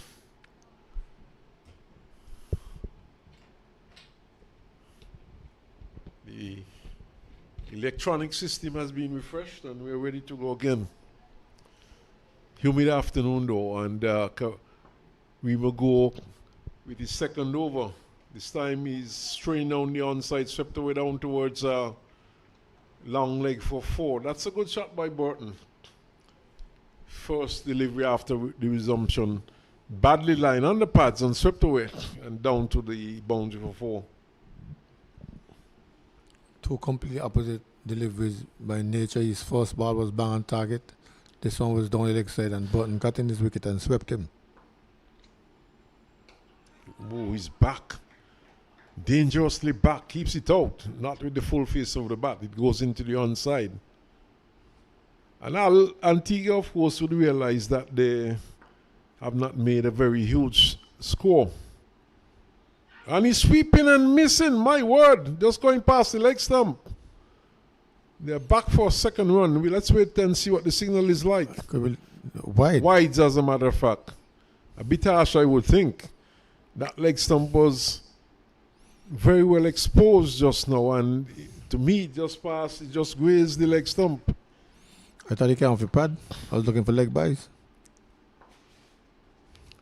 Forward this time, and gets it into the offside. I think if the batsman had remained in his position, the ball might have struck him on the pad.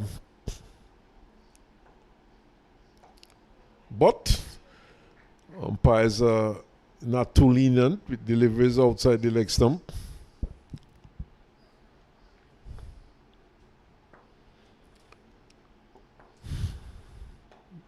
Forward is Burton. He's on 24. 24 from 47 deliveries. So he has been striking just at about a run rate of 50. He's sweeping, taking on the pad. Did he get back onto it? Let's wait and see. No. Leg by, but umpire took it, felt that that one might have been missing. But that looked pretty close. It was a good shout. Unfortunately, there is no review system in this Leeward competition. They certainly probably would have gone upstairs to review that one. But Tuggett, as I said, is in a better position than we are. So Kofi James will continue.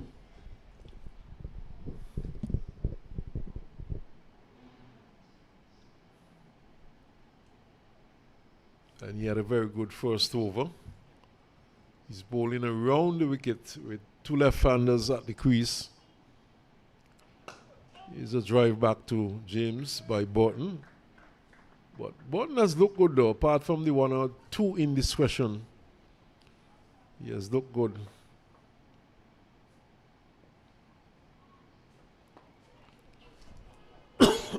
Angles this one into the offside.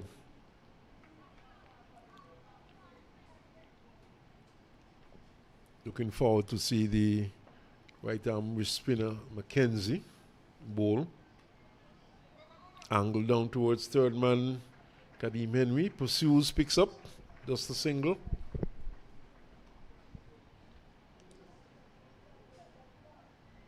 So it should be interesting now when the youngster comes into the attack. Wrist spinner. Could be loose at times. Still young, still learning his craft. But he seemed to have bamboozled Nevis yesterday over at Connery, where he picked up some 7 wickets. Captain Dimitri Adams comes in to strike now.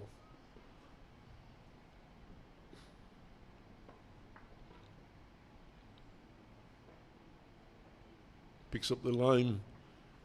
Bit of sachet in there from the captain. Couple of trigger movements across and back. Oh, gets a good one. That really jumped at him, spun past his bat, but he played it well. He dropped his wrist and allowed it through. Yes, James is bowling like an attacking bowler. quicker delivery outside the off stump, no shot played, the over comes to an end. That's a very quick over. That over Again, kneeling just 1-1. That over went by in quick time. 56 for 3. Adams 2 from 8. And the Burton 25 from 53.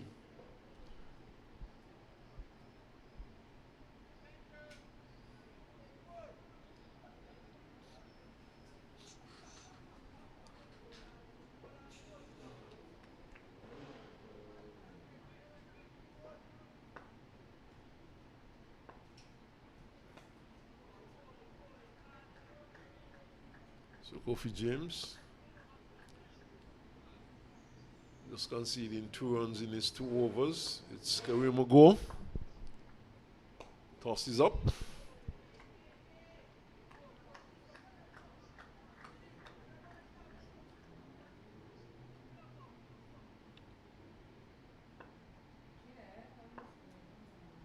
Sweeps. The appeal goes up. A wide signal.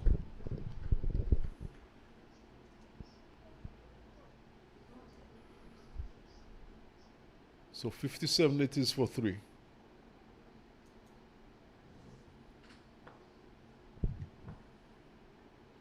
Edges goes past Cornwall, who was late going down.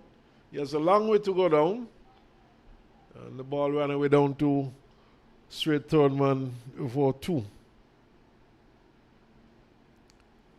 Quiet run rate still below 5, 4.93. Current rate 3.37. Now, in fact, it's 4.89.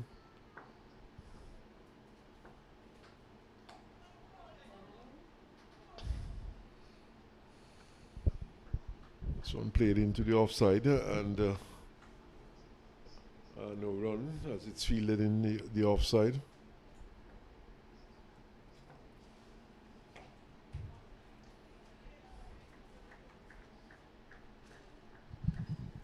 I don't think either team are thinking about one way.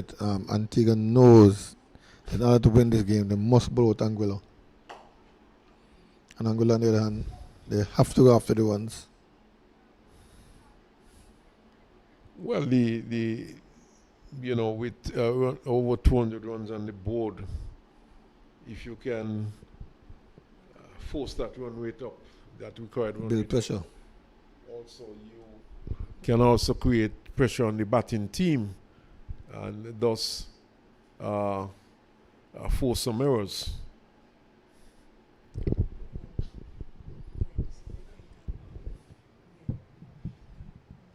Situation 59 for 3, 18 overs bowled, 32 remaining, and I suspect we'll get 32 overs of spin. Here is one of them, Kofi James. Covering up his Dean Burton. Just blocks it.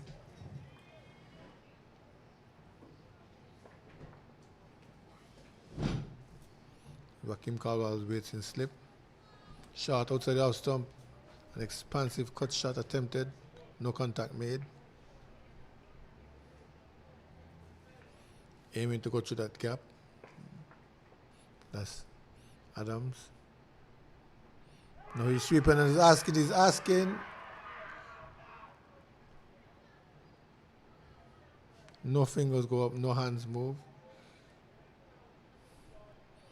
Umpire from St. Martin, Mr. Randolph, remains unmoved, even though the shot was very confident. A very confident shot on that occasion, as Adams was swinging his wicket, caught in front, but the ball may have been going down. He spanks it through the outside this time. He's going to get runs. Going to get at least 1, 2, as the ball comes in now. 61 for 3. Dimitri Adam goes on to 4.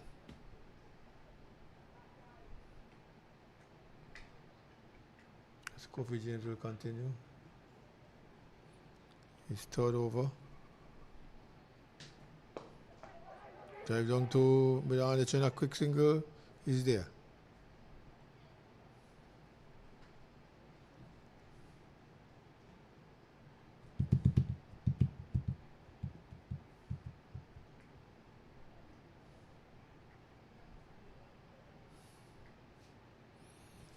Meanwhile, the run rate is climbing. It's now 5.1 required per over. As James Bernard is keeping them quiet. 3 overs for 5 runs. No wickets.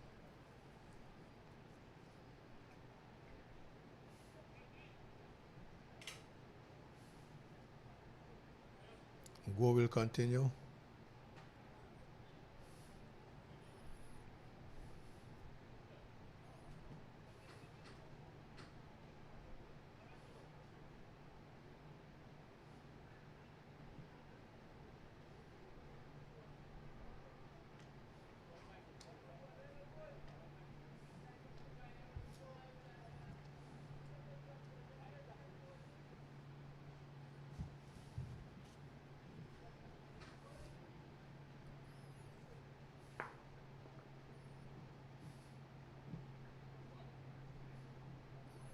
Turning to the onside, they're looking for 1, looking for 2, but the batsman slipped.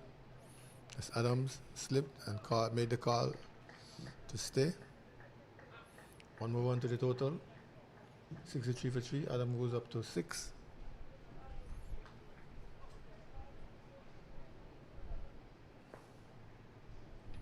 Here is go to Button. Button is back. Turn it back down the pitch.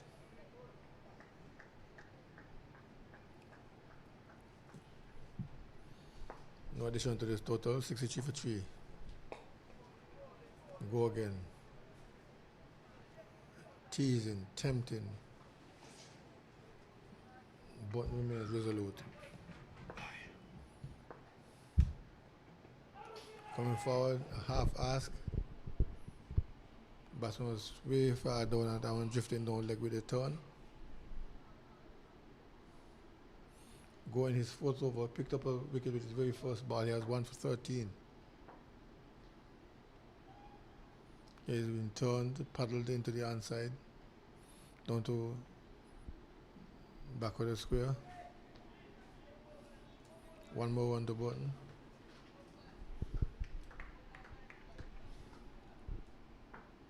He's on to 27 from 63 balls.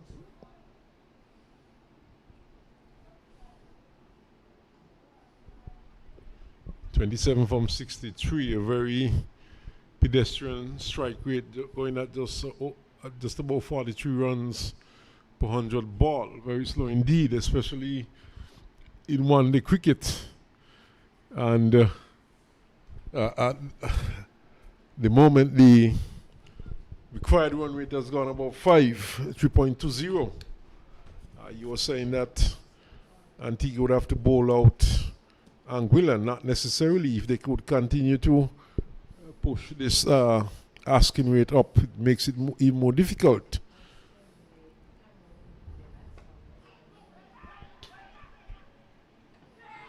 They're asking. No, says Carl Tuckett. For 1 out. Batsman seem to have been well home.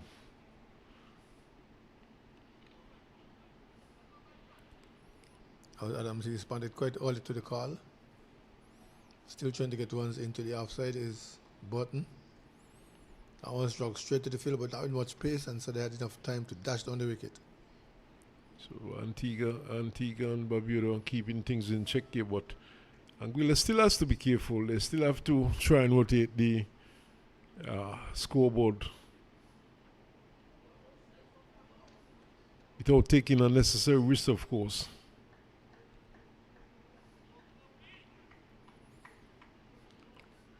Play resumed after that near 1 out. Carl Tuckett with his construction company. He paid the stumps. Here we've seen a bang into the outside. Adams doesn't move, indicating that one will go into the boundary now. In fact, it's all the way over the boundary, inside out shot, over the boundary, 6. No, he's changing his decision. It's 4. I thought that one dropped well inside the boundary. But a good shot nevertheless, and this is what is required at this point. Banged over extra cover, 1 bounce over the boundary. Oh, he's getting bounce and turn. But not threatening the batsman at the moment. None for 10. Faster. Pushed into the offside. No one. Field placing has been very good for Antigua and Barbuda, and the bowlers they have been bowling to the field, and it's been difficult for the batsmen to penetrate the field. This one is slapped through the gap this time, and against his stance is going 4 runs. Not a good shot, Al. And finding the gap, just rocking back onto the back foot and just playing it between mid-off and extra cover. And down to the boundary for 4. Very good shot indeed. Well, Kofi James started out well, but now he's been punished a bit. 14 runs from his 4 overs. Well, in fact, he would have got just this last over, which you could say was a bad one. We had 2 boundaries in that particular over. 2 boundaries are 8 runs. A sweep from Burton again. You know, somehow I feel that sweep shot is going to get him into trouble. But he has been able to get bat onto balls so far and has gotten away with it.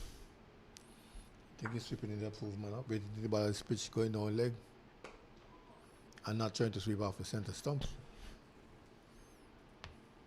Once he judged that properly, then he should be safe.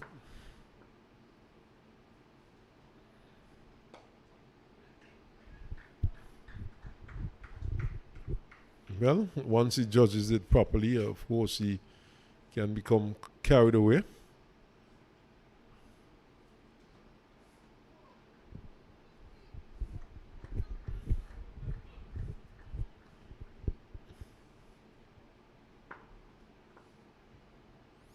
Go.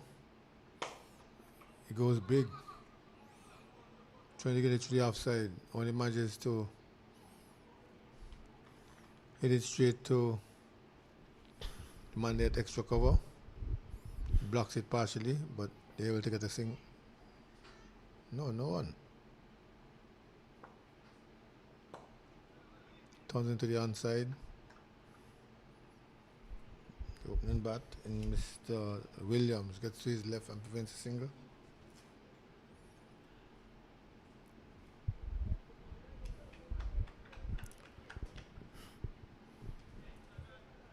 So Karimago started well. We see a bowling change from the far end. And this could be a testing moment here for the Anguillan batsman. And with Rakeem Cornwall coming into the attack. Anguilla does 75 for 3 from 22 overs. Oh, this time it's Cornwall, the offspring of Cornwall.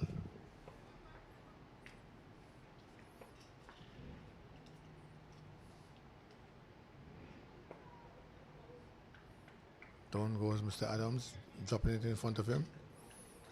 He rolls to backward point.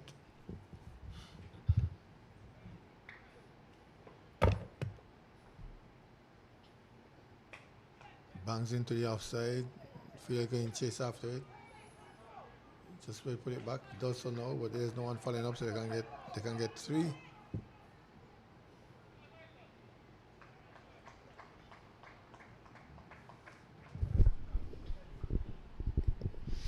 These two, they are running aggressively between the wickets and they're looking for every run.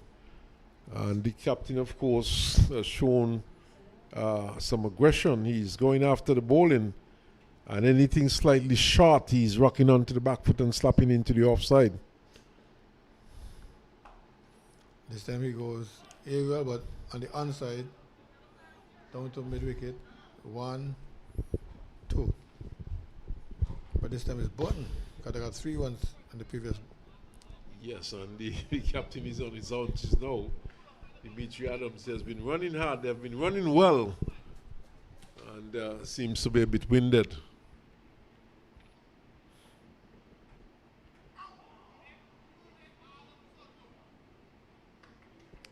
But they have started well against Cornwall. They have picked up runs, 5 runs so far.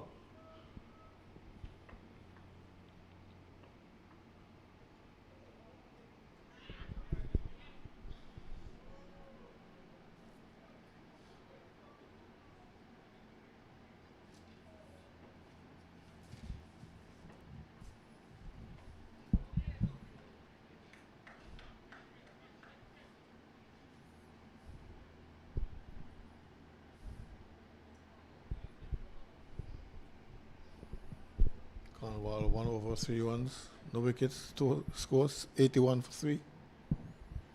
In fact, 1 over for 5 runs. 3 and a 2. But of course, that's only his first over. And we have seen Kofi James extracting a bit of bounce from that end. And Cornwall, who is an even taller man, could very well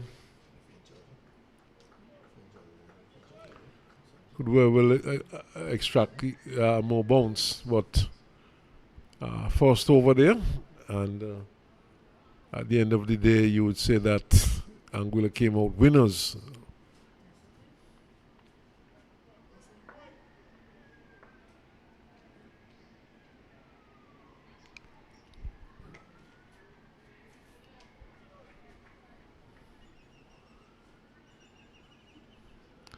So go continues.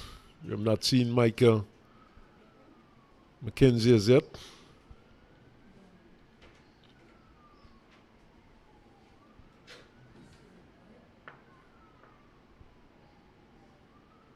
Driven into the offside.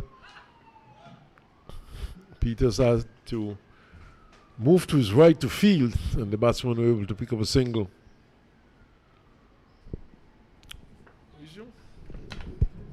There's a goal. Paddle around the corner, he'll get runs, at least 1, looking for 2. Quick turn, half in the wicket, and Adam sends him back. A good decision in the end to send him back, because that throw was right among the stumps coming from the young man, Mackenzie. 1 more 1 to the total. 82 for 3. Go. Adam goes through the offside. Gets 4. So the captain, Dimitri Adams, continued to show signs of aggression. He's an aggressive batsman by nature.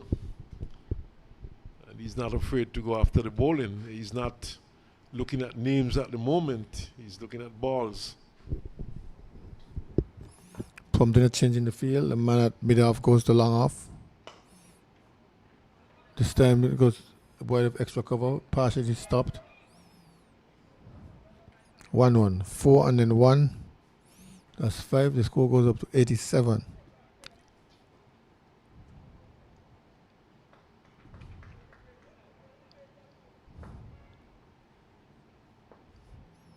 Go. Button turning into the onside. Wait, is the call?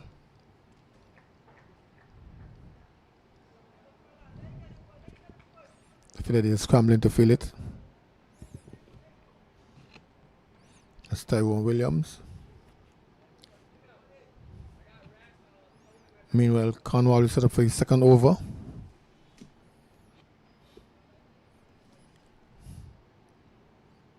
And with spinners on from both ends. Adams choosing to go capless, helmetless, and grab the sip of water. He's on 18 good ones. He had a smart, spanking cover drive just a while ago.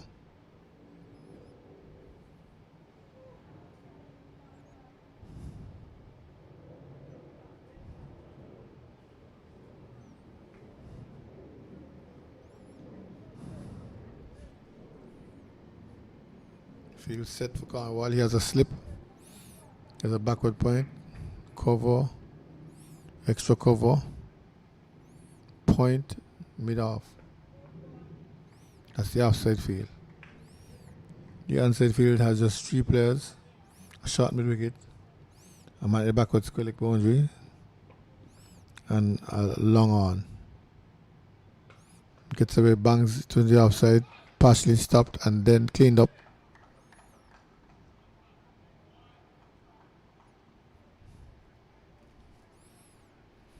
He's hoping to penetrate that cordon there that Cornwall has every time he drops shot. This one is bounce and turn. He allows it to go through.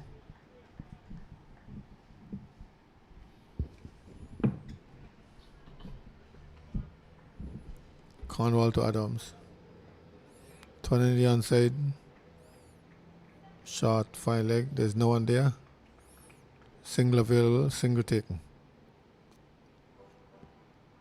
87 for 3.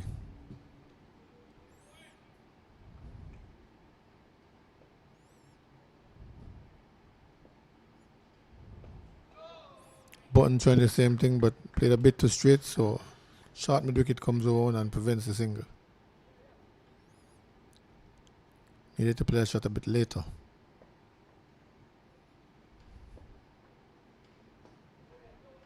This time the data for a single as the ball goes past short extra cover. Short mid wicket, sorry.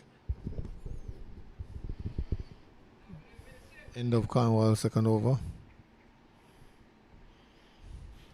And you see, all this is where I keep saying that this matchup is more of a myth than anything else. Here you have two left-handers at the crease, and they've come up against two accomplished off spinners, and they've played them quite comfortably so far, and not posing any threat to any of them.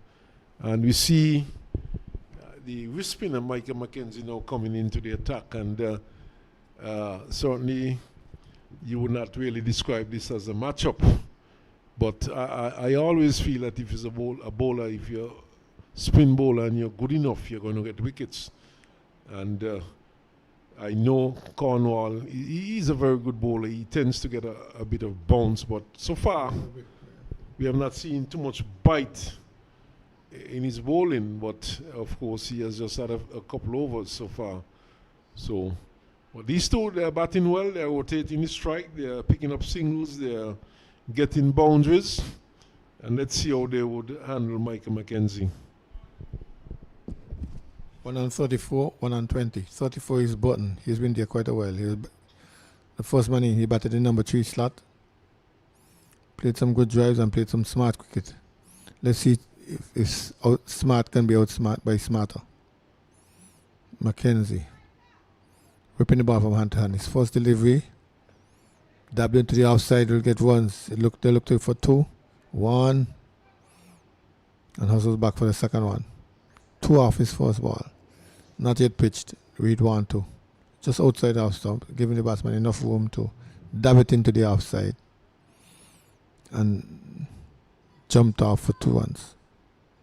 91 for 3. First landmark in sight.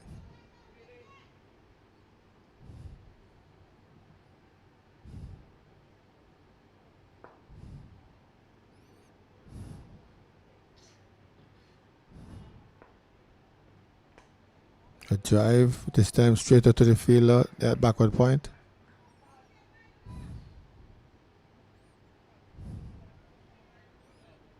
Pumped in a conversation from Joel Andrew. What do you think that Andrew picked up that Michael should? Well, obviously Andrew would have spotted something. He knows these two, they are youth players. Mackenzie, they would have played a lot of cricket together. So, and there might be something he knows about Burton also. Burton seems to be one in the youth bracket also. He's gone out to the backward point boundary area. It will fall short. The thick grass still out there. The fielder overhauls it. They get 2. I'm pretty certain he did not tell him to bowl a full pitch delivery though. Huh? I'm pretty certain he did not tell Mackenzie to bowl a full pitch delivery. And he overpitched that time. Burton is batting quite well, although he's a bit slow.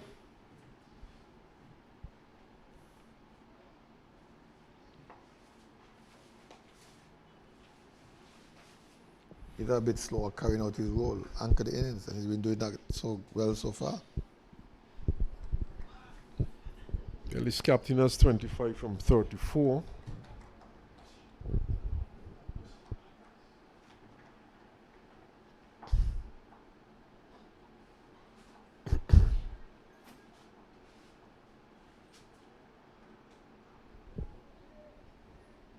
They're all going to the boundary. He did him. 6 runs. Charged him, and then rock back and pull him back to the square for the maximum 6. poor delivery, and he has a tendency to be a bit loose at times. He's a young man, but when he pitches well, he can pose some problems to the batsman.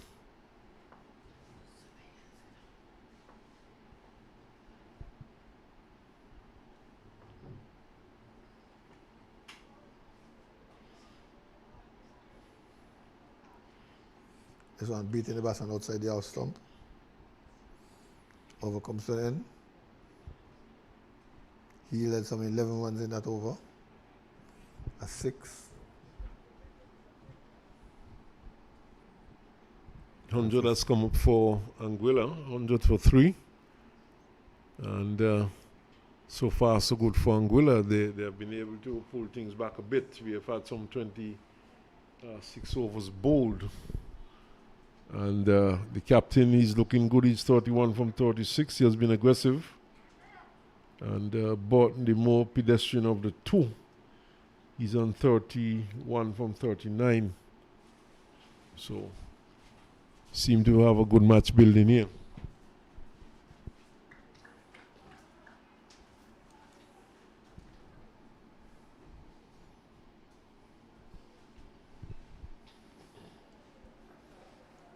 Means 118 runs to win from the remaining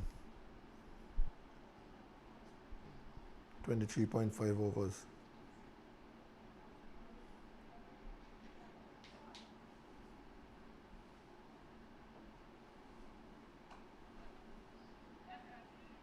Misfield after a cut shot allows a single. Karima go over house persons. One of the better fieldsmen in the Antiguan side. Here is Adams, batting on a bucket cap. Looking to sweep, gets it too. The ball will not run away into the boundary. Fielder overhauls it, he gets 2 more runs. Good shot though. And he continues to be aggressive. The captain, Dimitri Adams, is a busy player out there. And here is for defensive.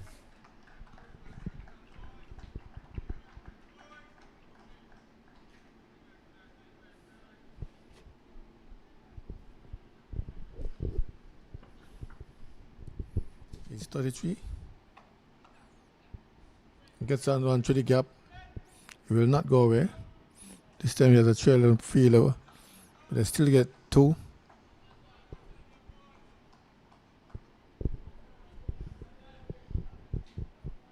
Adams continues to be aggressive. Sense though that he's gonna getting a bit tired. He has been doing a lot of running.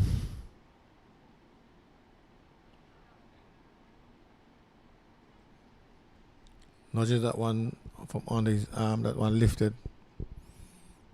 from a spinner, and he gets it down to the short fine leg area. It's a single. So Cornwall not really troubling any of these batsmen. And they have been able to rotate the strike, and they've kept the scoreboard moving along. And as a matter of fact, they brought the asking rate below 5. At one point it had gone over 5 runs per over, but it's below 5 now, just about 4.87 runs required per over. And not a difficult task by any means.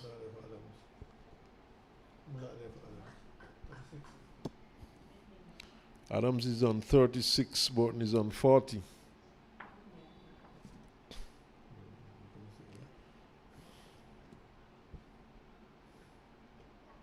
Oh, well, we see Adams is taunting Mackenzie, taunting the youngster. A lot of movement, obvious movement before he bowls. Forward, back. Trying to get him to come offline. He did it and got a 6 off him because Mackenzie thought Adams was coming after him and dropped it short.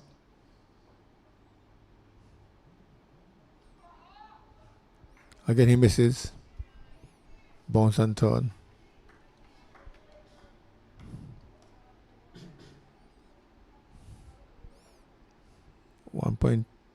1.2 overs so far.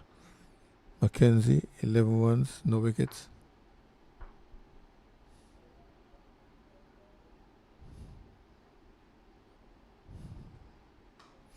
This time he makes connection, but straight to the fielder, no runs.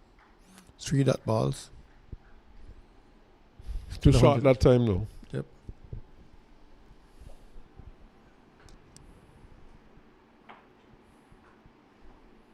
That's 36 on 43. Let's make that 36 on 44 as he blocks Mackenzie. 4 dot balls. Mini victory for the young man.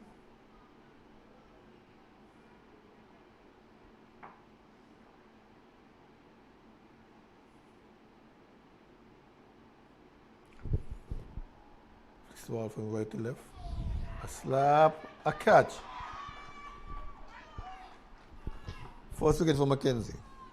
In his second over, and this has been a much better over. That one seemed to have gotten bigger, bounced a bit more, and surprised Adams, and he got it high up on the bat. The ball just lobbed to the gully region or short third man region for an easy catch.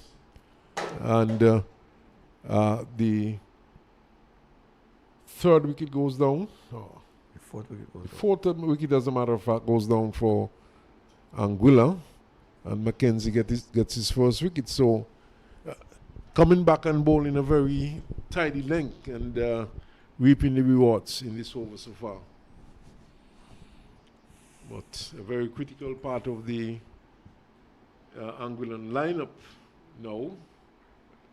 Jamal Hamilton goes to the crease. He has not had much run so far in this year's tournament. In fact, he has failed to reach double figures in any of the matches he has played so far. But we know he's very capable. If ever they need him to get double figures and more, at a time like this, they're still somewhere off. 112 runs off.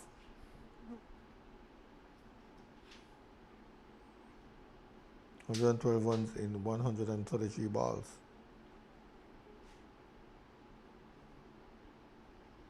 Rate hovering around 5.09.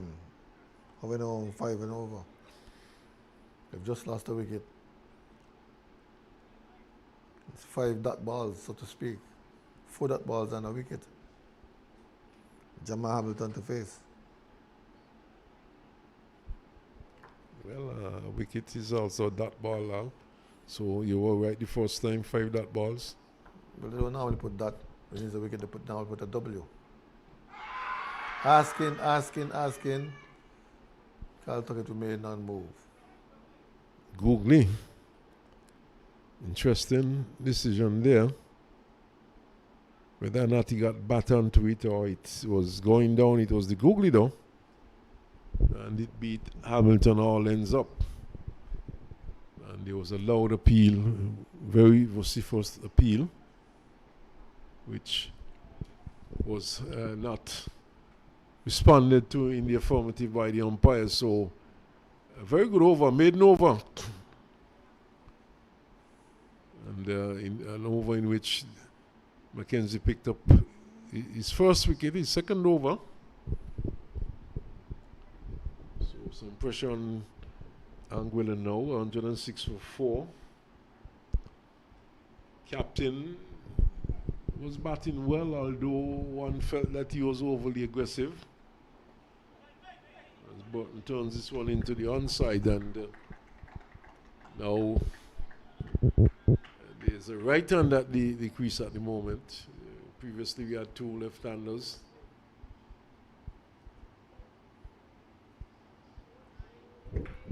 So he picks up the line over the delivery outside the off stump.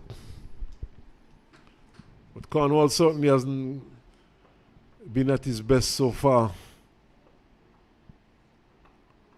Yes, he doesn't look threatening at all.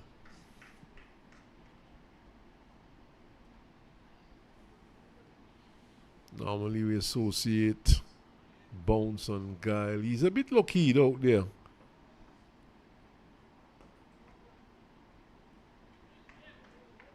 One gets the impression he's just putting it there or thereabout.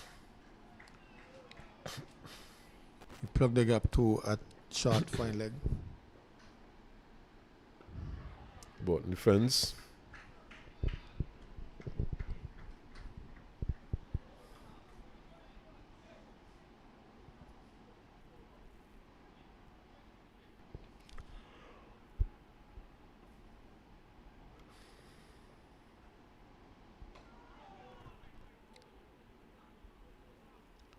End of the over though, a maiden over from Cornwall, so tightening up things a bit.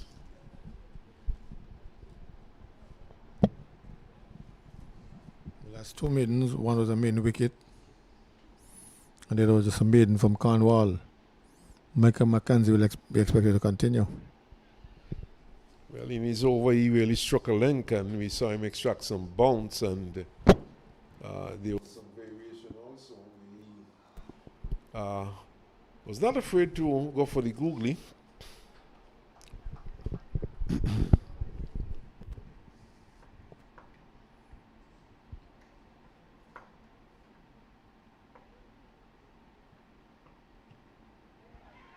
Hamilton gets his first run as he plays it into the onside. That's a certain as all pad. In fact, he does not.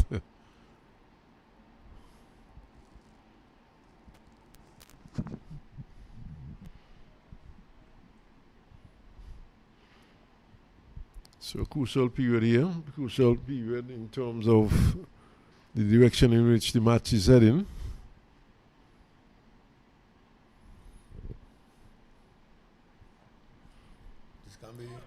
This can be seeing the last recognized pair that could really chase down 100 and something runs in the equivalent of balls for Anguilla. So it's a make or break period for them. And Button has to be careful here. We saw one surprising the captain Dimitri Adams and bouncing a bit, but Button likes to sweep. He could easily top edge. Yes, he's drawing away in confusion, but in the end they get the single quite easily. Of course, the wicket-keeping fraternity out there.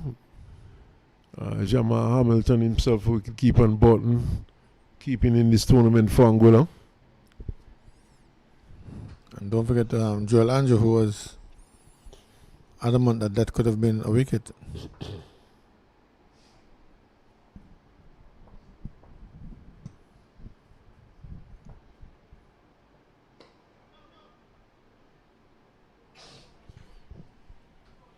Anguilla cannot afford to lose Hamilton at this stage. And they'll be hoping that he stays around for quite some time if they're going to get anywhere near close to this target.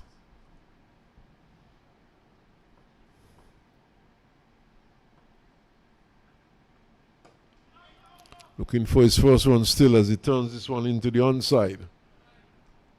Finds Pacer Williams. Well, not Pacer Williams, but the son of Pacer Williams, Junior Williams.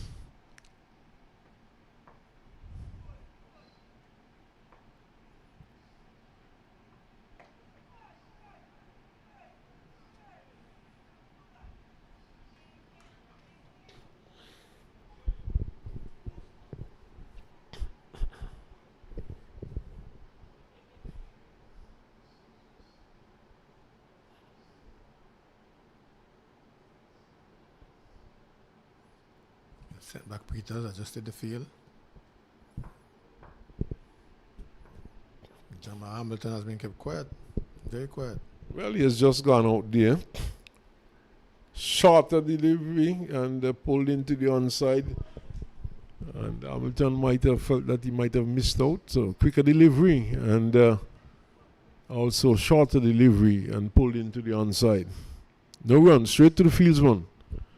So end of another over. 106 it is, 108 it is for 4. 30 overs gone.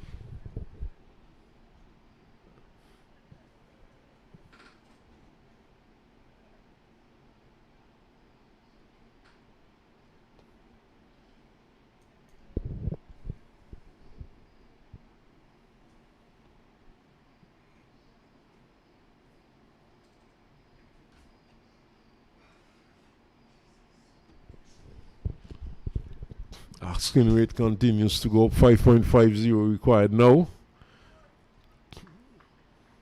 Anguilla still has to be careful here. He's sweeping, taking on the body.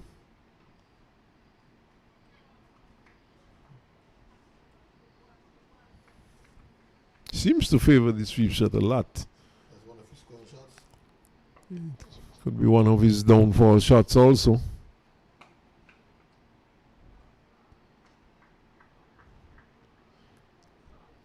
Antigua has been tightening the screws on these batsmen for Anguilla and perhaps looking to force them into fault shots.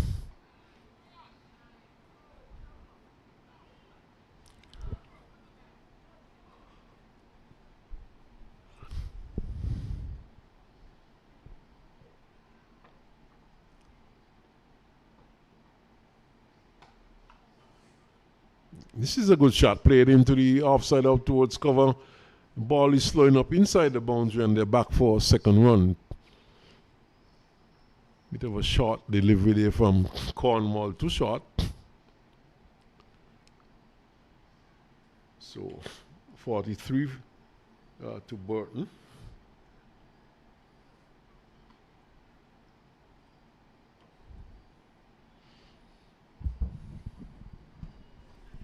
He's been there quite a while, but probably playing his role well. Anchor the innings. Or the batsman batter on you. 43 from 92.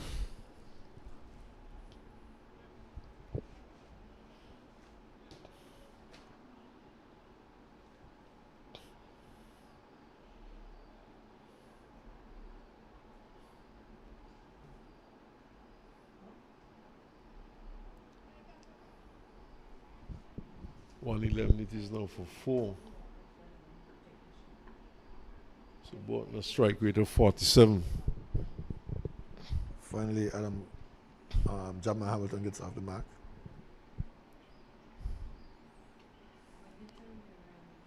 So the over comes to an end. It's 112 now for 4. We have had some 31 overs, another 19 overs left. And the required run rate 5.58.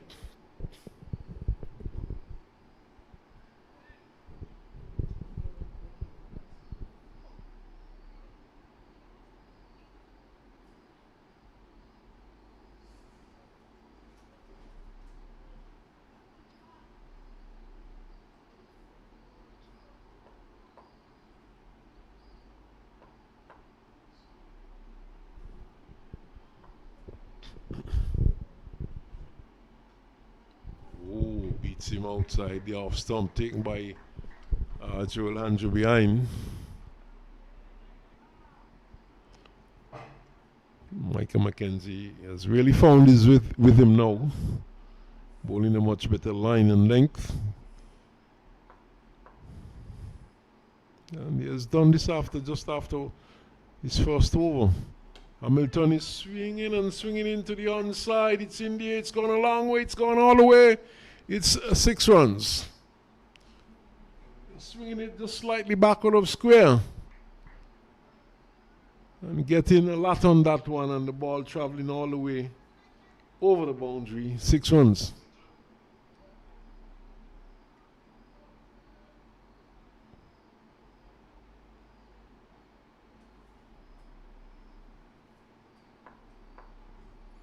Just 100 required now, 118 for 4.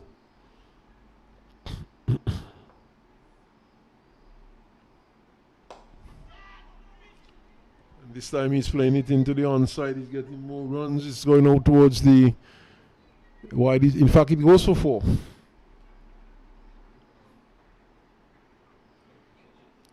So 6 followed by a 4, and Hamilton is opening up his arms.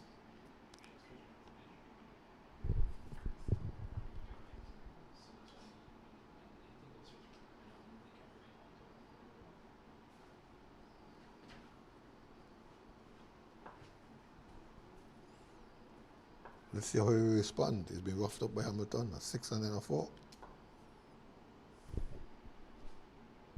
Oh. This time Hamilton is defending, gets it into the offside. But Hamilton seems to be intent on going after him. Cannot just let the bowlers dictate to you when you're chasing runs.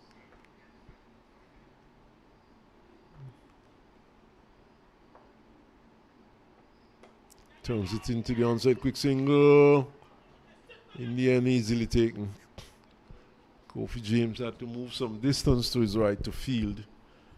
And Hamilton got home quite safely.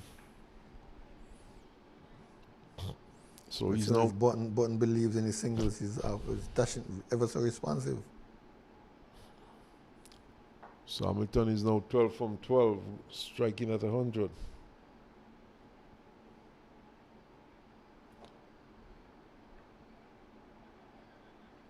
This time it goes down to backward point. Francis fields no run this time. End of the over.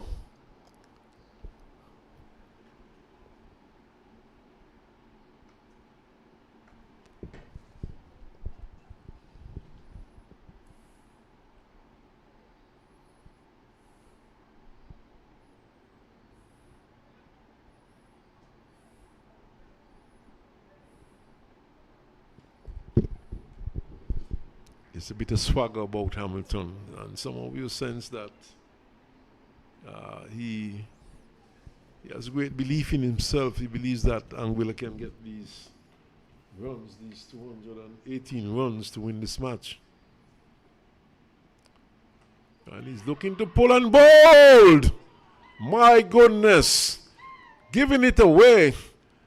It was a rather innocuous delivery, and he was looking to swing it in the direction of Nevis, and he missed it completely. Perhaps getting a bottom edge onto his stumps, and he's on his way. Well, certainly Division would have had to take cover with that almighty swing. I think he edged it onto his stumps. I was so disappointed he didn't move for a while. So it was shortish, slow. The ball was there to be hit, but perhaps he was trying to hit it too hard and trying to hit it out of the ground. And in the end, he was bowled. So J.Del Richardson goes out. He's the vice captain of this team, of course.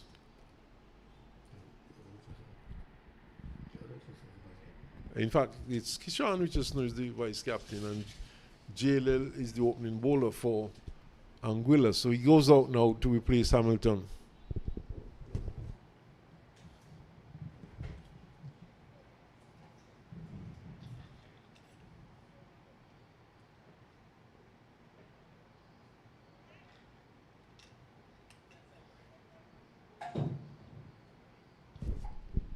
So Cornwall rather gifted a wicket, and this could very well be the beginning of the end for Anguilla. 123 for 5, but one never knows.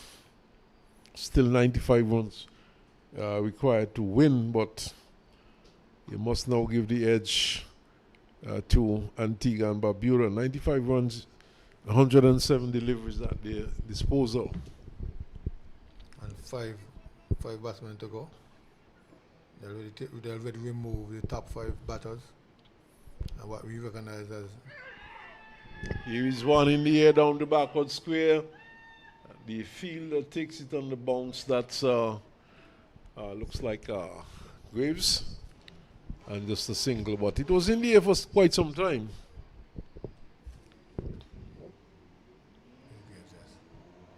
So Richardson is going after the runs. First delivery, swinging it down back with the square in the air for some time.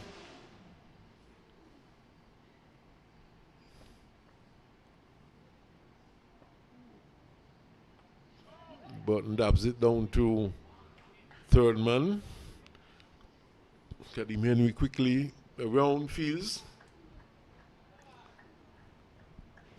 Seemed as though there was a possibility of a run there, Al. But no one. I guess Richardson, who does not seem to be one of those players who favor the quick single. Just to the right of the fielder. But Henry was quickly running the right-hander.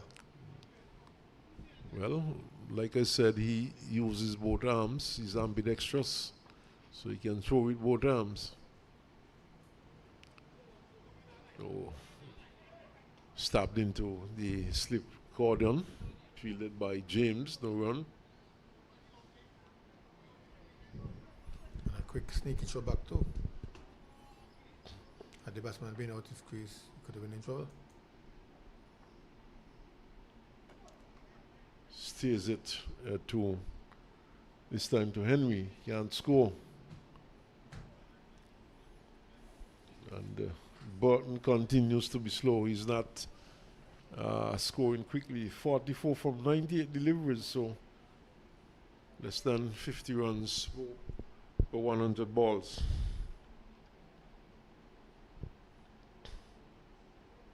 This would be interesting, Richardson to the young Micah McKenzie. Something is going to give. Either plenty runs or Richardson going to be walking back. My money, of course, is on Micah McKenzie. But this man needs to go back. The mid-half needs, mid-arm needs to go to mid-half. Long half. So. Oh, brilliant bit of fielding there at backward point. Oh my goodness, Williams moving rather quickly to his left and preventing any run.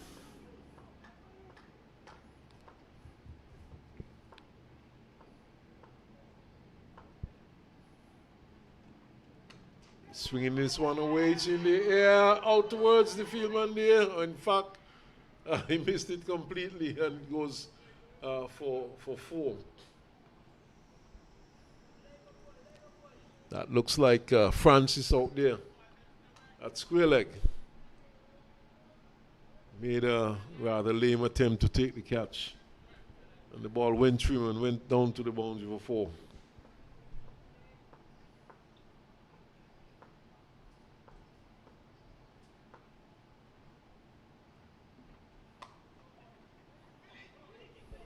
Oh, Button is halfway down, but always eager for this English Button. He's quick between the wickets, Button, but he has to recognize that Richardson is not the quickest of movers between the wickets.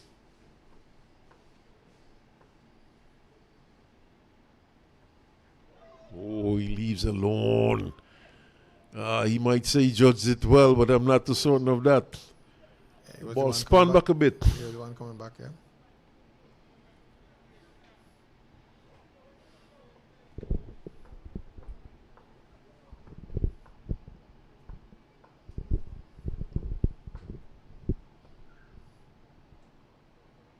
Overpitched and driven into the onside. And it goes up to mid-wicket, just a single.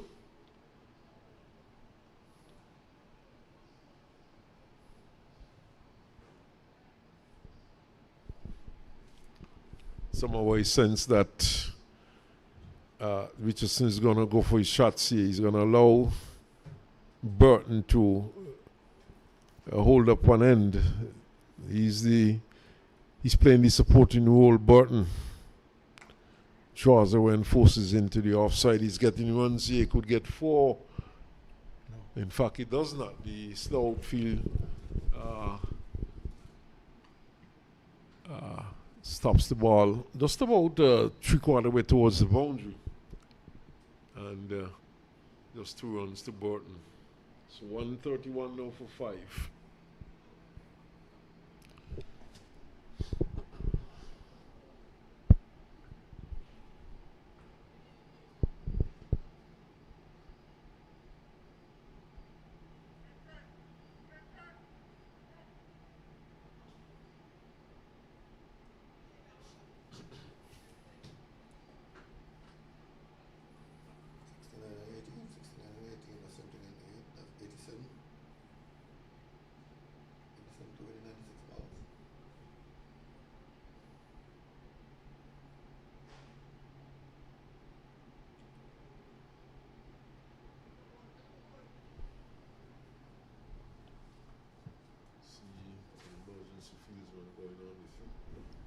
See an emergency fieldsman going on to the field for Antigua and Barbuda.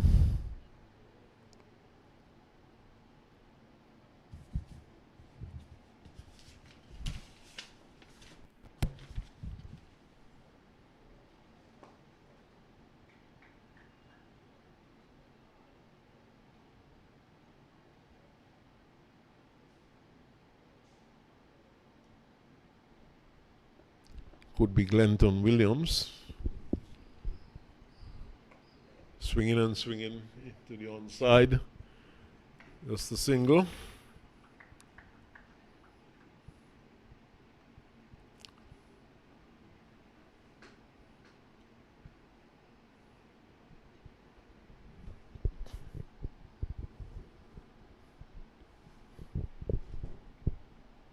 So the emergency fieldsman, number 86.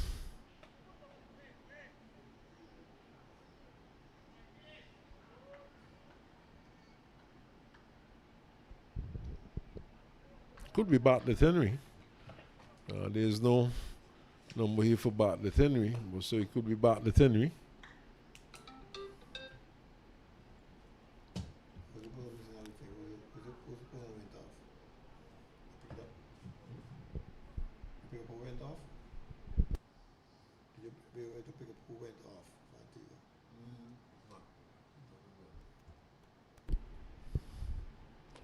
This one is in the air, out towards square leg. Peters gets on there, takes the catch, and Richardson is on his way, but certainly going out with an aggressive intent, and in the end being caught at square leg, and the Anguilla team lose their 6th wicket, Al, and it's now 134 for 6. Well, the countdown is on in both directions, one in terms of run, one in terms of wickets. Antigua now requires 4 more wickets, while the Anguilla team requires 84 more runs in 92 balls.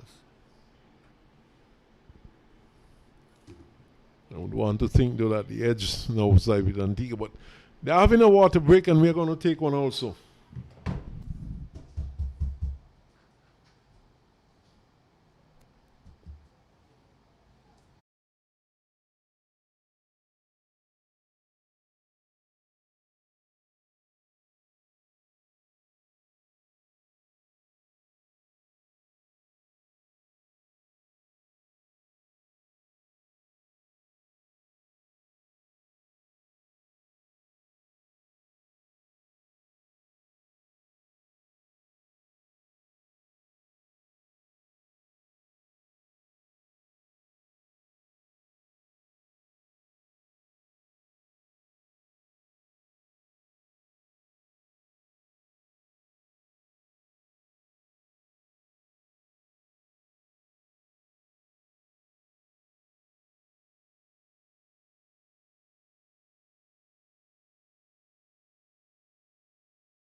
So we're back live, and that wicket falling, and the water break being taken, and it seems as though, in fact, Peters is on. Is Peters right here? Yes, that's Peters. So 134 for 6.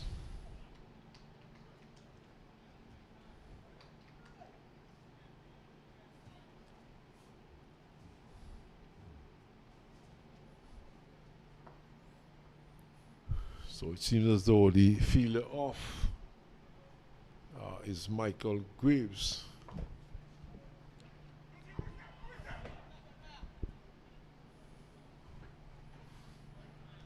As a matter of fact, it seems as though the emergency fieldman is back off.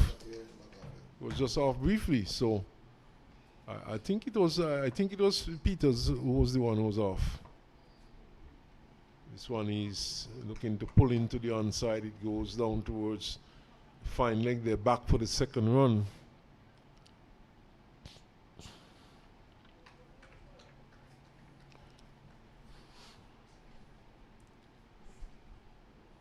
So approaching a half century is Dean Burton. 83 runs required from 90 deliveries.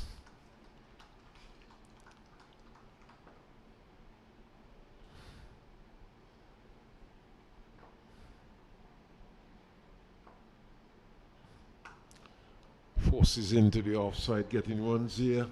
Going out towards the boundary. Will not get there. Back for a second.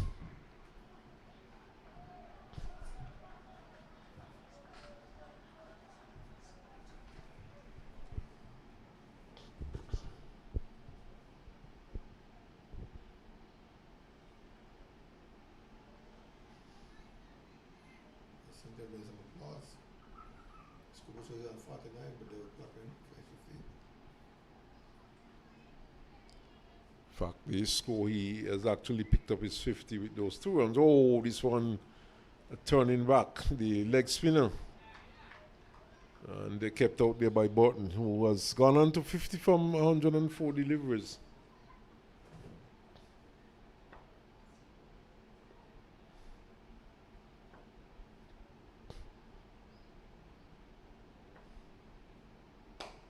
Drives. But straight to the man at mid-off, no run. Peters, the man there. He fields.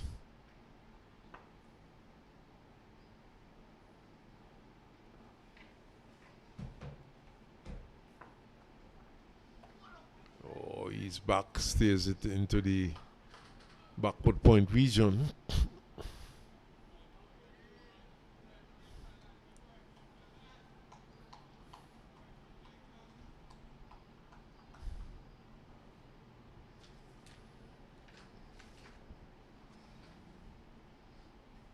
And just Boyne, of course, the man out there had a good knock yesterday.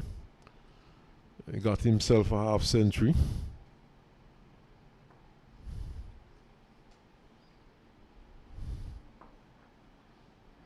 Charles away is looking to cut, misses, taken behind by Joel Andrew. The over comes to an end. It's 139 for 6, Anguilla. Yes, well, the countdown continues. Cornwall will continue. He has bowled some 7 overs, picked up 2 wickets. Then put a wicket of Jamal Hamilton.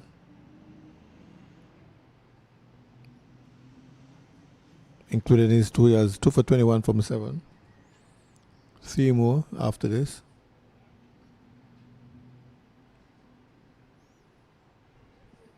And 14 overall to go. Boyne, will he have time to crack another half century in just 14 overs? That's what is required of him. He turns it into the air. There's a attempt to get it. Half scream and half screech as the ball didn't go out to the fielder. Look like Francis will give that effort. Going down to fine leg this time. 1 and 1 only.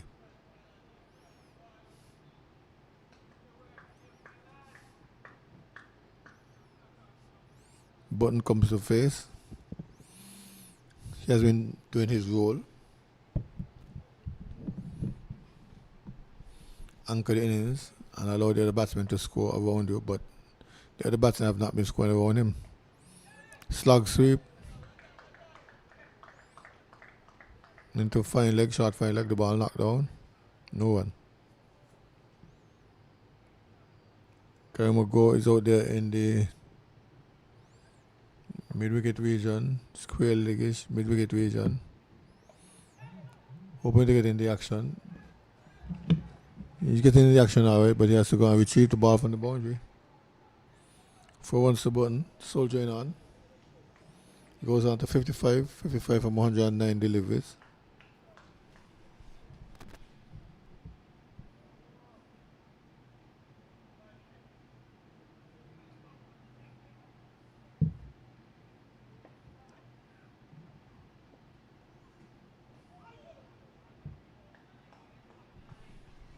This one he's keeping out. Cornwall into his 8th over, almost finished his 8th over. Last ball of his 8th over, 2 for 21. He goes big, goes aerial, and no one can get under it. Going for 2, gets 2 indeed.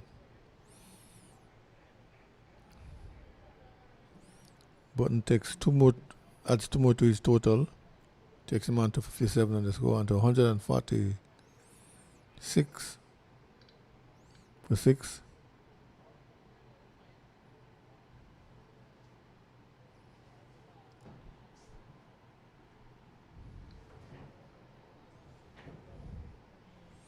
Mackenzie, who has picked up 1 wicket.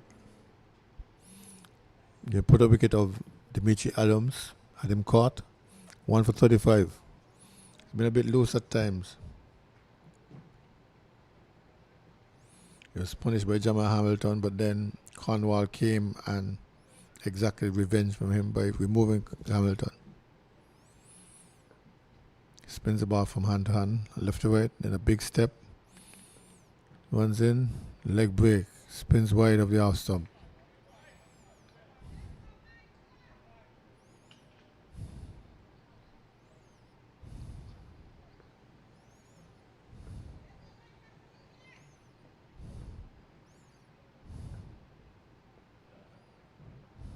Swings it in the air and caught.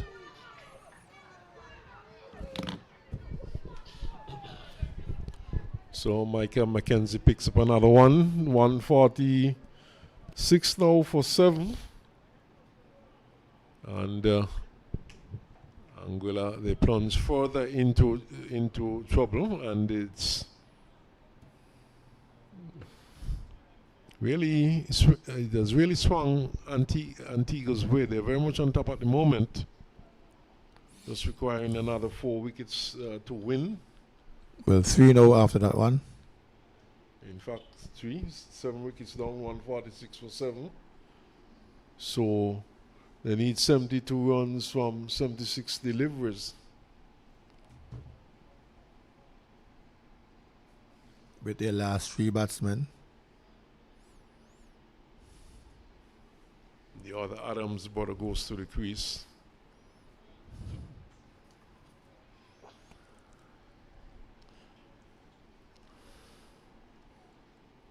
That's the Adam of the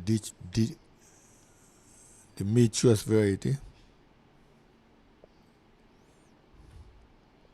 Leavy's 127 for 4, but that looks like an impossible task for Nevis, requiring another 216 runs in 167 balls. And St. Martin 67 for 6, going after 123.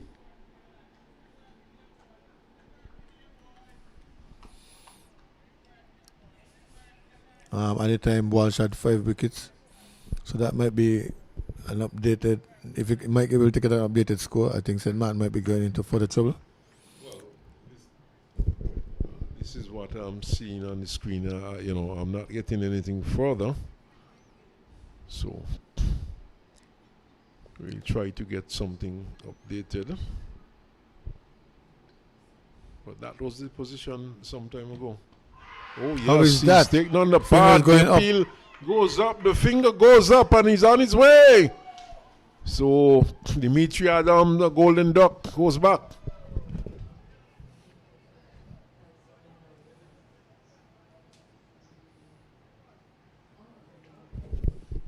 This is happening quickly for Anguilla.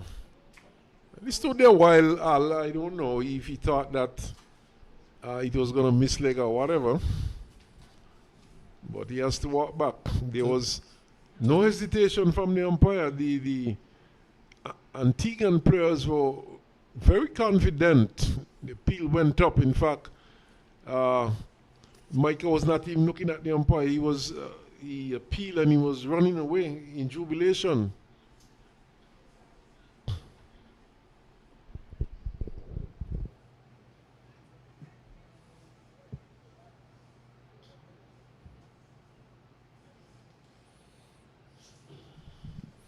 Even the man out at deep wicket appealed. They were all in.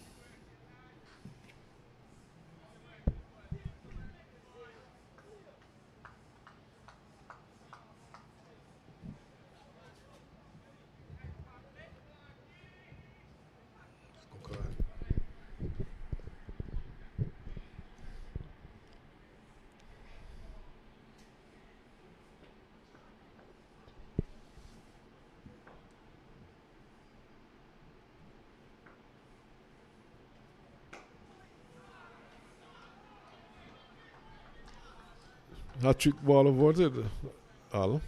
Yes, hat-trick ball. Blocked out by Gokaran. The wicket taker now he's called to do some batting.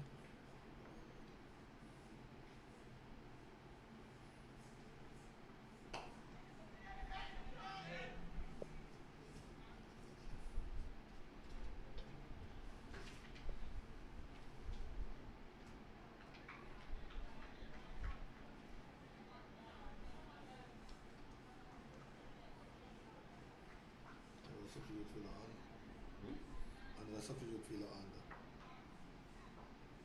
Glenn Williams on number 82.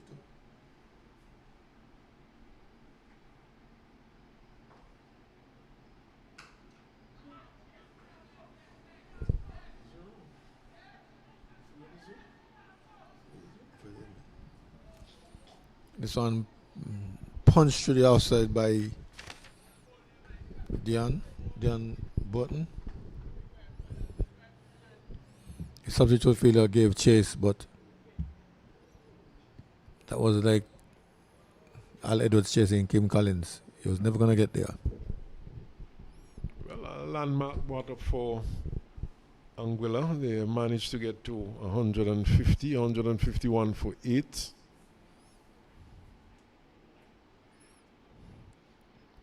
The mainstay of the innings has been Dion Burton.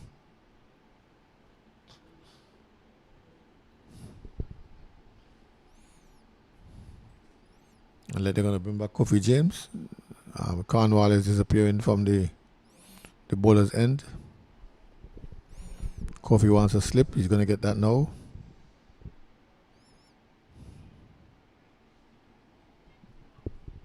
Cornwall is the one who's off. How could I miss him?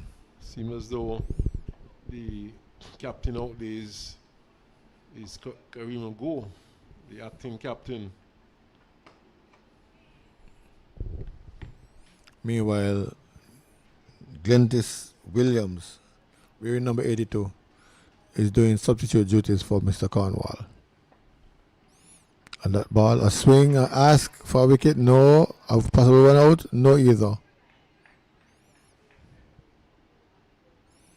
That one came off the pad. So said Mr. Alvin Randolph, umpire at the southern end. One more one. 152 for 8. Button to face. Given the situation, he'll have to play a different approach now. Button rather than anchor, here's the one who has to go. There's 2 more men in the shed. Can't play for a draw. Yes, certainly. He has been a bit pedestrian going at Some 61 runs from 112 deliveries.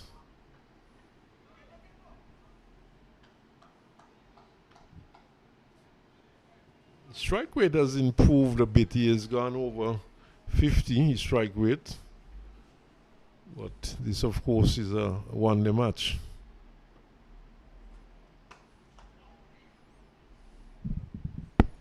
His protection over there as he gets on to the cover gap. Gets one more one.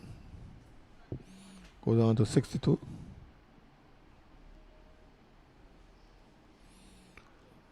Mark Goko on to face now. He got 1-1 from 4 balls.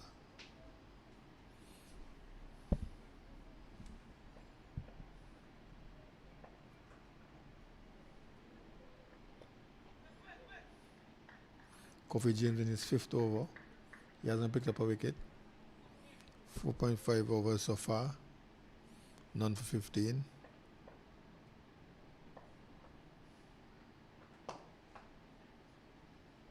This one is eased out to long off by Gokoran. End of the over. Kofi 5 overs, no maidens for 16.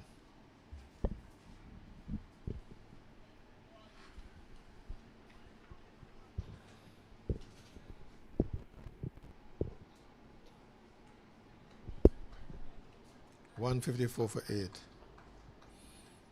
Not just the edge in Antigua's favor now, it's the whole blade in favor of Antigua. They only need 2 more wickets.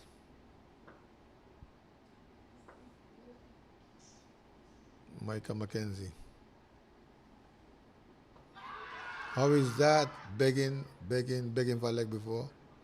No sales, Carl took it. Leg by. Going down leg.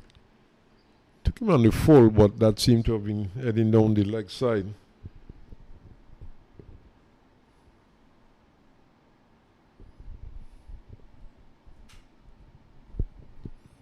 Burton has been going for almost all afternoon. He came in very early at the fall of the wicket of Williams, and has been there ever since. Yes, he came in at number 3. In fact, he came in at the fall of Henry's wicket. Henry was the first to go. He came in at... No, I'm mixing it all up. Williams, yes, he came in. He actually came in at number 3. So it was... This time he goes big. There's a man out there, the man takes the catch. A third for McKenzie.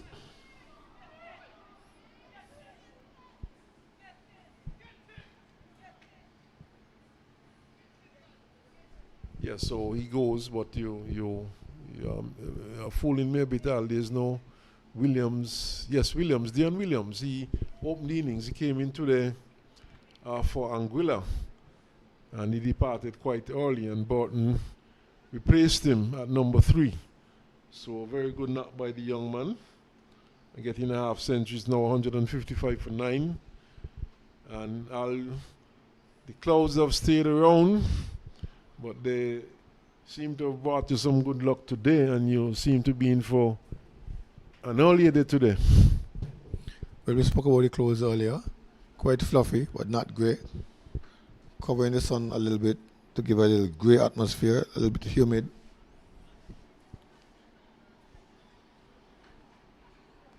We lost some sweat, some water, even though we were in an air-conditioned room. And as I said, it's not the edge anymore to Antigua, it's the whole blade.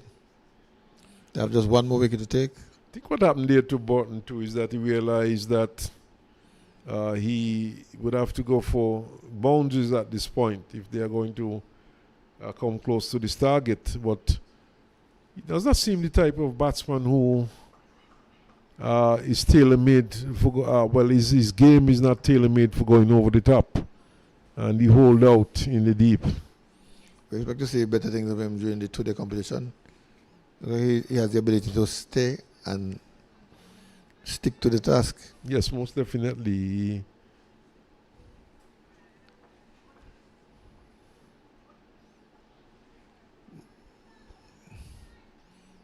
Mackenzie has 4. I thought it was 3. 4 for 40.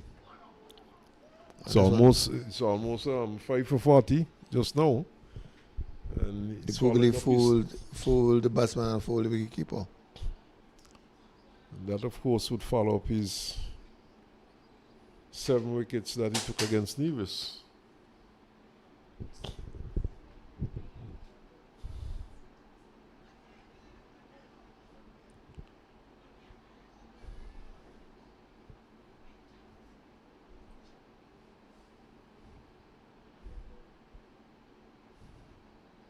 Down the leg side, edge down the leg side.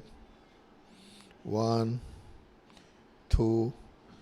That's all there'll be. In fact, it's a wide. I thought it touched the bat. It was well wide. I was trying to Google him again, but lost his line.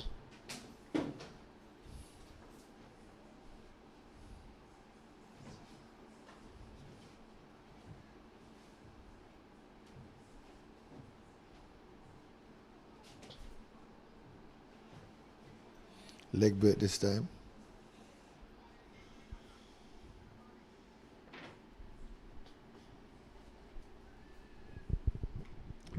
We have seen Landeford missing a lot yesterday. He's back today. And the one shot, swing and a miss.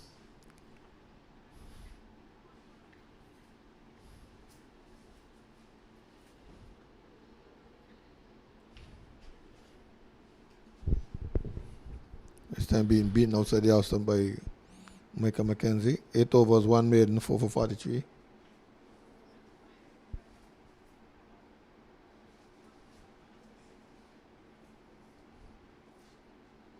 $158 for 9. 61s, just 61s. And 60 balls, all of 60 balls. Well, the signal comes from umpire Randolph, Alan Randolph of St. Martin for the final power play, the final 10 overs.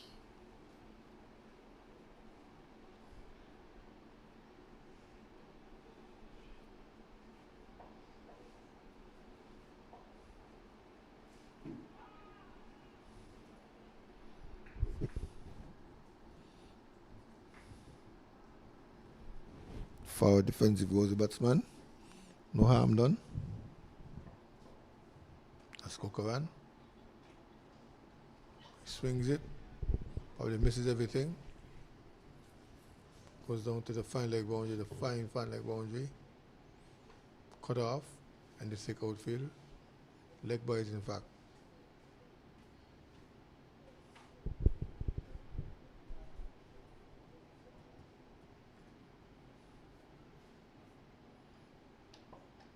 $160 for 9.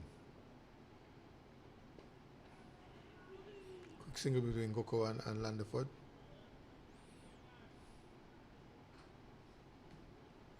They have nothing to lose now but the game.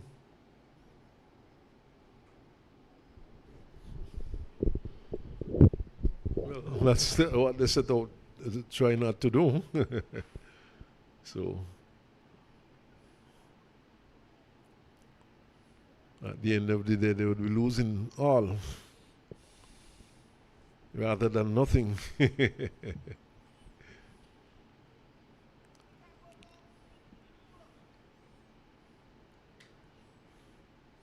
Here's Kofi James with the last man at the wicket, the last wicket intact.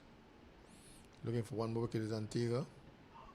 Landeford is forward. Again, they attempt a single, but didn't make sense that time.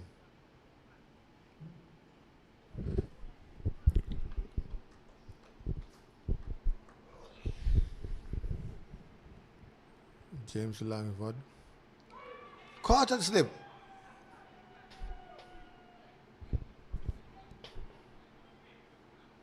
End of the play.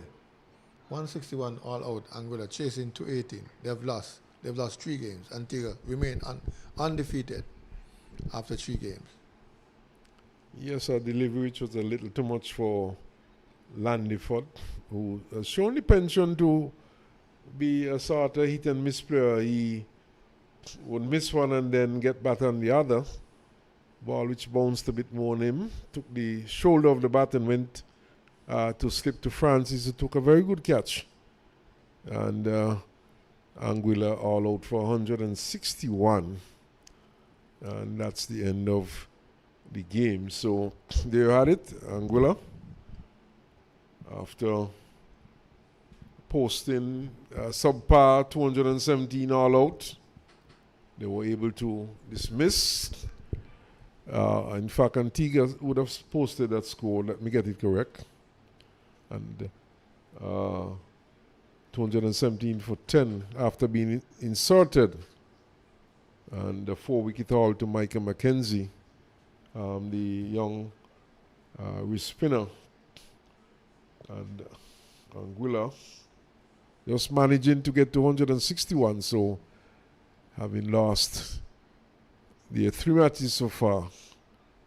And that's the position here. We come back here on Wednesday for the 2-day matches. And let me just let listeners know what's happening on Wednesday. And here at Warner Park on Wednesday, you will have Antigua and no, it's not Antigua and Barbuda. It's Nevis taking on St. Martin at Warner Park on Wednesday. So these two teams will be playing at Warner Park for the first time. And then Antigua and Barbuda will be taking on Montserrat at Connery. And St. Kitts will be going down to St. Paul's to take on Anguilla at the St. Paul's Sporting Complex. And that's a 2-day fixture, the Wednesday the 29th and Thursday the 30th. And then to wrap it all up on Friday, another 2-day fixture, Friday to Saturday the 1st of November, Antigua and Barbuda plays St. Kitts here at Warner Park. And who knows, that could very well be the deciding match of the tournament, the decider, decide who would come out on top. And then St. Martin takes on Anguilla at Connery, and Nevis takes on Montserrat at St. Paul's. So that's it from us here. That's the end of the round of 50 over matches. And until we return here on Wednesday, we say goodbye to all our viewers. Yeah.